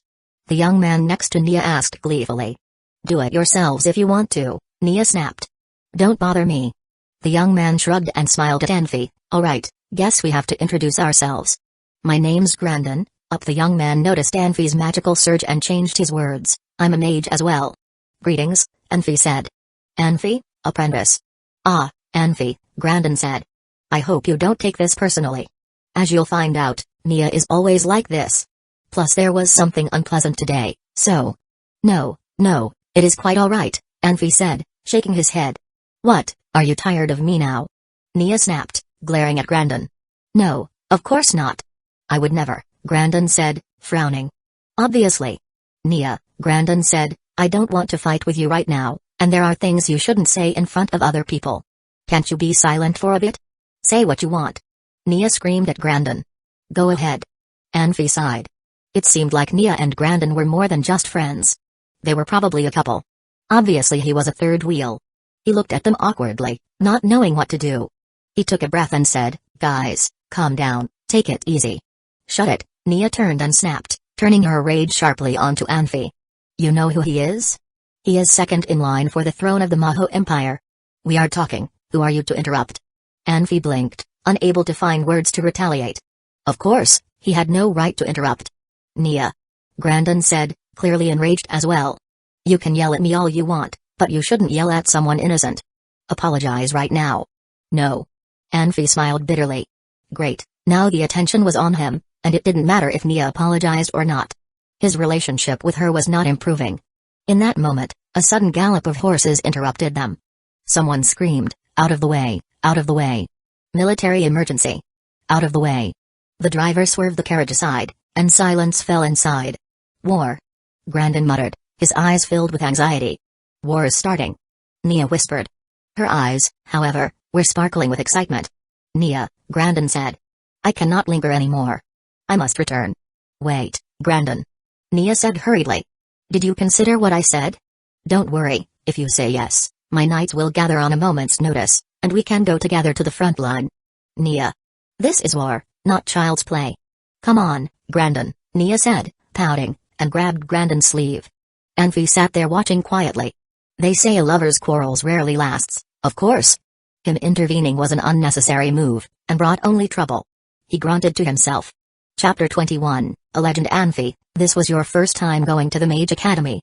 How was it? Saul asked. It was very nice, Professor. I had a good time there, Anfi responded. Which class did Steger put you in? Uncle Steger thought that I didn't have a solid foundation, so he put me in the library for self-study. This old guy probably forgot what I told him. Saul showed a bit of annoyance. Professor, I think this is good. I can go to Uncle Steger for help if there is something that I don't understand. No way, Anfi. You will lag behind if you keep staying in the library. I will talk to Steger. Saul shook his head. Professor, I think it is okay for me to do self-study at the library. I've already learned something from you. I don't want the class to slow down just because of me. Well then, you just let me know if you want to join the class, Saul said. Yes, Professor. What's wrong, Nia? Saul noticed that there was something wrong with Nia because her face looked pale. Nothing, Father. I am just feeling a little bit uncomfortable, Nia replied. Her suggestions weren't accepted by Grandin. He had rushed back to the palace to see his father, the king, to get more information on the frontier battle. As such, Nia felt ignored. Where are you feeling uncomfortable? I'm just not comfortable. Nia pushed the chair away and left the table. I'm not going to eat dinner. You two can help yourself. She left and entered her room alone. Anfi, what's going on? I have no idea. It seemed like something happened between Nia and Grandin. Grandin? The second prince? Yeah. What do you think of him? Anfi paused a bit and reluctantly said, I think he is a nice person. Haha, oh, Anfi. You don't have to be bothered by all the rules here in my house, but don't say the prince's name so casually outside. Otherwise, some people will not like it. I understand. Anfi smiled. The second prince is an easygoing person and he treated me with respect. I didn't realize that he was a prince until Nia introduced us. I like his personality as well. He is easygoing, unforgiving, unlike his brother, the oldest prince. What's this? It smells so good. Anfi pointed at the dishes on the table, interrupting Saul. It was not polite to interrupt Saul, but Anfi had to do so. He knew very well that this topic was sensitive. It wasn't good for an outsider to know much about the prince's battle for the throne. Grandin was about 20 now, and the fighting for the throne might have already started. Although Saul was well respected by the three princes, it might not be wise for Saul to support any one of them. If the one Saul supported got the throne, Saul's status couldn't get higher than it was now, otherwise it would be a threat to the new king. If the one he supported lost, it could be imagined what would happen to Saul. Of course, it would be okay for Saul to support the second prince if he could use all of his means to make sure the second prince obtained the throne. Unfortunately, Saul was not the type of person who was good at petty tricks. Anfi knew Saul well enough. Saul sometimes could do some things if he wanted to. Working with Ernest to fight against Jaeger was a good example, but there's a difference between petty tricks and deceit. The deceit where one knows how and when to show ruthlessness or tolerance, how and when to show ambition or cowardice. But what did Saul have? Nothing. He had so much to worry about, even the stubborn young man from the deserted island could gain his trust. If Saul decided to be deceitful, he could lose everything. What Anfi felt was even more absurd was Saul's casualness. Anfi didn't know what the status of the battle for the throne was, but it was easy for Anfi to guess what was going on. If the oldest and the youngest princes wanted to take the throne, seeing Saul was so close to the middle one, they had to try and recruit spies among Saul's students or family members to discover Saul's moves. As the saying goes, know oneself, and no one's enemy, and one shall win 100 battles. Currently, Saul had his students sitting on the two sides of the dining table, with 7 servants standing in the room ready to serve. Saul casually discussing what went wrong with the oldest prince. This could definitely cause future troubles. What would happen if Saul's words spread even before the oldest prince got a chance to place spies within his students and family? Through Anfi's eyes, Saul was in a higher social class, knowing how to deal with other people. His daughter was quite the opposite. She was naive and quite spoiled. But both the father and the daughter had something in common: they were pretty lucky in their lives and didn't face much adversity. For Saul, he was lucky enough to become a student of Archmage Cheronio and become a beginning-level mage in his 20s. He later became an archmage in his 40s after breaking through the bottleneck. Saul was used to being treated like a king, and even the king himself had to show respect to Saul. Saul thought he was the greatest archmage in this empire and the professor of the 3 princes. As such, it wouldn't be a big deal for him to say something about them or even criticize them. But in fact, it could possibly bring him trouble in the near future. Nothing should be taken for granted. Clouds fluttered, the wind blew, water formed waves and trees shook in the wind. Nothing was immutable. Everything in the world was constantly changing. Saul paused a bit and tried to get some food from the dish which Anfi liked most. The dinner was kind of boring and Anfi wanted to leave. "Professor, I am full now, can I go check on Uncle Ernest?" Anfi asked. "Sure." Saul nodded. "Please take your time," Anfi said politely to everyone at the table and went downstairs. Saul took a second look at Anfi, but still kept silent. Anfi went straight to Ernest's doorway and was about to knock, but stopped. Ernest must have been meditating inside, otherwise he would have come to Anfi for some advice or to learn some new skills. Anfi turned around and started walking towards his room. He needed to meditate as well. Choosing to learn magic was a mature choice made after much thought. He needed not just a legitimate social status but also a proper disguise. When a swordsman and a mage were fighting, each would try to achieve their highest speed. But when they got closer to Anfi, they all felt that Anfi didn't have any combat power, but instead tricky techniques. When a swordsman and a mage fought against each other, they would always put on all types of protective gear and use some defensive magic rays. But even before they got ready, Anfi could already rush in front of them. No matter how strong their magic and combat power were, Anfi would never give up his own martial arts skill. Martial arts were his foundation, and he would never stop practicing. He had not practiced in a while, so now was the time to do some makeup sessions. After getting back to his own room, Anfi put out the candle on the table and started practicing breathing. There was a secret book carried on from generation to generation in Anfi's family. Anfi read it from cover to cover and practiced the first half, but he never touched the second part. He understood the Theravada Zen, and had already achieved it, but not the Mahayana Zen. For him, the Mahayana Zen was total nonsense, especially the 6 supernatural powers. In order to verify his thoughts, Anfi went to Tibet several times and tried to see the so-called nirvana. However, no monks passed away during his visits, so he left without any evidence.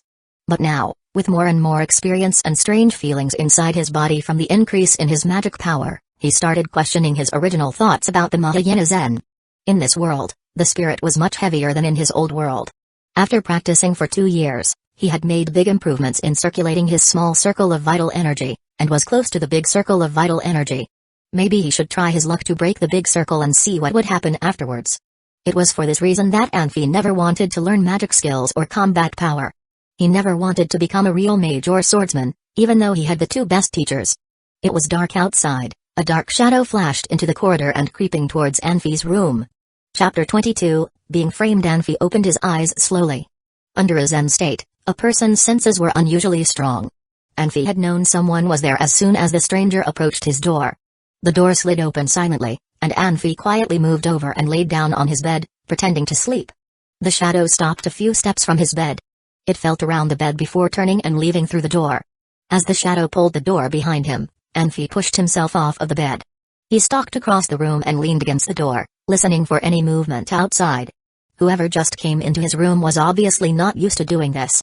He was careful enough, but his breathing was too heavy, the floorboards had creaked, and when he was walking up the stairs he had almost knocked over a vase. Seeing the stranger's clumsy moves, Anfi snorted. He had the ability to hold whoever it was down, but the whole situation seemed too strange, and Anfi didn't want to startle the stranger before figuring out exactly why someone was in his room. Anfi followed the person to the 4th floor, and saw him disappearing into a room. Anfi inched over, sticking close to the wall, listening to the sound inside. There were someone talking inside, but with the door closed Anfi couldn't hear much. Time to eavesdrop, he thought. A few minutes later, he was back in his own room. When he lifted his blanket, he found a small orange orb laying on his mattress, shining eerily. What is this? Anfi frowned, poking it with his finger. When nothing happened, he grabbed it with his hand. After a few moments playing with the orb, he put it in his pocket and left the room. He found Ernest's room and knocked softly on the door. Anfi? Asked Ernest. Yes, Uncle Ernest, Anfi said. I'm sorry to bother you so late. Nonsense, Ernest said, smiling, and opened the door. Uncle Ernest, how did you know it was me? How can I not? No one here knocks on my door. Saul never knocks, either. You're the only possible one, Ernest laughed. Of course, I wanted to talk to you too, so thanks. Uncle Ernest, why are you thanking me? Anfi said, surprised.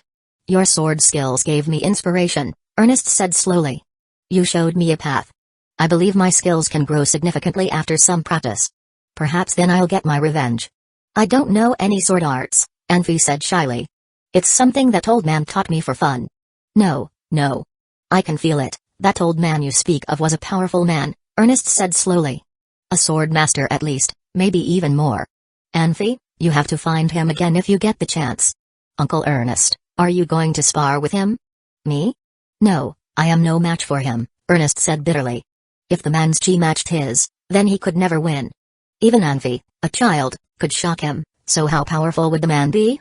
But Anfi lowered his gaze. I cannot remember where I came from. You will remember, Ernest consoled.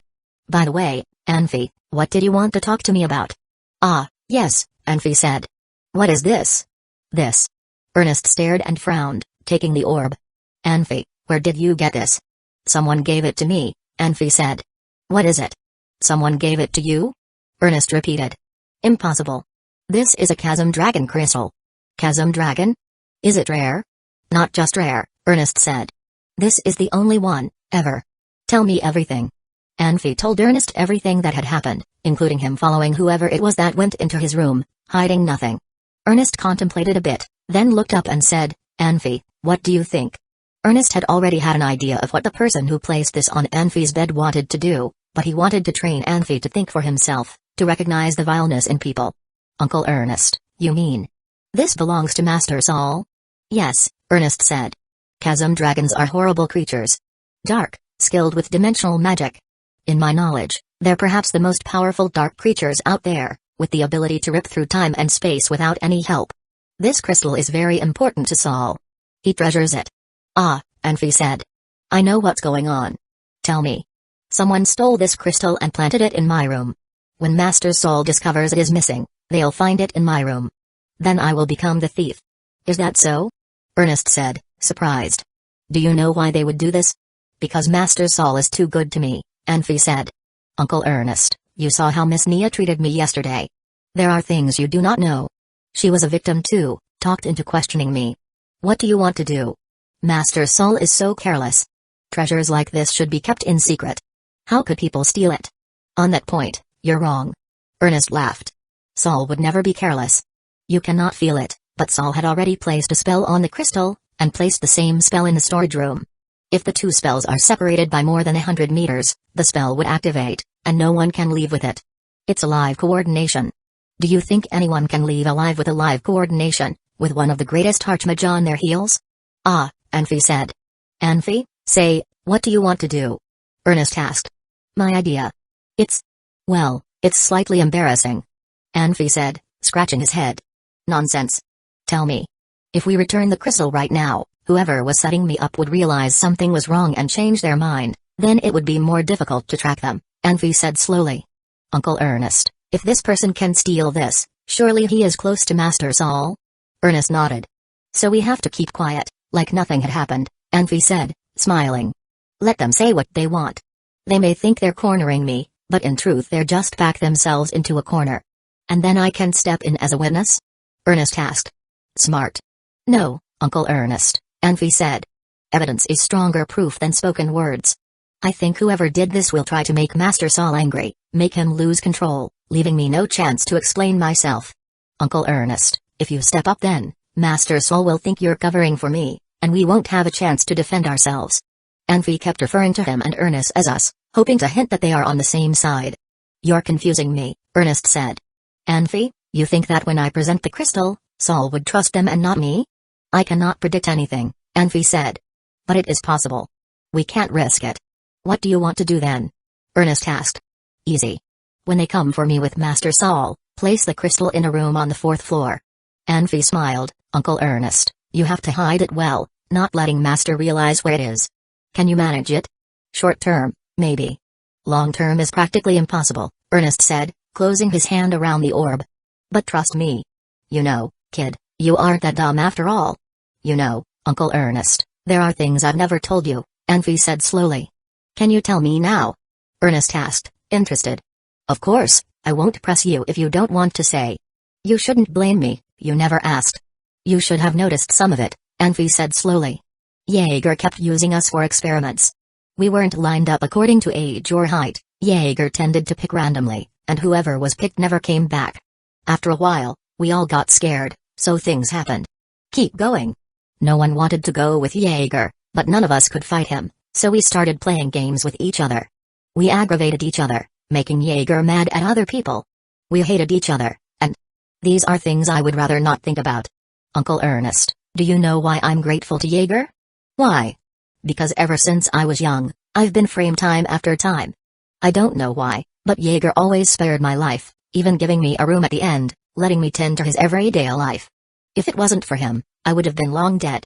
Chapter 23, Shameful Opponent. I never knew kids could behave like that as well. Ernest sighed slightly and said, in order to survive, people often maximize their potential, physically and emotionally. Kids your age are usually naive and innocent, but instead you learn to scheme against each other. Ernest thought of himself. After he had escaped from the trap set by Jarofik, he managed to run for over 1,000 miles with wounds all over his body. One day, he was so exhausted that he fell asleep on the way. When he opened his eyes, he found himself still walking, but with totally different surroundings from what he last remembered. He could not recognize where he was. He finally got the chance to ask an old farmer, and surprisingly found out he had traveled over 40 miles in his sleep. He marveled at this experience every time he recalled it. Adversities leads to maturity. Anfi smiled. Then, how did you manage to be the last survivor? By luck? Ernest asked slowly. After a long pause, Anfi grinned. Not completely by luck. It seems that Saul and I were both deceived. Ernest let out a sigh. However, I trust you. Want to know why? Why? When you found out you were set up by someone, you could have handed the magic crystal to me and let me handle the rest. That way, you could continue being this nice and innocent kid. You should know me well enough to believe that, knowing that you were framed, I would do whatever is needed to protect you. Ernest smiled. But instead, you opened your heart to me. You showed me your other faces so I could understand you better. I am glad that I earned your trust. Uncle Ernest, the most blessed thing that happened to me in the past several years was coming across Master and you. Anfi beamed. If it was in the past, I would have believed what you just said. But now I have to question if you are flattering me or not. Ernest chuckled, shaking his head. Anfi, whom did you learn your sword skills from? Uncle Ernest, I am always honest with you. I learned them from the strange old gentleman in that little village. Anfi smiled rather wryly. And you forgot about where your hometown was? I really can't remember. If I could, I would try everything to get back there. Anfi shook his head. My mom is still there. I really miss her. As I get older, I feel more and more that it is very useful to master these sword skills, and it is the best choice for me to continue learning. Your true sword skills must be even better than what you showed me in the morning, right? A bit better, but I don't know how to fight with combat power. I know. There is no way you could hide your combat power from me if you had any. Ernest smiled. If you want to learn, I can teach you. But remember, even though there are quite a few people who practice both magic and the sword, no one has been able to break through and master both at the same time. One has limited time and energy, and it is too difficult to focus on both skills. Even a genius who practices both just turns out to be an average fighter. I want to give it a try. Anfi insisted. Young man, you're quite confident, huh? Ernest laughed, but then he switched the topic. Anfi, about the magic crystal, do you plan to keep it from Saul? I need to find the opportune time. Well then. Uncle Ernest, I have to go back now. They will find me soon. Trouble is coming. Sure. I will stick to the plan. Ernest nodded. Anfi let out a sigh of relief. He'd been betting on Ernest's trust. Anfi took multiple factors into consideration. First, when he interrupted Saul, he noticed that the way Saul looked at him changed. Anfi didn't regret what he'd said, as he wanted to repay Saul for everything Saul had done for him. But if Saul started suspecting him, things might get out of control. Thus, Anfi had to reveal himself to Ernest ahead of time in order to gain Ernest's help. Second, for Anfi's own sake, he also needed someone who understood him. He could not practice without help. Anfi needed a safe and quiet place for his training, which he couldn't secure in Saul's home. There was no such place in the Magic Academy either. Obviously, he couldn't leave Saul altogether. Therefore, Ernest was the best candidate for being able to freely take Anfi away from Saul's home for any reason. Of course, Anfi would not confess everything to Ernest, regardless of how reliable he was. Anfi was well aware of what he could and could not say, and what he should and should not do. He knew he could share some of his secrets, but that was it. After a while, the door was pushed open and Saul brought some students into Anfi's room. "What's the matter, master?" Anfi sat up, rubbing his sleepy eyes. "Take it easy." Saul smiled subtly at Anfi and turned towards a thin student who seemed to be very excited. "Maurice, are you sure this is the room?" Saul asked. "Yes, I'm sure of it. I noticed Anfi sneaking into this room when I was walking downstairs. I didn't think too much until I got to the lab, but then Melinda told me the Chasm Dragon Crystal was missing. Anfi is the suspect." Maurice got more and more emotional. "Master, why didn't anything bad happen before Anfi came here? It's only been several days since Anfi came here, and this crime occurred? Are you sure it's him?" "Yes, I am absolutely sure." "Okay, you guys carefully search this room," Saul ordered coldly. But when he looked at Anfi, Saul suddenly became soft and gentle. He winked at Anfi. "This can't be right. Saul should have been outraged at me, but now he is winking at me? Why? There must be something going on," Anfi thought. Maurice got the go-ahead from Saul and went straight to Anfi to start his investigation. He hummed at Anfi, bent down and looked under the bed, and went on to flip open Anfi's comforter. Anfi rolled his eyes. "Such an idiot. How dumb do you have to be? Setting someone up is an art, not anybody can be good at it. How about you act a little more real? Come on, what is this? Going straight from my bed? Why did I even waste my time and energy on this fool? Even if I did nothing and just let them manage to find the crystal right here, I could still persuade Saul that I was innocent." Maurice examined the entire room without any luck, and could not help but glance back at Anfi. He then pretended to move on to some other spots in the room. Other students also joined the search. However, they were much more respectful compared to Maurice. They avoided leaving anything in disarray, putting everything back where it belonged once they had checked it out. Maurice, on the other hand, was making a mess. What's even more ridiculous was that he came back to the bed and searched under the comforter 3 times. Anfi was so annoyed that he got off the bed and watched all of this while sitting at a round table. Saul glanced at Maurice several times. Every time he looked at Maurice, the look on his face grew colder. "You can't find it?" Saul asked icily. Maurice stepped forward, grabbed Anfi's collar, and started yelling at him. "You're such a bastard. Where did you hide the magic crystal? Watch your manners." Anfi caught Maurice's hand and pushed it down. "I've never seen such a magic crystal," Anfi argued as Maurice fell backwards in pain. "It must be you that. Maurice, since you are wrong, you have to apologize to Anfi," Saul ordered. Maurice hesitated and struggled. Finally, he lowered his head and said, "Sorry. Madeline, didn't you say that Anfi went to the lab before?" "Yeah, yes." Saul's words made Madeline nervous, as well as Anfi. It seemed that Saul was talking to him too. Who else went to the lab other than Anfi? "No one else, master. Who knew that such a weird situation could happen in my house?" Saul suddenly started to smile. "Well, it seems to me that it is necessary to search every corner of this house." Everyone, including Anfi, kept their silence. "Anfi, please go ahead and get some rest," Saul said considerately, as he exited Anfi's room. The other students followed Saul out. Maurice stared at Anfi ferociously for a second but had no other choice than to leave as well. Rest? How could Anfi go back to resting without figuring out what on earth was going on here? He grabbed his magic robe and stepped out from his room. Chapter 24, An awkward outcome outside of his room. Anfi saw Ernest lazily laying against the door with his arms crossed, watching Saul and his crew walk upstairs. Anfi hurried over to Ernest. "Uncle Ernest, from the look on Professor's face, something must be going on." Ernest glanced at Anfi and laughed. "It's not me. You have no one but yourself to blame." "Blame myself?" "Yes." Ernest nodded. "You must have assumed that Saul would use his telepathy to look for the crystal, that's why you asked me to hide it, right?" Yes, was there a problem with that? Not only a problem, but a big problem. Ernest smiled. Your understanding of magic is too shallow. Saul's magic array did not start, which meant the Chasm Dragon Crystal had not left this house. But if he couldn't find it with his telepathy, guess what? That meant someone hid the Chasm Dragon Crystal intentionally. If anyone had the ability to hide anything from Saul in his house, it would be me. Therefore, as soon as Saul found out the crystal was lost, he approached me. Anfi's face froze up. He was so upset that he hit his forehead with his hands. He was not acting this time, it really was how he felt after Ernest's explanation. Anfi suddenly realized a plan he had thought to be cunning had turned out to be a joke. What happened to him? Was it because he lived alone on an island for so long that he lost his intelligence? How could he overlook such a huge blind spot? Not long ago, he had laughed at Mari's stupidity. Well, he wasn't that much smarter than Mari's after all. Realistically, it was not all Anfi's fault. A painter needed to deeply understand the colors before he could turn them into art, and a tactician needed to be fully aware of the pros and cons of the different branches of his army before he could win a battle. Ernest was right about Anfi. He didn't understand magic well enough to correctly predict Saul's reactions. This result was not surprising. Anfi would probably not have made such a mistake if he was in a world where he had comprehensive knowledge of everything. Many things that no one else would even pay attention to, such as a circuit breaker, a teacup, an ironed wire, even a toothpick, could be turned into a fatal weapon by Anfi.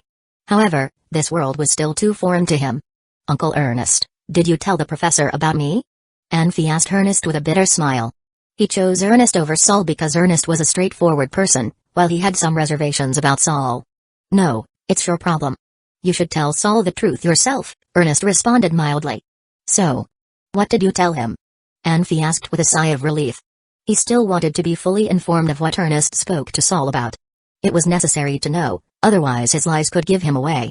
I said you discovered that someone secretly left the magic crystal in your room. You handed it to me and asked me about it. I discussed your plan with Saul as well, but I told him it was my idea. Anfi sighed. He didn't have much confidence that Saul would believe it was Ernest's idea. Ernest was a blunt person and would not normally be able to come up with such a scheme. Let's play it by ear, Anfi thought. Worst case, I can just leave the Maho Empire if things don't work out. Yes. Ernest was confused. Nothing. Anfi shook his head. Let's find out what Saul will do first, he thought. It did not take long before loud noises and the sound of crying reached them. Anfi and Ernest exchanged a look, and they moved upstairs together. In a room on the 4th floor, Saul was playing with the Chasm Dragon Crystal in his hands. He sneered at Maurice while Maurice and Melinda argued back and forth. One was saying the other one had asked him to steal the magic crystal and leave it in Anfi's room to set Anfi up, while the other one quarreled that it was all the other person's idea.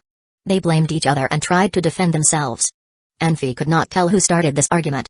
The quarrel would have turned into a fight if Saul was not there. They looked at each other with hatred, like they wanted to suck each other's blood and eat each other's flesh. Anfi looked at the Chasm Dragon Crystal in Saul's hand. He could not help getting worried. Ernest said the magic crystal was returned to Saul. Obviously, Saul set them up. I never thought the usually kind Saul would do things like this, Anfi marveled. Had Maurice and Melinda stayed calm and pretended to know nothing after seeing the crystal in front of them, Saul might have suspected that there were proper explanations for what had happened. However, they lost their calm at the sight of the magic crystal. They thought Anfi already knew their plan and snuck the magic crystal back into their room. To save themselves, they were quick to sell out their partner. What they did not know was they had lost their last chance by doing so. Still no answer. Saul asked coldly. Professor, it's all his idea. I am innocent. Maurice did not see eye to eye with Anfi and wanted to teach him a lesson. He even asked Miss Nia to make some trouble for Anfi yesterday. Professor, you can check with Miss Nia. Melinda yelled. She threw out another bomb for Maurice. Professor, don't listen to him. She asked me to get Miss Nia involved. It was all her. Bastard. Son of a bitch. Maurice cried out. Nia had woken up a long time ago. When she heard their argument, she got so mad that her teeth clenched. She looked back and forth at Maurice and Melinda, wishing to beat them up right now to let out some of her anger. Miss Nia was so arrogant that she had been thinking of herself as a very smart person. She didn't realize she had been used until now. How could she not be mad about it?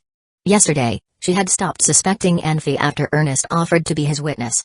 She still disliked Anfi, however, because Ernest had lost his fondness for her as a result. Her hope to learn sword skills from Ernest was shattered. But now, it turned out to all be her fault. Nia didn't dare to look at Anfi. She was ashamed to do so. Did Nia bother you? Saul glanced over Anfi, seeming to blame Anfi for not bringing it up. Anfi looked down. He was not sure how Saul felt about him.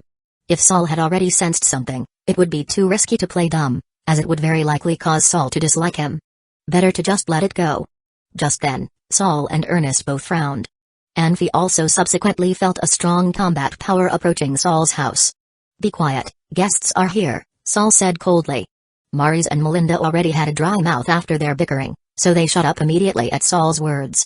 They also saw Anfi, who was supposed to be kicked out by now, standing there indifferently. No one knew how Maurice and Melinda felt about it. Quiet and fast footsteps were heard downstairs. Soon came Maurice, followed by two men in night suits. They were confused for a second by the situation, but then smiled. Sir, I come here too often to deserve such a prestigious welcome. It's late. Maurice, how can I help you? Saul asked directly. Being in a bad mood, Saul did not appreciate Maurice's humor. The king wants to see you now, Maurice put away his smile and said seriously. Huh? Is it? Saul glanced towards the north. Yes. Maurice nodded. All right, I will be there, but I need a little time to settle things here. I see. Sir, please excuse me now. I need to take care of a couple errands too. Maurice left without delay. A person in a high position like Maurice was able to control his curiosity very well. It was obvious that something had happened at Saul's home. It would only bring him trouble if he wanted to invade Saul's privacy. At Maurice's absence, Saul laid his eyes back on Maurice and Melinda. You two have to leave. I am not qualified to be your teacher anymore, Saul said firmly in a cold tone. Maurice and Melinda's faces turned pale. If Saul were a little softer to them and allowed them to stay, there would still be hope for them. Being kicked out would end their future. No one would welcome any mage, even an archmage, if they were expelled by their teacher. The magic level one could reach was tightly related to talent, opportunity, and commitment. However, being thrown out by their teacher indicated an unbearable fault in their morality. Going forward, even being a magic apprentice would have a better position than them. Regardless of their low level in magic, magic apprentices were at least trustworthy. Who would trust Maurice or Melinda again? They would have no opportunity to study further, not to mention the respect of others. He would be mocked by his peers in the Mage Union. In other words, there was only darkness in their futures from the moment Saul made his decision. Professor, Melinda said with a trembling voice. He was already an entry-level mage and one of Saul's two best students. He could not accept this dooming fate. Get out. Get out now. Saul said without any pity. Melinda looked around desperately, hoping someone could help him out and say something nice about him. But who could tolerate what he had done? Disliking Anfi was one thing, and even jealousy could be forgiven, but circumvention was another story entirely. Other students would not want to guess when the same thing would happen to them. Melinda received aloof and disdain looks and his heart was sunken. He turned around silently, walked to his bed, and started to pack up. How come did it end like this? Anfi felt awkward. He could sense the hatred from Maurice and Melinda, especially from the look as Melinda left. It was full of malice and spite. Anfi's personality would not normally allow Melinda and Maurice to leave here alive. He heard one of them was a high-level mage, and the other one was an entry-level mage, such a great way to make enemies for himself. In the field of Kung Fu, students' martial capabilities would be destroyed if they were kicked out. Wouldn't Saul wipe out Melinda and Maurice's magic capabilities? He would feel a lot better if they became ordinary people. Unfortunately, Anfi did not dare to take any action, not even to talk Saul, let alone execute his plan of killing Melinda and Maurice. He would do nothing before he could figure out how Saul saw him. Anfi, were you frightened? Saul looked at Anfi. Anfi looked down again. He did not dare to say anything. Was Saul testing him? It's okay. Don't act like a little kid. This is a gift for you. Saul opened his hand. There was a sparkling ring in his hand. Saul's students gasped. Even Nia opened her eyes wide. Anyone with basic knowledge of magic could tell it was a supreme-level dimensional ring. Thank you, Professor. Anfi took the ring calmly. He was the only person who did not know how precious the ring was. I have taught you how to use the dimensional rings. You need to practice more. Ask Uncle Ernest if you have any questions. Saul smiled. Chapter 25, The Heavy Ring. Anfi leaned against a tree trunk with a book in his hand, appearing to be at ease. He was feeling exceptionally good. Saul had arrived at the palace to meet the Emperor of Maho, Yolan. He had quickly returned and left a few words for Ernest, and then he left again without seeing Anfi. The next morning at dawn, a large group of people left the Maho Empire's sacred city, including Archmage Saul and Prince Grandin. The two men lead a third of the court mages towards the northern front. The Aizen Empire was menacing, as they frequently placed their army by the border, increasing tension. When the other major power in the Allies and military, the Dark Moon Magic Legion, appeared, the balance was shattered, and Yoland was forced to react. He sent his mages out first, led by Archmage Saul, to gain an advantage over the Allies and mages. Who was the happiest about this? Anfi, of course. Saul had left, and it was unlikely he would return any time soon. He was at the center of the conflict, and he couldn't afford to leave the front line. The Dark Moon Magic Legion had the famous fire mage Nuiaheim. Even with Saul there, Maho was still on the weaker side. Should Saul leave, he would be abandoning hundreds of thousands of soldiers to their deaths. Anfi knew that a war between two equally powerful empires would take a long time. There would be standoffs, skirmishes, and melees, ending in full-scale battles. This was the usual routine of war. No one would sit down at a poker table just to use all of their trump cards in the first round. Maho wouldn't, nor would Aizen. Anfi could tell there was something off from Ernest's actions. He didn't leave with Saul despite his hatred for Aizen, instead staying to take care of Anfi. He was always practicing with his sword, asking Anfi about his strange ways with the sword. Anfi knew he was waiting for the finale. Of course, the least happy person was Nia. She had tried gathering her friends to form a small squadron to follow Grandin to the front line, but was rejected. She had gone to Saul but hadn't received any favorable news. After that, she was isolated by her friends. As the daughter of an archmage, all of her friends were children of nobility as well, and no one wanted to see their children go to war. Some kids were locked in their homes, while others were sent back to their fiefdoms. In the end, Nia had lost most of her friends, and her unhappiness was evident even when she went out on her walks. On top of that, she had to face Anfi every day at home. Although Anfi had never blamed her for anything, she felt too embarrassed to face him. She was in obvious pain. Anfi closed his book, and with a flip of his hand the book disappeared. It had only been a few days, but he had already mastered the usage of dimensional rings. As the saying goes, hard work could make up for inadequacies. However, hard work could only take one so far, and couldn't turn inadequacies into advantages. A hard-working genius was way out of the league of someone who simply worked hard. Anfi couldn't say he was a genius, but he was a brilliant man. More importantly, he was a hard worker. As an apprentice, he only spent 2 days to master the art of using a dimensional ring. He stretched out his left hand, and another book appeared out of thin air. This was how he learned. Whenever he encountered something he could not understand, he switched to a new book, hoping to find something that could help him understand the other book. I knew you would be here. A young woman with long, hazel hair walked into the forest. Doris, Anfi said, smiling. Why aren't you in class? Doris was the young woman that helped him pick out the books in the library. They'd met a few times, and had gotten to know each other better. They weren't exactly friends yet, but every time they saw each other they would strike up a conversation. I'm about to have an exam, she said. I thought I would take a walk to distract myself a bit. Leaning against a tree, Doris said, I really shouldn't have shown you this place. This was my land, but now you've taken it. Let's split it, Anfi said, drawing a groove in the ground with a branch. This half is mine, that half is yours. Man, Doris said, laughing. You're really something. Thank you. Why don't you go to the palace and tell our emperor this half is mine, that half is yours? You sure I'll come back alive? Who knows? Doris smiled. You softy. Taking my land without remorse. Hey, who bullied you? You're a mid-level mage, and I'm just an apprentice. Upon hearing mid-level mage, Doris' smile disappeared. She rested her face in her hands and stared into the distance. The upcoming exam must be stressful, Anfi said.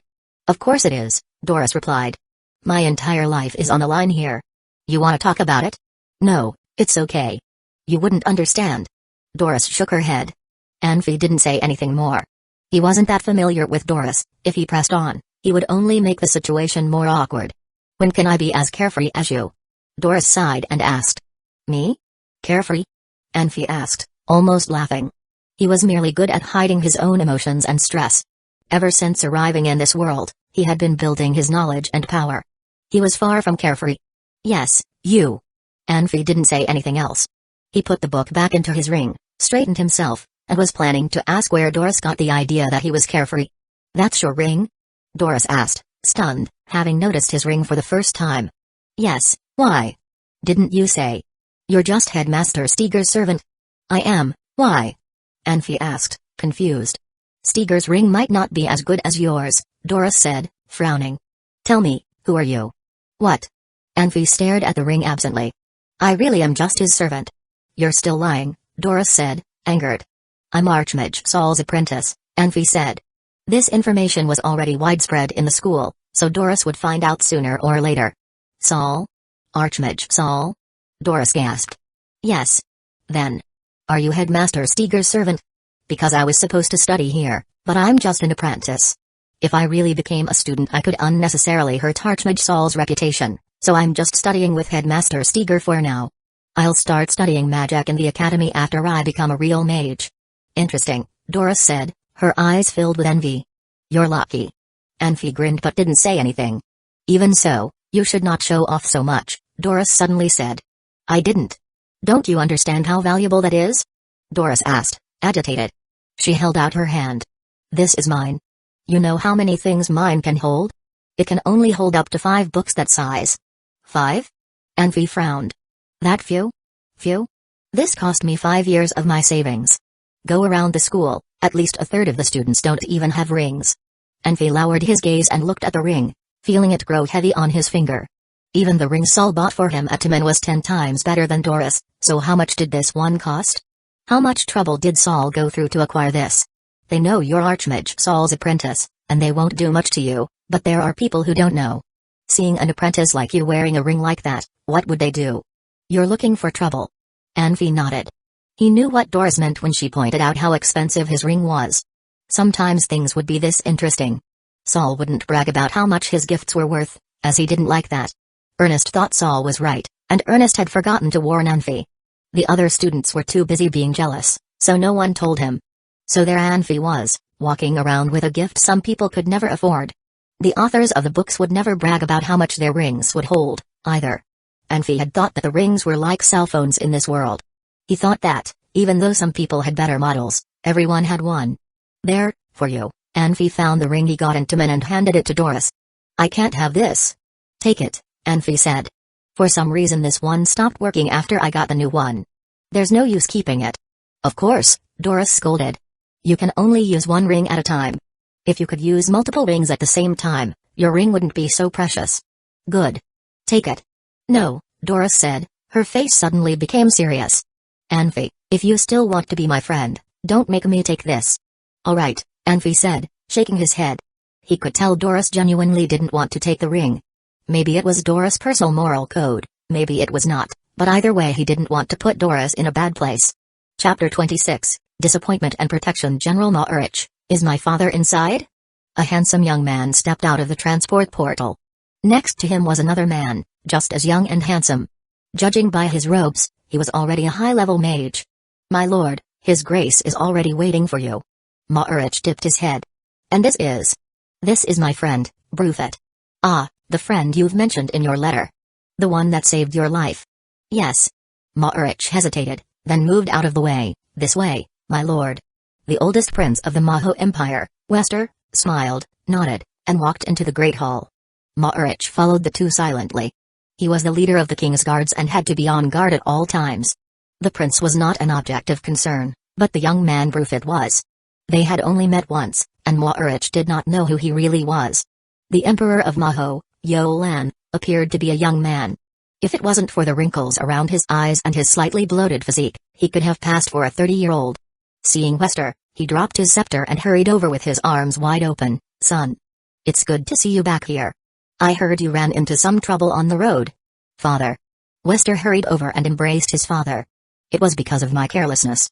I apologize for the trouble. You saved my son? Yolan's gaze turned to Brufet. Tell me your name, child. You saved the hope of the Empire, and I will repay you for your kind act. You're too kind, your grace, Brufet said. Anyone with honor would not have stood idly by. It is my honor to help a prince.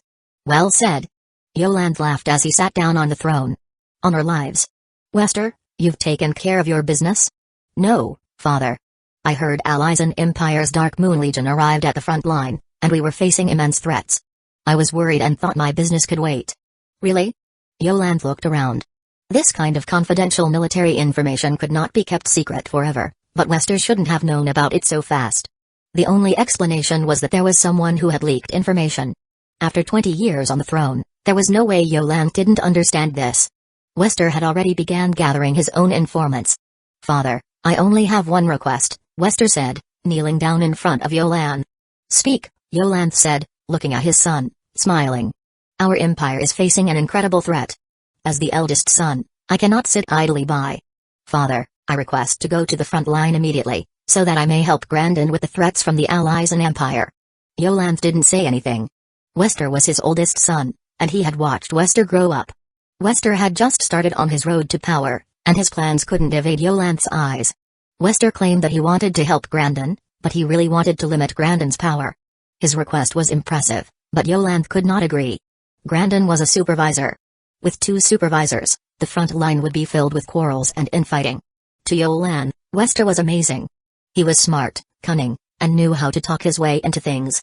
He was Yolanth's oldest legitimate son as well, and for the longest time Yolanth had plans for Wester to take over the throne once he died. However, he was concerned about Wester's ambition. He could not endure his brothers being better than him in any field. When they were, he had to prove he was better. Even before Aizen sent the Dark Moon Legion, Yolanth had already detected Aizen's intention of launching a full-scale war. So he sent out Wester to meet someone.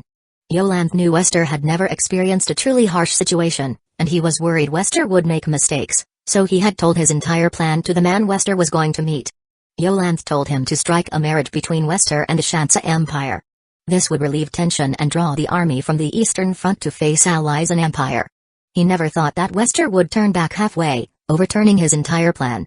After the message, Yolanth was disappointed, to say the least. As a father, Yolanth was amazing. He didn't show how upset he was in his expression and instead had tried to lighten the mood, so that he wouldn't hurt Wester's pride. But for a king to protect his child so much, was he choosing to do the right thing? Father, seeing that Yolanth had remained silent, Wester urged him on. Yolanth sighed, ripping off a piece of bamboo from a curtain nearby and tossing it to Wester. Break it. Wester blinked but did as he was told. Yolanth asked a maid to roll the curtain together and tossed it to Wester again. Break it. Father, Wester frowned. This is impossible. Why? Because it's too thick. You're wrong, Yolanth said. It is because they are united. I cannot compare to Bida or Moirich in terms of military tactics. I cannot compare to Saul in magic, or to Scotty in knowledge. And yet, I am the Emperor. Do you know why? Wester stared at his father, speechless. Compared to the powerful and the skilled, I am the weakest, Yolanth said, pacing to the curtain and breaking off a piece of bamboo. You can break me, just like this. Father. But, Yolanth said, unfolding the curtain. He placed the piece of bamboo inside and bundled it together. Who can break me now? Wester looked at the curtain, then back to his father, and sank into deep thought. As a king, you must learn how to unite and accept. Accept forgivable mistakes and unite all that you can.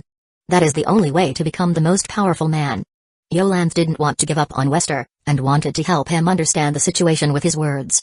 When Bayeri became a top-tier sword master, I left my scepter and my good clothes behind, and we drank ourselves unconscious in the tavern. When Moirich became a gold knight, Your Grace. Moirich interrupted, fluttered. They obviously did something embarrassing. What are you scared of? Yolanth grinned. Moirich looked away, still blushing, and did not make any eye contact. Yolanth's eyes turned to Wester. Child, do not be envious of your subjects' success. Do not strip them of their glories. Otherwise, his voice turned sharp, his scepter turning to his son. Otherwise, you have no right to sit on that throne. Wester stared but didn't say anything. Grandin has always liked the military, and he is stronger in that field than you and I. Let him worry about the war. Do not interrupt him. Yolanth rubbed his temples. Once the war broke out, my work increased. I'm old now. Stay, help me. I understand, Wester whispered. Yolanth waved his hand. Wester stepped out of the hall, wiping his brows. In his memories, his father was always kind and loving, but today his words were so pointed that Wester didn't know how to deal with it. My lord, are we still going to the front line? Brufit asked. What do you think? Then petition. Stop that. Stop all of that, Wester growled. I can feel it. Father is angry with me. I can't be too careless right now. I understand. Brufit nodded. The two stepped into a portal and activated it. Wester, standing in the front, couldn't see it, but Brufit's left pinky suddenly became a fragment of a bone. A drop of black liquid fell silently onto the portal and disappeared. When they emerged from the portal, his finger had returned to normal. My lord, where are we going? To my mother. My father always listens to my mother. She will talk some sense into him. Ah, Brufit said. My lord is wise. From what I can tell. Father always liked me. If I had known about this, I wouldn't have returned. My lord, these small problems will surely be resolved soon by your brilliance. Hopefully. Western side. On the other side of the portal, a gray shadow abruptly appeared. It stared at the portal and, finally, sighed. Chapter 27, A Time of Peace. Be careful. Christian called urgently. Before he could finish, though, Anfi was already falling more than 20 feet to the ground. Christian hurried over, conjuring a levitation spell to try and save his fallen colleague. However, he was only a novice mage, and could not conjure such a complicated spell in such a short time. Before he could finish casting the spell, Anfi had already hit the ground. Christian was scared speechless, but he soon saw Anfi's body fold into a ball. After a few rolls on the ground, Anfi stood up, smiling. You. Are you alright? Christian asked, unable to believe what he had just seen. For a normal mage apprentice, levitation spells were the hardest to master. For other spells, one only had to worry about losing control of their magic. However, a badly done levitation spell could result in lifelong disability or worse. I'm alright, Anfi said as he stood up, dusting himself off. You're too stubborn, Christian complained. You're just an apprentice, you shouldn't be doing any intermediate magic. I'm so tired of trying to lecture you, but you still won't listen. Lately, the relationship between Anfi and Saul's other students had been improving significantly. They had been hostile towards him because of Mari's and Melinda, but people tended to pity the weak. Mari's and Melinda's actions were repulsive, and their fellow students had preferred Anfi from the beginning. Most importantly, every time Anfi met someone, his first move was to smile and greet them, and he spoke ever so politely. His attitude had helped him make several friends, very few still held their initial grudges against him. Out of everyone, Christian was the closest to Anfi. This was very closely tied to how Anfi treated everyone around him. Every time he saw that Christian wasn't doing anything, he would always appear and sincerely ask Christian about magic. When Christian was busy, Anfi would never bother him. Actually, I was close to succeeding. It was my first time, and I was nervous. I can probably get it after a few more tries. Never mind, Christian said. He was terrified. Should anything happen to Anfi, he, as the person who had taught him the levitating spell, would be severely punished by Saul. Anfi, it's magic, you have to take it one step at a time. You can't push it. This time you simply lost control, but who knows what will happen next time. I understand. Anfi nodded, smiling. You. Christian sighed. He couldn't find any problems with Anfi's attitude, but he had a feeling that Anfi would be practicing in secret anyway, no matter what he said. Anfi. Nia said. Here, Anfi replied. Nia walked over, smiling, and extending her right hand. There you go, she said. Anfi accepted his dimensional ring, now looking very differently than before. The extravagance had disappeared, it was now an ordinary-looking silver ring. I used the power of a magic concealing crystal to disguise the surge of the ring and covered it with platinum. No one can tell, Nia said, smiling. Anfi, you're such a coward. Are you scared of people stealing it? My lady, Anfi's right. He's just an apprentice, wearing such a ring would attract unnecessary attention. Thank you, my lady, Anfi said sincerely. No problem, Nia said. Tell me if you need anything. Nia might have seemed rude and uncaring at first, but she was still kind in the end. She felt sorry for Anfi, so when Anfi had asked her for help, she agreed immediately. Whether it was finding a magic concealing crystal or looking for an alchemist, neither was something a normal mage would be able to accomplish. But in the end, Nia was the daughter of the greatest archmage. She went to the palace and talked to the emperor himself. She then found the best alchemist in the empire, Munfala, and completely transformed the ring. Anfi smiled but didn't say any more. Christian, say, what do you think about Anfi's potential? Nia asked. How long do you think it will take him to become a mage? Anfi is very hardworking, Christian said truthfully. If he can be patient, half a year at most. His words were not just a reply to Nia, but also a hint to Anfi that he should be more patient and move forward one solid step at a time. Anfi, hang in there, Nia said, waving her fist. Of course. All right, she said. I won't bother you two anymore. She turned and left. She was going to ask Ernest for instructions in sword arts. If Ernest heard about her helping Anfi, maybe he would change his mind about her and teach her what she needed. Christian, do you have any advice for levitation? God, let's not talk about the goddamn levitation spell anymore, alright?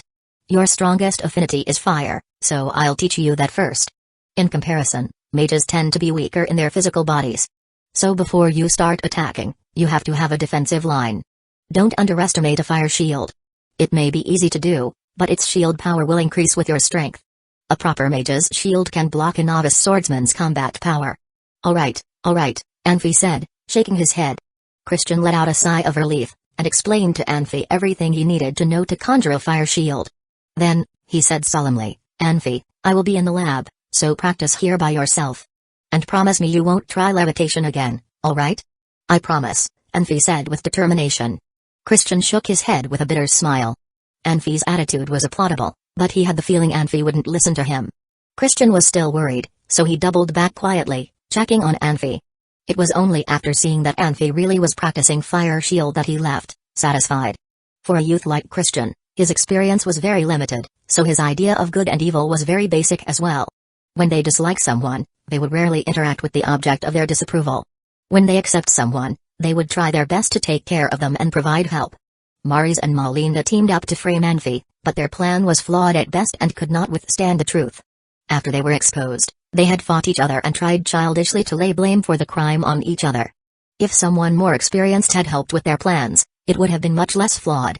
Unlike Christian, Maris, and Malinda, Anfi had been an assassin for a long time. He was cunning and patient, and his hands were not clean.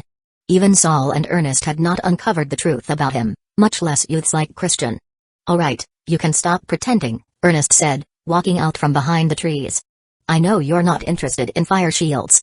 I don't know why, I'm just particularly interested in levitation, Anfi said, smiling. Maybe it's because we all like freedom, Ernest said, smiling. But Christian's right. You have to be careful.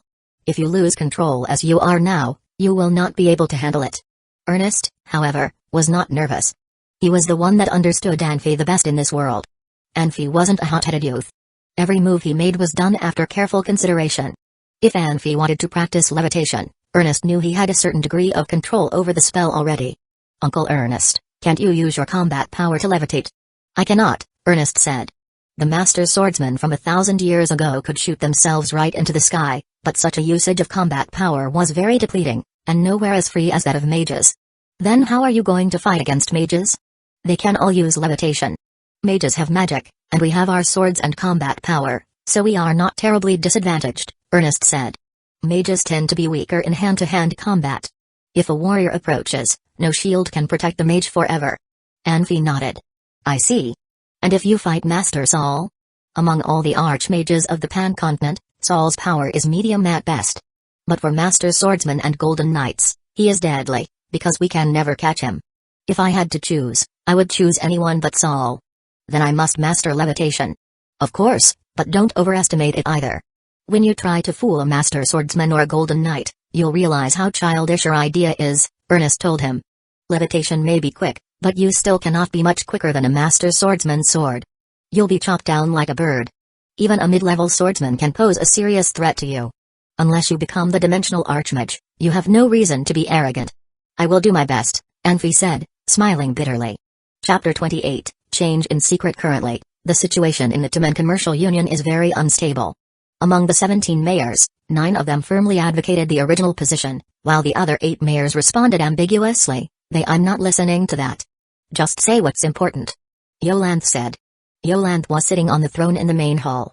The strange thing was that there were only 2 people in the whole main hall. There were no guards or ministers.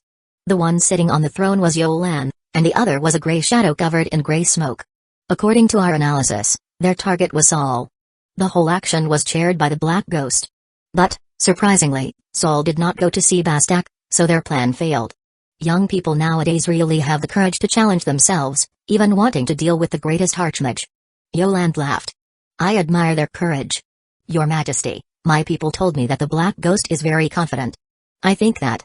This self-confidence is not arrogance. Self-confidence? Was Bastak on their side? We don't know. The gray figure shook his head. Continue. Yolande closed his eyes, as if meditating. Saul recruited a young man from an isolated island, named Anfi, to be his apprentice. Wait. Anfi? I think. This is the second time I have heard that name, Yolande said. Yes, our beautiful Pearl came to me to ask for a magic concealing crystal for Anfi. Yes, Anfi is living in Saul's home now. The gray figure nodded his head. Back to Saul, though. Later, he stayed in the Rose House Hotel in Wild Willow City. The Black Ghost was not willing to fail. They first sent people to lure Saul and Ernest away, and then were ready to seize Anfi. They had Ghost Master Layton control Anfi's soul to trap Saul. Your Majesty, here I want to say that the Black Ghost did not know the middle-aged man was Master Swordsman Ernest, or they would not have risked doing this. That's a problem. The Black Ghost should not have made such a foolish mistake. Yolan shook his head. Even if the Black Ghost made a mistake, do not forget their master, Magic Fog. This mysterious organization has been secretly developing for hundreds of years. Their forces were very large, and even I knew that Master Swordsman Ernest was accompanying Saul. They had no reason not to know. Your Majesty, what do you mean?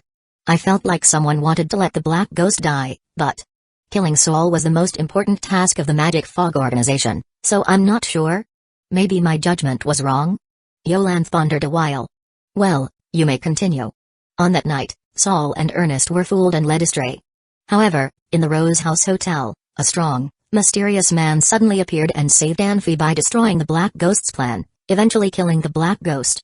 Oh? Interesting. Yolan smiled. Your Majesty, there was something even more interesting. Continue. Besides the 3 people in Saul's party, there were 21 guests in the Rose House Hotel that day, 2 businessmen with 8 bodyguards, a couple that seemed to be having an affair, a small mercenary group of 6 men, and 3 prostitutes staying on the 3rd floor as permanent residents. My subordinates tested them and found that the strongest one was only a middle-level swordsman. Go on. The owner of the Rose House Hotel had a lower-level title denoting his family's loyalty. There are a total of 13 people in his home. The hotel employed 4 male waiters, all less than 20 years old, and 2 maids. We did a detailed investigation on all those people, but the none could have posed a threat to the Black Ghost. You mean that strong, mysterious man fell out of the sky? No, sir, there was a man present who should not be forgotten. Who? Anfi. Sure enough. Interesting. Yolan's big hand was stroking the huge sapphires, pondering. Have you investigated Anfi? We just performed an investigation. What kind of person is he? What do you think? An idiot, a very naive idiot, the gray figure slowly said. Based on our observations, Anfi simply cannot be that strong, mysterious man. He only has weak magic fluctuations in his body, which are easily ignored, and he has no combat power. But from all the clues collected from the Rose House Hotel, Anfi should be suspected the most. It seems we should send someone to test Anfi. Your Majesty, that is not necessary. Oh? When my group was doing their investigation, we found the Magic Fog group was doing the same. After the Black Ghost was killed, they stopped all actions against Saul, instead focusing their investigation on the Black Ghost's death. What we have done, they have done too. Anfi attracted their attention as well. The gray figure paused. The Magic Fog group has sneaked into the sacred city in batches. What do you think the result will be? If Anfi was really that strong, mysterious man, the Magic Fog people will not be Anfi's opponent. Anfi was able to kill the Black Ghost without using any combat power. Once he begins to use that power, he will be unstoppable. With Ernest's help, Anfi will not lose the battle with the Magic Fog group. Please, Your Majesty, please pay attention. Anfi must have a unique way to completely hide his power. If we can master this method, we will have a huge advantage. You said that Anfi was recruited as Saul's apprentice on that island? Before this, where did Anfi come from? I don't know. It seems no one knows. Well, let the Magic Fog test Anfi, and we can wait for the results, but Yoland lowered his voice and said, no matter what the results are, kill all the Magic Fog people. Yes. That gray figure nodded. Your Majesty, the oldest prince. There's no need for you to care, and I have my own thoughts. Yoland waved his hand. Yes, Your Majesty. Anfi could hide his real self from Saul and Ernest, but, under the Empire's impermeable investigation, some people had already paid attention to him. However, Anfi didn't know any of this. The next morning, Anfi got up, putting on clothes as usual, and knocked on the door to Ernest's room. Boy, it is still dark. I really doubt you are a magician. Ernest said while opening the door. Uncle Ernest, can we go running together? Anfi laughed. Running? Like what you did yesterday? Yeah, don't use any combat power. Run the entire course depending on the body's original strength. The old man in the village taught you this? Ah. Anfi nodded. Ernest hesitated. Running blindly like a fool? Other people certainly would laugh at him. He had never seen this method, but it was still dawn, so most of the people in Saul's home were sleeping.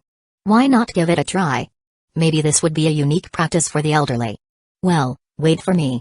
A moment later, Ernest and Anfi were running in the garden trails.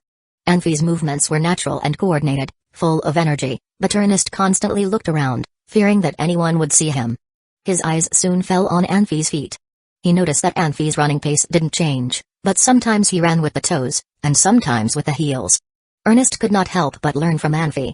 Anfi gradually accelerated his speed, Ernest following immediately on his side. Ernest did not even use any combat power, since his physical strength was still far above Anfi's. After a few laps, Anfi was already out of breath, but Ernest seemed like nothing had happened. "Uncle Ernest, how did you feel?"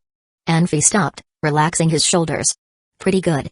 Ernest imitated Anfi's movements. "What's next?" "Let's try the swords again." "Sure," Anfi answered very readily. "Where is your sword?" Ernest was overjoyed. "Today I am not using a sword." Anfi smiled very mysteriously. In fact, he was ready a long time ago. "What will you use?" Ernest was surprised. "Uncle Ernest, promise me. You will neither use combat power nor cut my weapon with your sword, or you lose." "Good boy, let's begin and let me see what tricks you have." Ernest was interested. "Be careful not to lose, Uncle Ernest." Anfi's hand was touching the other side of the tree. Chapter 29, Being upset. Anfi took out a 3-meter-long, white wax stick from behind the tree. He stepped forward and thrust at Ernest without any hesitation. That thrust was called Golden Rooster's 3 nods. The white stick was shaking so hard and so fast that it created 3 imaginary shadows. Anfi's ancestors used to practice the spear. Later, in modern times, spears were replaced by knives and short swords, with which Anfi's great-grandpa had developed a new set of thrusting techniques. They did not totally ditch spear techniques that were the origin of his family's martial arts skills. Instead, they first learned the spear techniques, which made learning other skills much easier. Ernest had never seen any martial art like this. He stepped back fast enough to be out of Anfi's attack range.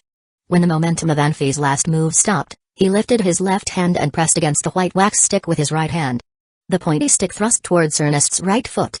The stick moved so quickly that it looked like a serpent's tongue. Ernest finally took out his sword and parried the stick with the edge of his sword. Then he immediately stepped forward. Anfi pushed the stick down with his left hand and lifted the front of the stick with his right hand, thrusting towards Ernest's cheek with lightning speed. Ernest moved backwards, barely dodging away from Anfi's strike. He could feel the stick swiping against his cheek. Ernest was astonished. Anfi took the upper hand first in the battle. Of course, he would continue to have the upper hand as he attacked more. He moved the stick a little to point at Ernest's chest and thrust it forward.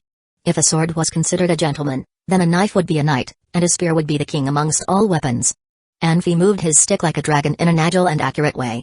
His attacks were so intense that it looked like a storm and strong wind were centered on Ernest. Anfi did not use 100% of his power to attack Ernest, but Ernest already felt the threat and was forced to step back continuously. The longer they fought, the more shocked Ernest felt. The agile movements, abnormally angled and dangerous moves, and the agreement they made that Ernest was not allowed to use any combat power to block Anfi's weapon forced Ernest to continuously move backwards. Anfi was greatly shocked as well. He had tried to constrain Ernest's power with an agreement. He thought he would win without a doubt, but he could not hit Ernest with the stick even though he tried his best. At each critical point, Ernest was able to dodge away from his seemingly dangerous strikes or move backwards out of his attacking area. These failures at the verge of success made Anfi frustrated and upset. When Anfi thrust from the left towards the area below Ernest's ribs, Ernest did not move to the right to dodge but took the risk of losing the battle and moved diagonally to the left. Anfi did not have time to think about the reason for Ernest's move, instead he quickly thrust again towards Ernest's chest. Ernest crouched down, causing the stick to pass over his head and fall into the bushes behind him. Anfi was shocked for a second. The key to striking with a spear was to thrust. When one strike did not work, the spear should be pulled back or swept sideways. It was a strategy of defense by forcing the opponent to move backwards to defend. Anfi seemed to have lost the ability to continue the fight, since his stick fell into the bushes. He immediately realized that he had fallen into Ernest's trap and quickly moved backwards. Ernest was so experienced in all kinds of battles that he definitely would not let this opportunity go. He ran towards Anfi and thrust his sword towards Anfi's shoulder.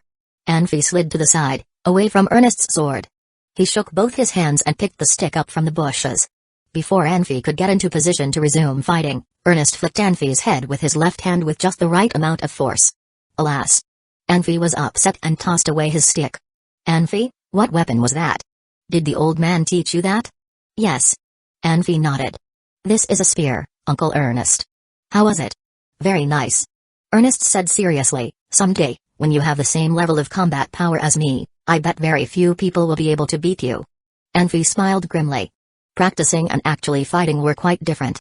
He saw what Ernest could do with his combat power in the Rose House Hotel. Ernest didn't even use his sword to fight. He had rushed into the battle with mere combat power. He had fought in such an uncontrolled manner that stones, walls, and trees were crushed into powder beneath his combat power. Anfi knew himself. If he could not beat Ernest with a white wax stick, he would not even be able to cause damage to Ernest with a long steel spear.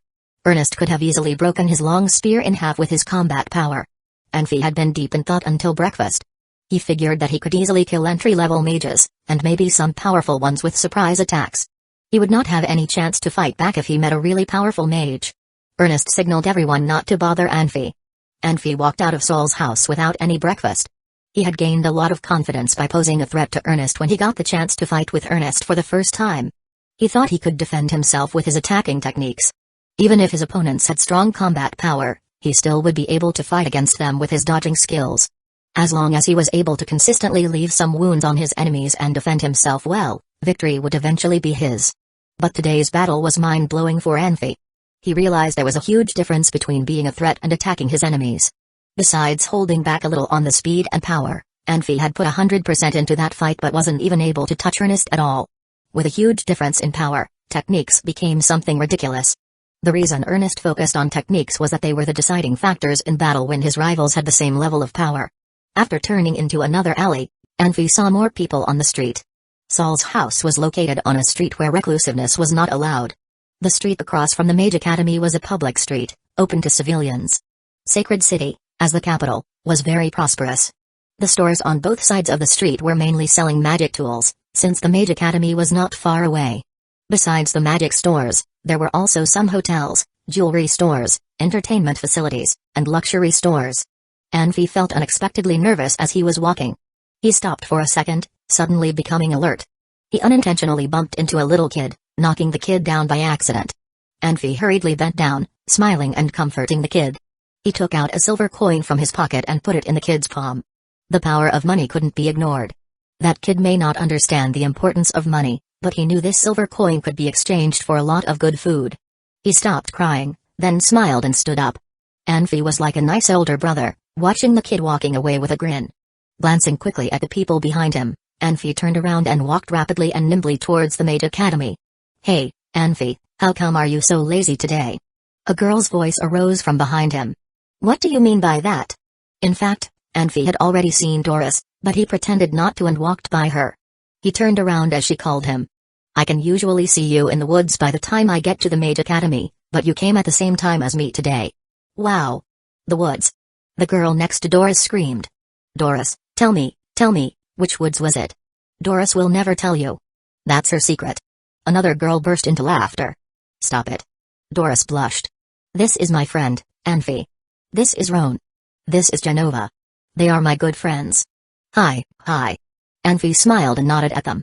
His attention was drawn by the crowd behind them. "Anfi? You are Anfi?" Roan screamed in surprise. "Is there any other Anfi?" Anfi asked, confused. "The apprentice of Archmage Saul, who came to our academy to be a servant. Is that you?" "Probably. Yes. We were talking about you a few days ago." "Oh, right, Doris. How could you keep this a secret for so long?" Roan said loudly. "You never know, Roan." Genova posed like she knew everything. "Good stuff is always kept to oneself. You. The two of you." Doris could not take it anymore and she threw herself at them. Unfortunately, Roan and Genova were well prepared for her reaction. They ran away immediately. Roan even turned around, screaming as she ran, "Doris, you do not need go to school today. I will ask the professor for a day off for you. You guys hurry up, otherwise the woods will be taken." They were just joking. "Please don't mind them," Doris said with a red face. They felt awkward to be called a couple since they were just friends. Anfi didn't know what to say. "It's fine. Then. I am going to class now," Doris said. If they hadn't been made fun of, she might have gone to the woods with Anfi. She had learned everything in the academy, but to be an advanced level mage she needed to rely on her own understanding. However, she didn't dare to miss school today. She didn't want to risk being made fun of by Roan and Genova. "Hold on," Anfi yelled. "What's up?" "Doris, can we find a quiet place? I need to ask you about something." Anfi thought about levitation magic. Doris hesitated for a second and then nodded. "All right. Chapter 30, Waiting Anfi, what is it? Doris asked beneath her breath, glancing around. There wasn't really anything between them, but now, after people began joking about it, it was as if there really was something. Doris shifted uncomfortably. Do you know how to use levitation magic? Not particularly. Why? Didn't they say mages can start practicing it at the novice level? You mean a space wizard, Doris said, grinning. I'm a water wizard. I can't practice other elements' magic before I become an actual mage. Why? You can't help me then, Anfi said, disappointed. Help you? You're not saying you want to do levitation, right? You've got to be crazy. I'm not, Anfi said, whispering a few spells. His body began rising in the air. Anfi, no. Doris covered her mouth with her hands, trying not to make a loud noise. An apprentice using high-level magic was unheard of, as they might very well lose control over the magic. If she startled him, something would surely go wrong. However, in her panic, Doris did not notice the fact that Anfi's magic had been used silently. Anfi was entirely focused on the control of his magic, despite how seemingly dangerous his wobbling body was. He could feel the surge of his magic, but he could control so little of it. It felt as if he had the entire ocean at hand, but he could only hold a tiny scoop in his hands. The longer he stayed in the air, the more magic escaped from him. He began falling from midair. Doris raised her right hand, and a ribbon of water suddenly appeared from the grassy ground and caught Anfi in the air. He tumbled onto the ground. You're absolutely out of your mind. Doris cried angrily. You're just an apprentice. Using intermediate-level magic will kill you. Anfi opened his mouth to say something but, in the end, chose not to argue. He wouldn't get hurt falling from this height. Now that he was drenched in water, he felt his nose itching and knew that a cold would be coming soon. Do you know how dangerous that was? Doris asked pointedly. I said I would be fine. Those wizards that lost control over their magic said so too. Nonsense. All right, Anfi said, defeated. He came from a world where innovation and novelty were applauded, and there were easy ways to solve almost every problem. He wanted to use the least amount of work to achieve the greatest amount of success. This world had already developed an entire system of magic and its studies, but he didn't want to follow tradition. He looked up to Doris because he wanted to exchange some of his experience with her. At this time, he was far too juvenile to discuss magic with people like Saul or Steger. Doris was his best choice so far. Anfi, I understand. For someone like you, studying magic in the academy in secret as a servant is going to be embarrassing.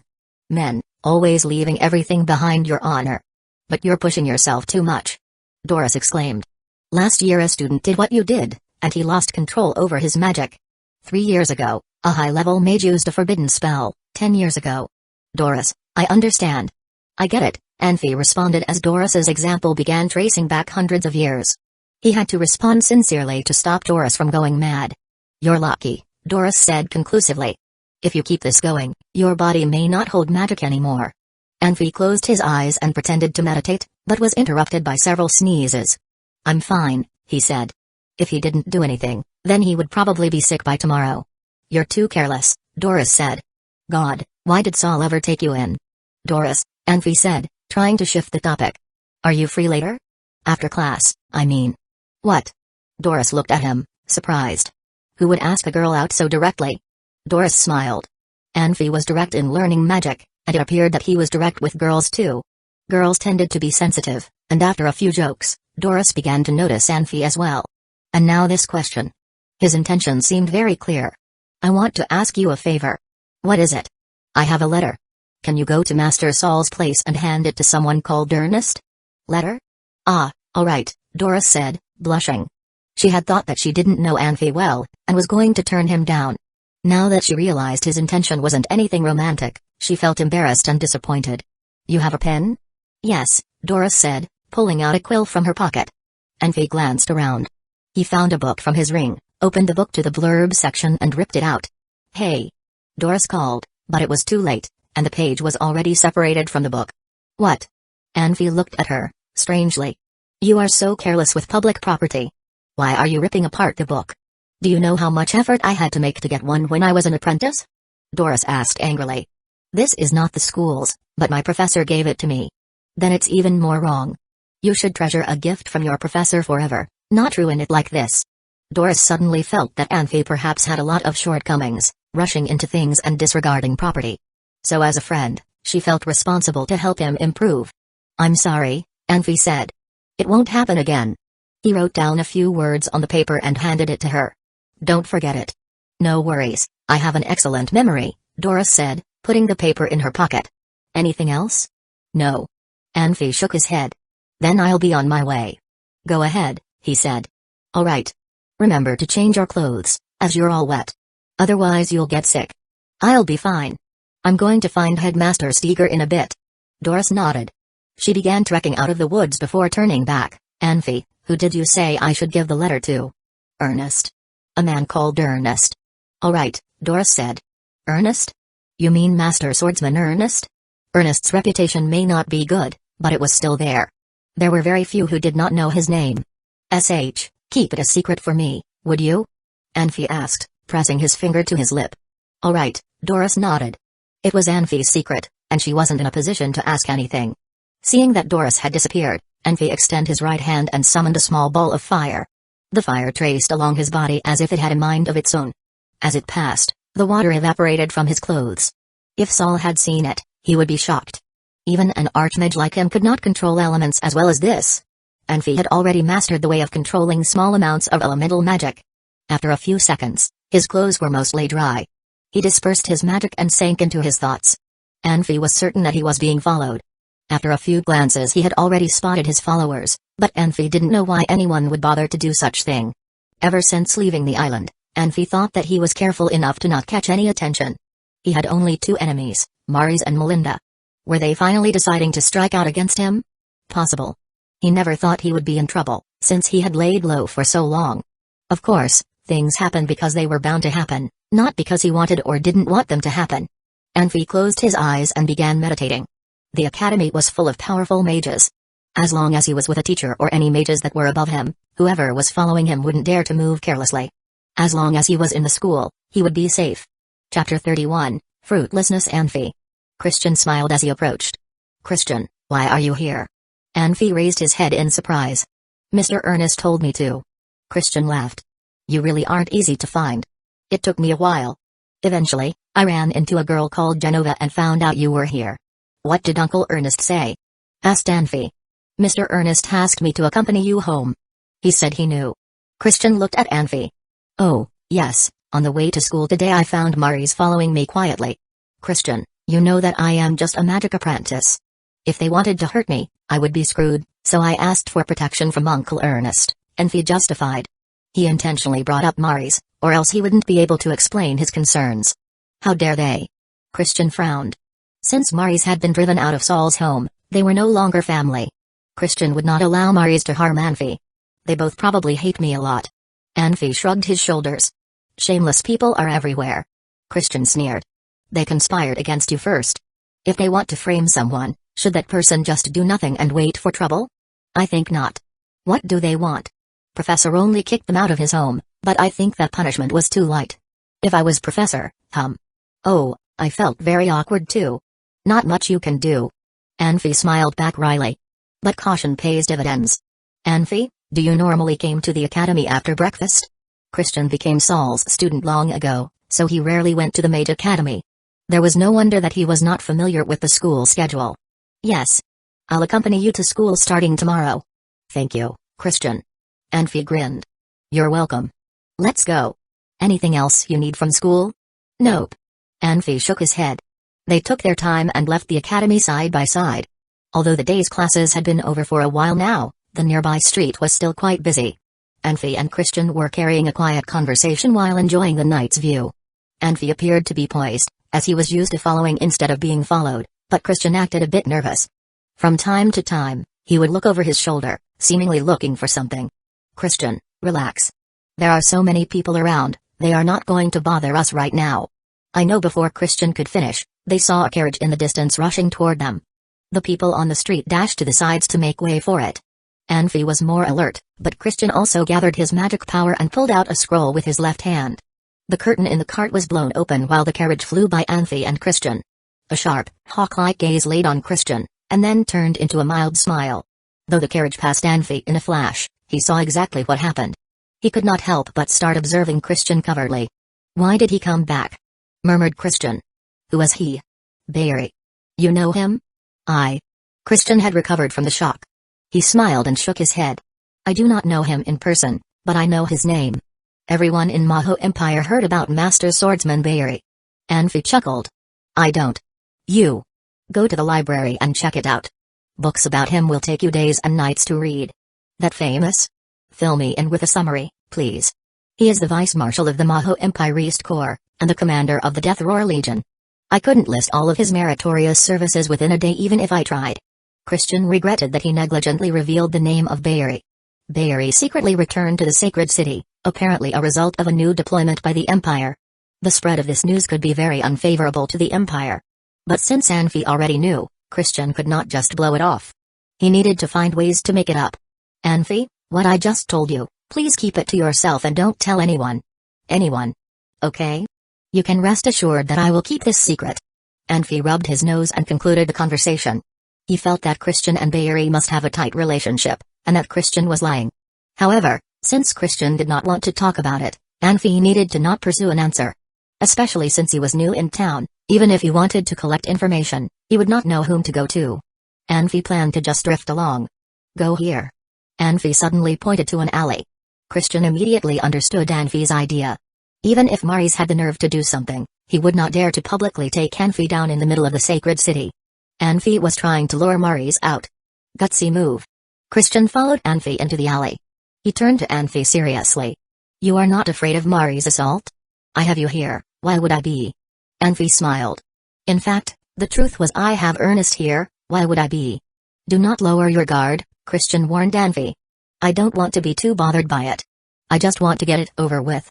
Christian, if Maris really does attack, and there's a casualty, what should we do? It doesn't matter. Maris has become a joke. His deed was well spread, and even the Mage Union wouldn't support him anymore. Christian shook his head. But, Anfi, are you sure it was Maris? It has to be him. I didn't feel any magic fluctuations. Christian frowned. Did you just accidentally run into Maris? He followed me along the entire street. It can't be an accident, Anfi said firmly. Let's slow down. They might not have kept up with us. Anfi and Christian reduced their speed. But even after they passed the entire alley and waited for a while at the end of the street, nothing happened. They did not sense anyone approaching them either. What a headache. Anfi felt himself being tracked for sure, and those people must be after him for something. The problem was that he had shown himself, yet the enemies were still hiding in the dark. Ernest could protect him for some time, but not every day going forward. If those people really had the patience, then they would find their opportunity soon enough. Anfi, it didn't seem there was anything. Christian looked at Anfi. Maybe they didn't think today was the right time, Anfi muttered. As an assassin, he was used to hiding in the dark. Suddenly becoming someone else's target, Anfi was very unsettled. Anfi, do not worry. I will send you to school and pick you up every day. You have my protection. You will be okay. Anfi grimaced. He was not a kindergartner and really didn't need to be babysat every day. What he needed to do was find ways to solve this problem for good.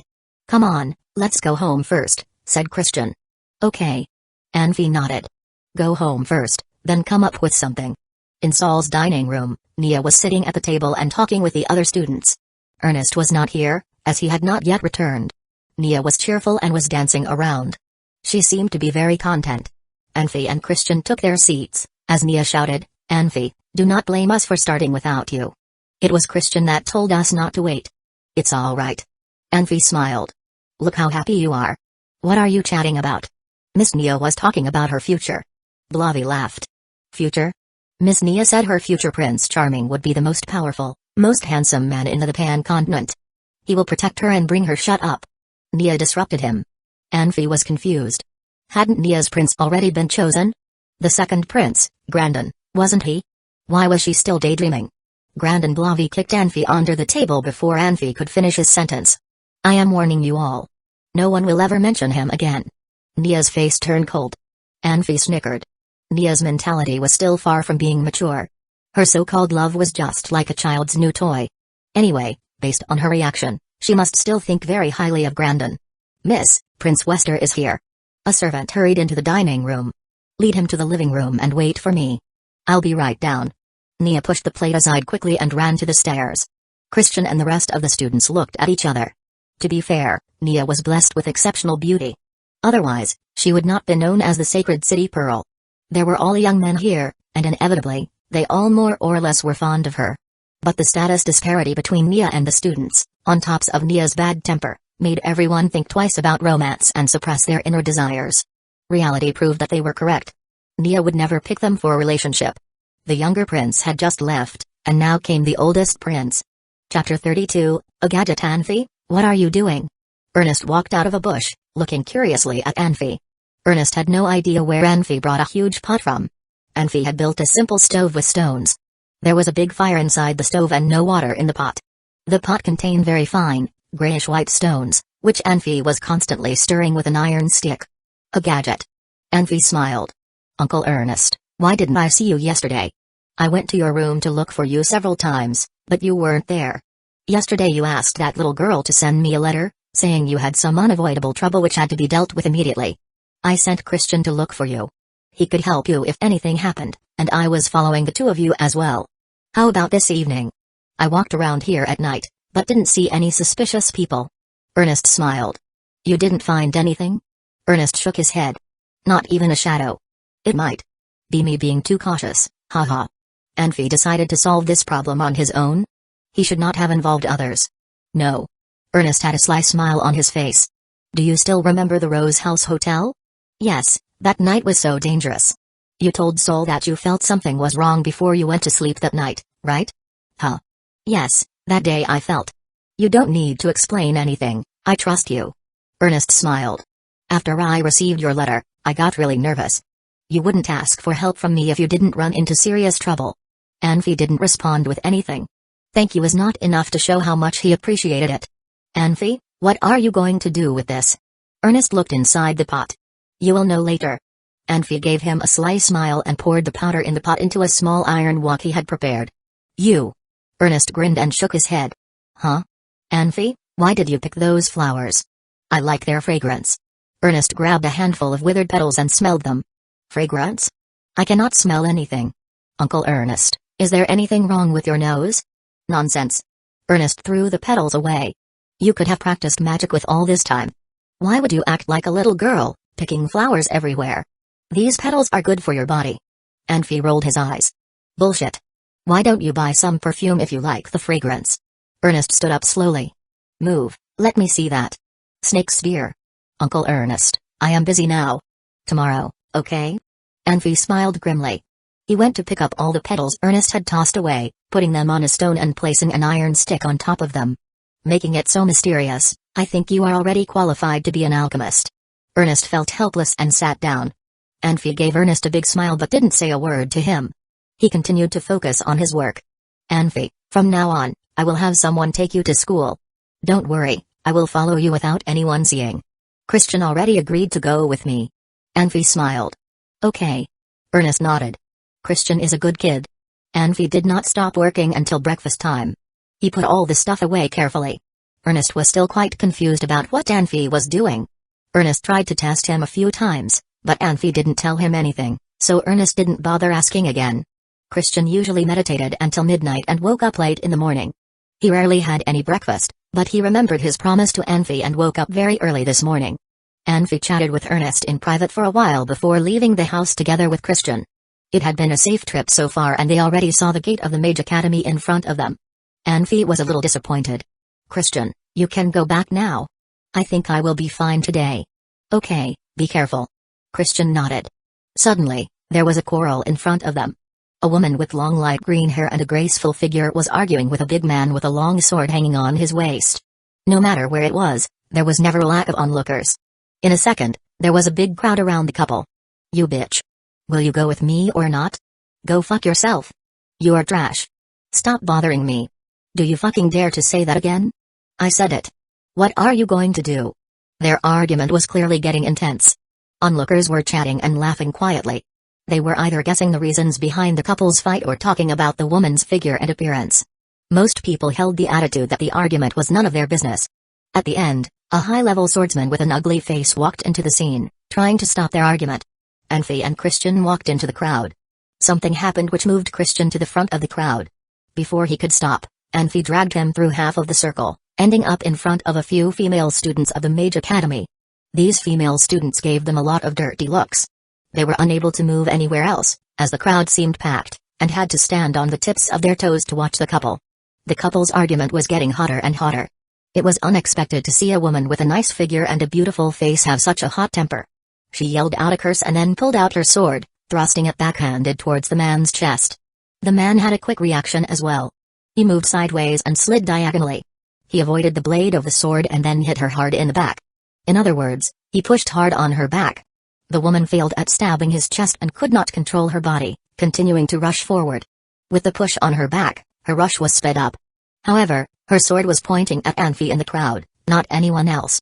Once Anfi was in fighting mode, nothing seemed to be unexpected to him. Assassinating, guarding, tracking, and covering tracks were nothing to Anfi. He was exceptionally experienced with these. In any unusual situation, he would be 120% alert and would not allow himself to miss any details. The moment the woman pulled out her sword, Anfi had already grabbed the paper package under his belt with his left hand and tossed his simple-looking wand out with his right hand. What he tossed out later was the paper package. In other people's eyes, this magic apprentice was panicking in shock. He threw away the wand and the gadget he carried around. They must have thought Anfi was thinking of neither attacking nor defending. He must have acted on instinct. The woman did not show any fierceness in her eyes until the sword was 2 meters away from Anfi's chest. The man followed next to the woman. The high-level swordsman showed his true colors as well, throwing himself at Anfi from the side. Obviously, this was plan A, B, and C. If one missed, the next one would continue the attack. If the second strike failed, then the third one would attack. Anfi could finally show off the fireballs he had practiced so long and hard. He swung his hand out, and a fireball rapidly shot towards the paper package. The fireball's speed was a lot faster than what most magic apprentices could do. With a huge noise, the fireball splattered the contents of the paper package. The quicklime inside the paper package formed into a cloud of smog, and all 3 of them were submerged in this smog. Anfi did not randomly switch his position. The girls standing behind him were real students from the Mage Academy. He didn't have to worry about any attack from behind. Where he stood was upwind, which ensured the quicklime would not blow back to him.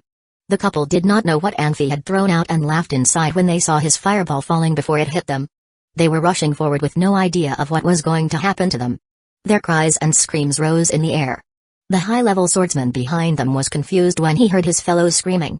He stopped himself and took a few steps back, watching what was happening ahead of him. Christian's reaction time was a lot slower than Anfi's. Christian shot out an entry-level lightning arrow which hit the woman in the front. She was rubbing her eyes hard, not able to see anything. She even forgot to use her combat power to protect herself. With a numb feeling, she could not help but fall to the ground. The man was running around like a blindfolded donkey. He accidentally tripped over the woman's leg and fell on the floor. Christian now had time to chant. Anfi took out a paper package from his shirt, tossing it towards the high-level swordsman. The high-level swordsman realized his fellows must have been hurt by the dirt Anfi tossed out at this moment. He knew they had failed when he saw Anfi tossing out another paper package, and the entry-level mage was chanting next to him. He didn't dare to stay where he was, so he turned around and slashed his sword toward the crowd. The people in the crowd scattered in all directions, making a path for the high-level swordsman. By the time Christian finished chanting, he swung magic wand forward. There was an electric arc cleaving towards the high-level swordsman. The high-level swordsman was quite alert. He lifted his sword, tossing it into the air. The electric arc hit the sword. The sword span in the air and fell to the ground. Luckily, no one got hurt. Soldiers didn't usually throw their weapons in battle, since they wouldn't be able to continue to fight even if they could escape. However, it was to save his life, so he didn't hesitate. Christian was so enraged that his teeth clenched. Before he could use his magic again, that high-level swordsman had already run into a store and disappeared. Chase! Christian yelled. No need, Anfi said as he held Christian back. Chapter 33, Now the sacred city was prosperous, but like every other city, it had its own slums. Located at the northwestern part of the city was a group of squalid wooden houses, and near where the wall was were straw huts. In one of the huts, a man sat in silence, staring at a candle. He was around 50 and had on a pure white wizard's robe. There were no windows in there, and since he could not pull aside the piece of fabric used as a door, the candle was necessary for him to see what was around him. A carriage came toward the slum. It was slow and appeared old, a fitting appearance for the slum. If it was lavishly decorated, the residents would all be gathered around the street, trying to catch a glimpse of the carriage. The curtain of the carriage was pulled aside and someone observed the slum from the inside. Then he jumped out of the carriage and hurried into the hut. "My lord," he called. "Trouble, my lord. Trouble." He was clearly a high-level swordsman, which made his action of kneeling on the floor seem strange and borderline ridiculous. "You failed?" the old man asked. "Yes. And you were not followed?" "My lord, I came according to our first plan." "They could not have followed me," the swordsman explained. The old man said, nodding. They were both a part of the secret organization called Magic Fog. It had existed for hundreds of years and much of its way of operating had become systematic. Many things, such as escape routes, had 4 different types: blooming, falling leaves, scurry, and puppet. The leader of the operation usually decided which plan to use. Blooming meant that there would be a temporary safe house near the target. When a member of the organization entered the safe house, the house would dispatch several carriages that would go in several different directions. When the carriage arrived at a designated location, more carriages would appear, heading in more directions. This greatly lowered the chance of any members getting caught. In comparison, falling leaves was much more dangerous. The leader of the mission would place the strongest member at an ideal point for ambushes, or he would be involved in the plan himself. In case the mission was unsuccessful, the leader would lead the target to the ambush, sacrificing his life to ensure the mission was successful. Scurry meant that the members would use the city's sewage system or pre-made tunnels to escape. Puppet involved the use of several decoys to confuse the pursuers. Of course, specific missions had their own specific plans. Did Anfi use any combat power? No, my lord. Then how did he defeat you? I saw him throw a paper bag, my lord, and light it on fire. There was some dust flying out of the bag, and I heard Gina and Peter's screams. I was frightened, my lord. You said Anfi defeated them with a bag of dirt? Yes. Then you came back by yourself? My lord, I couldn't stay there. Anfi had a junior magister with him. I couldn't risk staying there any longer, the swordsman loudly begged. Be quiet. You know this is only a probe. I won't punish you, even though this result is unsatisfying. Before he could finish, however, he suddenly summoned a shield of water and his body stooped downward. The flash of his sword swept across the hut, cutting the shield into droplets, grazing the head of the old man, and hacking the back wall of the hut in half. 2 people appeared in the hut that now seemed more like fence. The swordsman recognized Anfi and Ernest, becoming pale. Impossible. Anfi didn't say anything. He played with a white candle and stared at the old man. He had many questions, but with Ernest there, he didn't want to ask anything. Did he make a series of mistakes he wasn't aware of that required him to lie even more? More lies in order to explain to Ernest his unexplainable past? Although many didn't realize it, lying was a very strenuous and difficult thing to do. Lying was easy, but keeping up with the lie was extremely difficult. One lie required 100 more to cover it up. Like a snowball, it would only keep rolling and growing. Swordmaster Ernest? The old man smiled bitterly. I'm curious. How did you find me? He couldn't think of any weak links in his plan. Ernest pressed his lips together and tightened his grip on his sword, which was now shining even brighter than before. He wasn't the kind to make jabs once he had the advantage. Winning was winning, and Ernest didn't want to bother speaking. Anfi didn't want to say anything either. It hadn't been hard to find them. The dirt had Anfi's custom spice, and unless they hid in a sealed room or a car, like a modern man, they could not outrun him. It is my deepest honor to spar with you, the old man said politely, holding out his wand, waving it at Ernest. Before the old man could finish his spell, the white candle flew out of Anfi's hand. The old man had focused all of his attention on Ernest, although he didn't know the extent of Anfi's abilities and had came to the city to probe them. His enemy at the moment was Ernest. He didn't pay any heed to Anfi, and the candle flew right into his open mouth. He screamed, falling backwards and stumbling to the ground. Anfi, respect your opponents, Ernest said, smiling. Ernest was used to his own way of sparring, but Anfi was someone who wanted to take advantage of as much of the situation as he could. The 2 men had 2 completely different personalities. Them becoming as close as they were could only be chalked up to fate. They only know how to ambush, never showing themselves. They deserve no respect, Anfi said righteously. Who knew if he was talking about himself or the man in front of him? You, the old man pushed himself off of the ground, looking at Anfi with eyes filled with hatred. Do not celebrate just yet. Before he could finish, he began coughing and spitting out blood. The candle had ruined his mouth, knocking out several teeth, making it hard to say anything at all. You do realize that he is issuing a challenge, right? Ernest said weakly. Uncle Ernest, he is not qualified to challenge you. It's a disgrace. Anfi said. He was never easily persuaded, and in fact was often persuading others. The magic fog will not. Just go to sleep already, Anfi snorted, raising his hand. He couldn't hear what the old man was saying, and even if he did he wouldn't understand. He had decided to kill the old man to prevent him from spilling his secrets. Wait. Ernest said, stopping Anfi. "You're the magic fog?"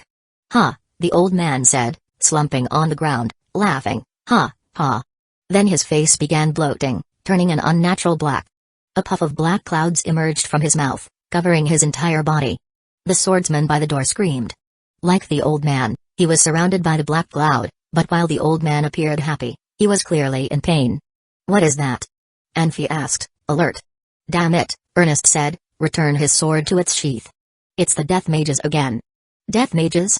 Anfi frowned. He knew very little about those people, only that they could turn the living into the dead and use bodies as puppets.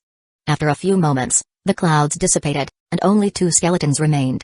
The bones were gleaming. It was as if the 2 men had died years ago, rather than just now in front of Anfi and Ernest. "They were both death mages?" Anfi asked, curious. One of the men was obviously a swordsman, and he had never heard of anyone that could train as both a mage and a swordsman. "No, but a terrible one is controlling them," Ernest sighed. "Anfi, they will likely come back for you." "It's all right," Anfi said. "If you're here to protect me, I have nothing to fear." "Never mind, let's go home," Ernest said. Anfi was brave, but for Ernest it was a difficult and delicate situation. Outside of the hut was a group of peasants trying to catch a glimpse of what had happened. The screams were so loud that everyone except for the deaf had heard the commotion. They wanted to know what happened, but seeing the 2 strangers leaving the hut, they automatically made way, watching the strangers fearfully. Ernest had wanted to say something, but was interrupted by a wave of slow, solemn bells. The peasants turned, staring blankly at Mount St. Brunswick. Chapter 34, Intrigue. As soon as Anfi and Ernest stepped into Saul's place, they were escorted into the front hall by a gloomy butler. Confused as to what had happened, they saw that Nia and all of Saul's students had gathered there, and the atmosphere seemed heavy. Nia held her face in her hands, staring blankly at nothing, tear streaks still visible on her face. Christian's face was buried in his hands, and he was sobbing softly. Blavi was softly whispering something to Christian. "What happened?" Anfi asked, his heart sinking. His instincts as an assassin caused him to be pessimistic. The only person that could cause this heaviness, that he could think of, was Saul. Did something happen to him?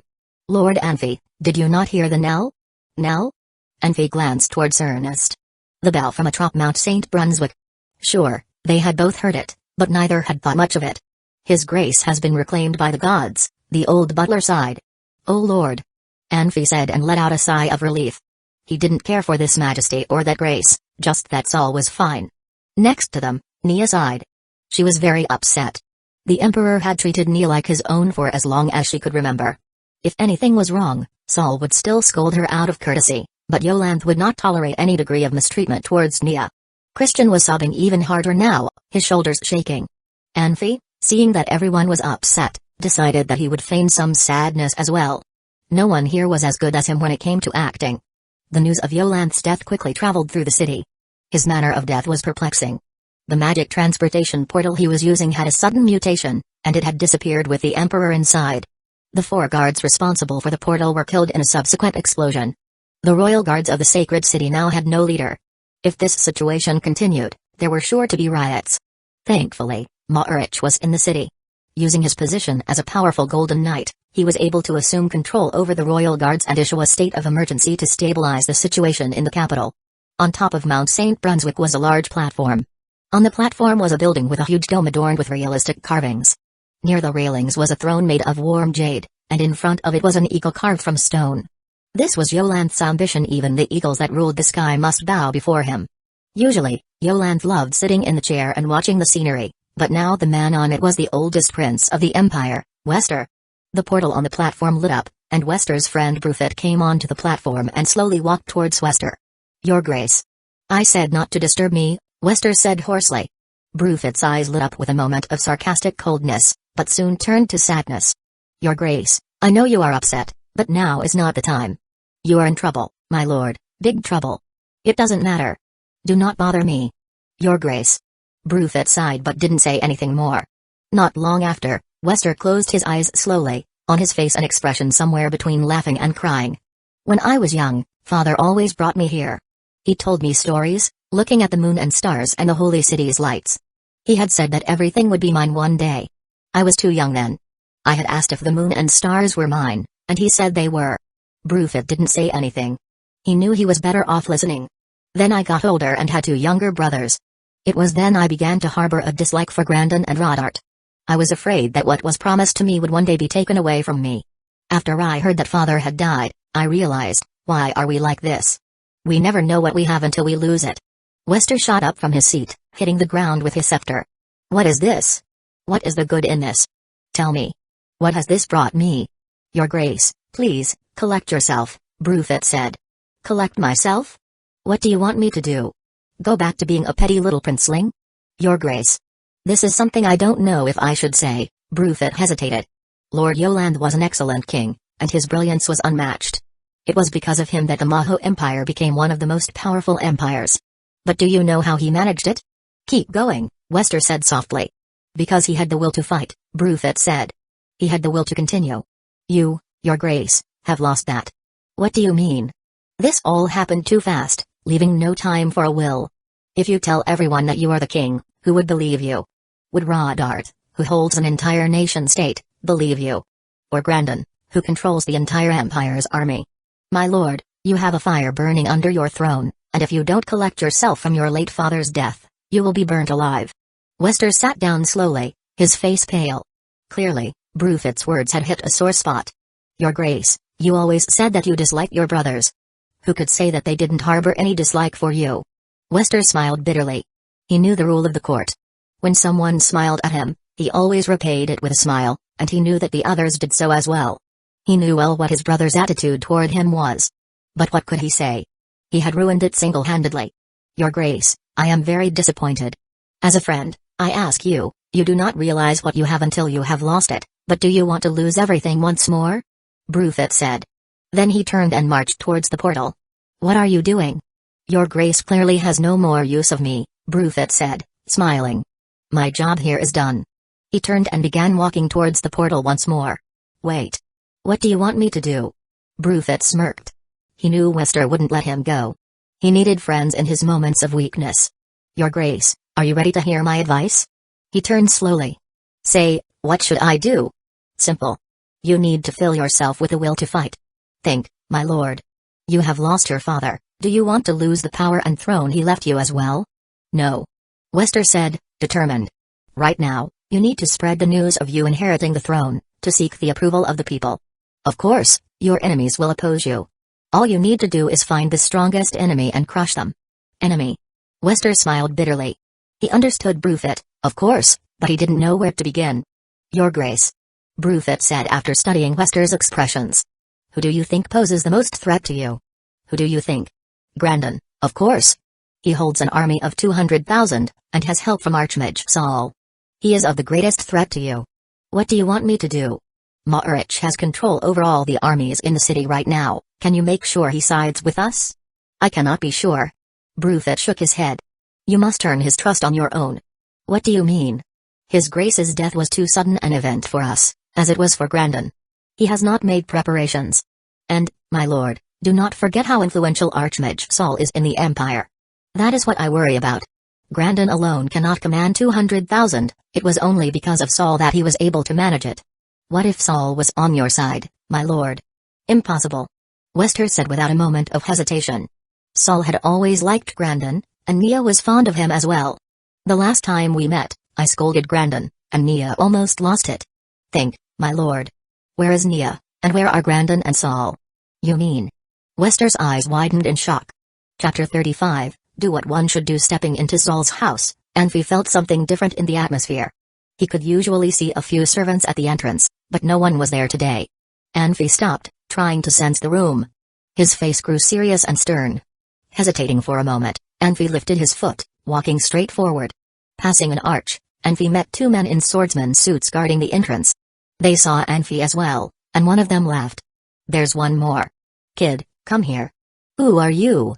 What are you doing here? Anfi asked loudly. Quiet. A swordsman kicked Anfi with full force, making him wobble forward.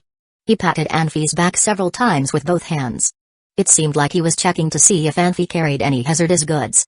He pushed hard on Anfi's shoulders. Get in. With his almost neglectable magic surges and ridiculous magic wand, people could tell how powerful he was. The two swordsmen disregarded the magic apprentice. Anfi stumbled toward one of the swordsmen. He already knew that these people had some evil plans, but how daring were they to make mischief in Saul's house? Unless they were not forced, No one would dare to bother a top archmage's family. It was hard to imagine the consequences of angering an archmage. The corners of his eyes laid on the sword shaft of one of the swordsmen in the front, as a group of people walked in from the backyard. After seeing who they were, Anfi dispelled his own ideas. Nia, with a blank face, walked in front. She was followed by an intermediate mage in a light green magic robe and a senior swordsman. There were 7 or 8 guards after them. They were all dressed in the uniformed armors of the Sacred City Palace guards. Nia had dirt on her clothes, and her hair seemed messy. She still wore her sword sheath on her waist, but the sword was gone. It looked like she had been through a tough battle. Anfi couldn't believe what he had just seen. He had been in Sacred City for a while and had heard a lot about Nia from the students in the Mage Academy. Nia was pretty young and not yet mature enough, but no one could deny the fact that she was an important person. There were few people who dared to challenge her. There was one more thing that confused Anfi. Where was Ernest? Did they catch him as well? Nia glanced at Anfi. It was probably embarrassing for Nia to be seen like this. She combed her hair back with her hands, sighed, and continued her walk. What are you looking at? Go. Anfi was poked hard on his waist with a sword shaft. Anfi screamed and crouched down with his hands on his lower back, moaning in pain. The senior swordsman waved impatiently, and 2 guards came out, grabbed Anfi's arms, and took him away. Anfi felt darkness in front of him, and then he was tossed past the living room and into the living room. Luckily, there was carpet on the floor, so Anfi wasn't hurt too badly. Only, his moaning was getting louder and louder. What are you doing? Christian yelled. Anfi felt that his neck was held by someone's arms. The force on his neck wasn't much, though. Anfi, are you okay? Hurt. Anfi screwed his face up in pain. He opened his eyes and quickly glanced at his surroundings. All of Saul's students came. Their faces were blank with rage. They volleyed questions at Christian. It was strange for Anfi to see each of them wearing dark and shiny bracelets on their wrists. The bracelets looked so tight that they were digging into their flesh. Were they cuffs? For mages? Bastard. This is ridiculous. I am charge you. Blavi squeezed himself out, pointing at the face of senior swordsman and yelling, who gave you the authority? The senior swordsman slapped Blavi, smacking down the words he had not yet finished, and then he kicked Blavi's stomach. Blavi fell hard on the floor, curling up in pain like a cooked shrimp, with his hands on his stomach. Zeta. Don't hurt them. The intermediate mage, who was watching Nia, yelled. Did you forget the order from the Lord? Who is going to be responsible if something happens to them when the Lord pursues this? I will be fine. As long as the Pearl of the Sacred City, Ms. Nia, is okay, we will be okay. The senior swordsman named Zeta snickered. These trash. Haha, who would care about them? An intermediate mage was a lot stronger than a senior swordsman in terms of power, but their positions were not merely ranked by power. Saul and Ernest's power were almost the same, but one was an archmage in the palace and the other was a skillful master swordsman wandering around. Children from the royal family enjoyed wealth and power, which made it hard for them to be outstanding in regards to their power and skill, but they were all in high positions. Nia was an example of that. Among these unexpected guests, Zeta seemed to be the leader. No. Coldness flashed in Anfi's eyes. It was obvious there was only one lord in the sacred city. He was Wester. After Yolanth passed away, only Wester could take command of the palace guard troop. It didn't matter if Wester was trying to convince Nia, use her to blackmail Saul, or both, he did not want to do it with force. He saved some room for himself if things did not work out the way they wanted. Just as the intermediate mage said, only Wester had the authority to give orders on how to treat Saul's students. The blood on Blavi's mouth seemed to tell Anfi that this was not unleashing some of their rage, but beating Blavi to death. Normally, Zeta should not have dared to go against Wester's orders, but what he was doing was trying to intensify the conflict on purpose. Something was wrong with him. A swordsman walked in front of Anfi. With 2 clicking sounds, Anfi received the same kind of bracelet on his wrist. They even used an anti-magic bracelet on you. Christian smiled bitterly. A grinning man walked into the living room, bowed, and greeted them. Mr. Zeta, I have opened the lab's door, and shut down the magic rays. You can send people there at any time. Anfi looked up, smiling grimly inside. That man was his enemy Maris. Judging from the malicious look he gave Anfi before he left, Anfi already knew Maris would not let what was between them go. However, he could not kill Maris. Who would expect this? After a period of only several days, they got the chance to meet again, but the situation had totally switched. This time Anfi was in the disadvantaged position. Good job. Zeta smiled. Thank you, sir, Maris flattered with a satisfied smile. Seeing the way of Blavi was being treated, Christian and others didn't dare to yell and curse, Although they hated Maurice for what he did, they stared at Maurice with hatred to unleash some of their anger. Maurice smiled even brighter once he saw Anfi. The way he looked at Anfi seemed like he had found some treasures. He slowly walked toward Anfi. Anfi pushed away Christian, straightening his back and staring at Maurice. If Maurice hadn't shown up, Anfi would have pressed down any desire to wait and see what Zeta wanted to do. But now he couldn't take it anymore, because he wasn't sure how much torture he would have to endure from Maurice. Anfi, have you ever thought you would be like this one day? Maurice approached with a sneaky, kind smile and patted Anfi's shoulder. Yes, I did. Anfi gave him a sneer. Huh? Anfi looked up at the ceiling and slammed his forehead into Maurice's face. Everybody treated Anfi as a magic apprentice. Zeta and his fellows didn't think evil pose a threat to them. Christian and his fellows did not believe a magic apprentice could change the situation. Maurice even thought of Anfi as a toy, imagining all kinds of ways to torture him. This fierce and venomous strike turned Maurice's dream into stars in front of his eyes. Anfi grabbed Maurice's throat with his left hand with lightning speed. Maurice's scream was constrained by the tightness around his throat. Anfi lifted Maurice up by his throat and used him as a shield, running towards Zeta. Zeta was in such shock that he didn't have time to move back. He pulled out his sword and stabbed at Maurice's back. Zeta's sword was thrust towards Maurice's side. Anfi threw the body at Zeta, forcing him to lift his sword up, which left an area exposed to attacks. Zeta howled and gathered his combat power, ready to take Anfi's strike. Anfi had neither a weapon nor combat power. Zeta thought there was no way that Anfi could hurt him. Even seeing how Anfi fought, Zeta still underestimated how fierce Anfi could be. He only had himself to blame for that. In the time Zeta spent trying to gather his combat power and pull out his sword, Anfi had already poked Zeta's eyes with 2 fingers. Anfi's attacks were too fast and the distance between them was too short. Zeta only had time to close his eyes before feeling a sharp pain in his eyes. Anfi's index and middle fingers were already stuck in his eye sockets. As a well-qualified assassin, he could kill a person without any weapon. Zeta painfully uttered a piercing cry, stumbling backwards with his hands on his eyes. Anfi reached out to the shaft of Zeta's sword with his right hand. He pulled the sword out from Mari's body, and blood spattered everywhere. All these happened too fast. When Mari's body was still flying in the air, Anfi had already beaten Zeta. Anfi slid to the side. He was already 2 meters away, rushing toward the intermediate mage behind Nia. Anfi was able to accurately and correctly calculate everything in this battle. He did not rush to attack the mage. Instead, he slid twice. It seemed so unnecessary, but in fact it was all part of his calculations. From the angle he had fought from, he could avoid magic attacks, but Christian, behind him, could not. With his position changed, he not only ensured the safety of Christian and his fellows, but also used Nia to half-block the intermediate mage. From their previous conversation, Anfi knew they didn't dare to hurt Nia. If the mage wanted to use magic, he had to step sideways to start the magic. Anfi was sure the time taken to slide would be a lot less than the time needed to sidestep. Instead of losing, he had won. Chapter 36, Escape Route. Anfi dashed forward with sword in hand, lunging towards the mage like a preying leopard. The mage's reaction was just as Anfi had expected. He stepped aside, levitated, and then shot a few dozen blades of wind toward Anfi. Putting aside the fact that this intermediate mage could consecutively cast 2 spells, the ability to generate that many wind blades all at once demonstrated his unique and powerful magical prowess. Anfi, however, totally overlooked the wind blades and continued charging forward. Christian and the rest were cold with fear toward Anfi.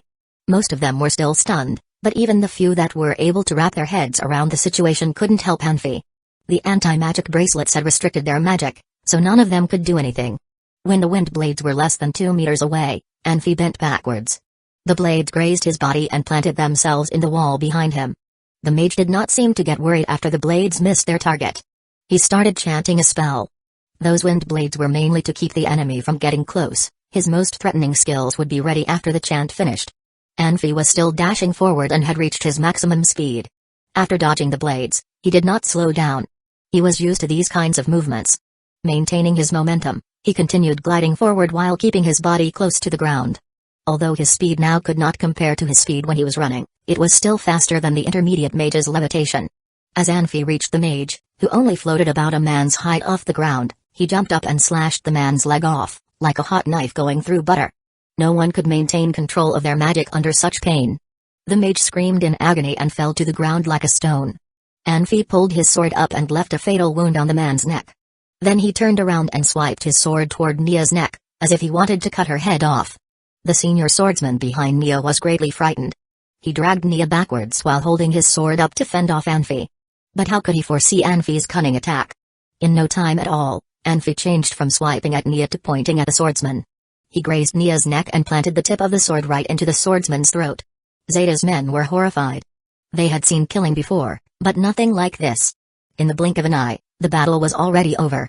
Their superiors were bloodily slain one after another by Anfi, yet no one could even recall exactly how they lost their lives. However, no one backed off. Zeta was still holding his face, screaming in pain. They had to retrieve Zeta if they wanted to live. The men were holding up their swords, forming a half circle around Anfi as they approached him. He was pleasantly surprised, as he had expected at least one would be sent away to fetch help. Had they done so, Anfi would have had more trouble going forward. Thankfully, the circumstances were favorable for Anfi. Nia was still in shock, terrified by what Anfi had just done. She subconsciously believed that Anfi wanted to kill her because she had offended him in the past.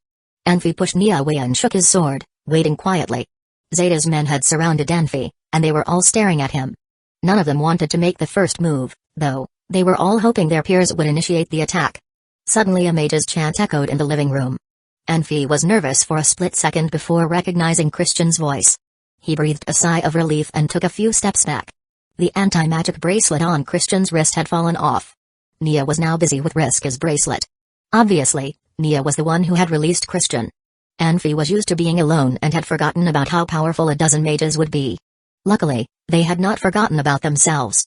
After Nia had been pushed away, Christian quietly asked Nia to help to get rid of the bracelet. Zeta's group looked desperate. Anfi himself was horrifying enough, and now he had an entire squad of mages with him. It was impossible to win.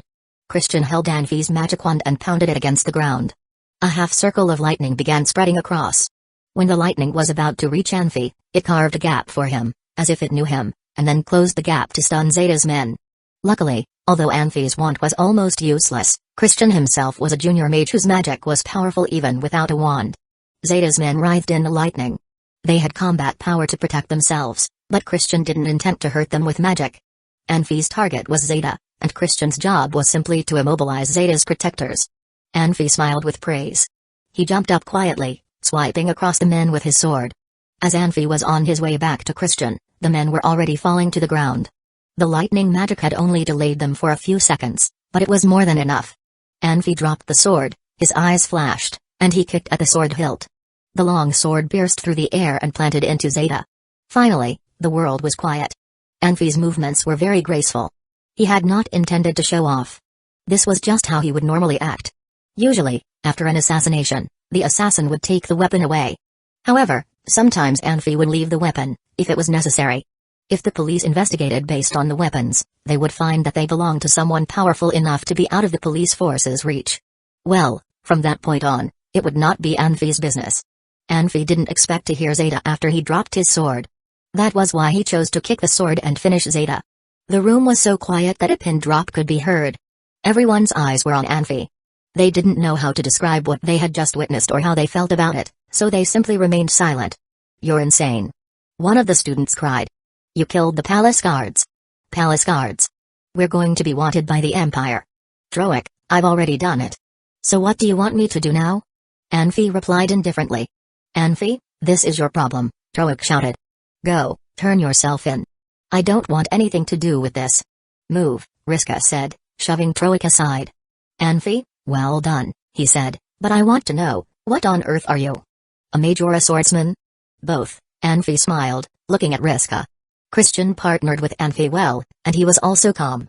Riska talked to him like a friend even after witnessing him killing a dozen men. And Zubin went to one of the bodies, rummaged through the pockets, found his stolen ring, and put it back on his finger. Anfi could tell all three had stories he didn't know about. The other students were either still in a daze, shaking with horror, or looking at Anfi with horror. Anfi was surprised how those three had handled their emotions. "Why didn't you do something sooner?" Riska said, turning his gaze to their friend, Blavi, who was huddling on the ground, unconscious. Anfi walked over and put his hand on his neck. "He's still alive." "Really?" Christian hopped over and placed his hand outside of Blavi's lips. "He's breathing. Someone get the doctor." "Wait," Anfi said slowly. "Ernest? Has anyone seen him?" They glanced at each other. Nia said fearfully, "No, no one had seen him for a while." Nia had changed a lot. In the past, Everyone tried their best to please her and accommodate her, and she had never experienced anything like this. She would never forget how terrifying Anfi was. For how long? Since noon, Christian said. Know where he went? Not that I'm aware of. Christian shook his head. Anfi pressed his lips together. We must make a decision. I am leaving the sacred city. Anyone who wants to tag along is welcome, but you don't have to. Don't listen to that crazy person. He is going to lead us all to death. Perhaps because Anfi's disguise was too successful, Troic dared to yell at Anfi, thinking that Anfi wouldn't hurt him. Hurry, Anfi said, ignoring him. I am not going to hang around much longer. I'll go with you. Christian was the first one to join. And me, Zubin said lightly. Soon, everyone except for Troic had made the decision to leave with Anfi.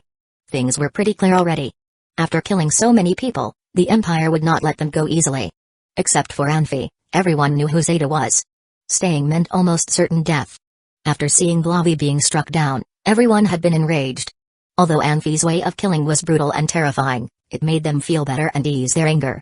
Plus, Christian and Melinda had always been the center of attention of all the students. After Melinda left Saul, Christian became the one and only focal point. Christian's decision had great influence on the rest of the group. And me, Nia said frightfully.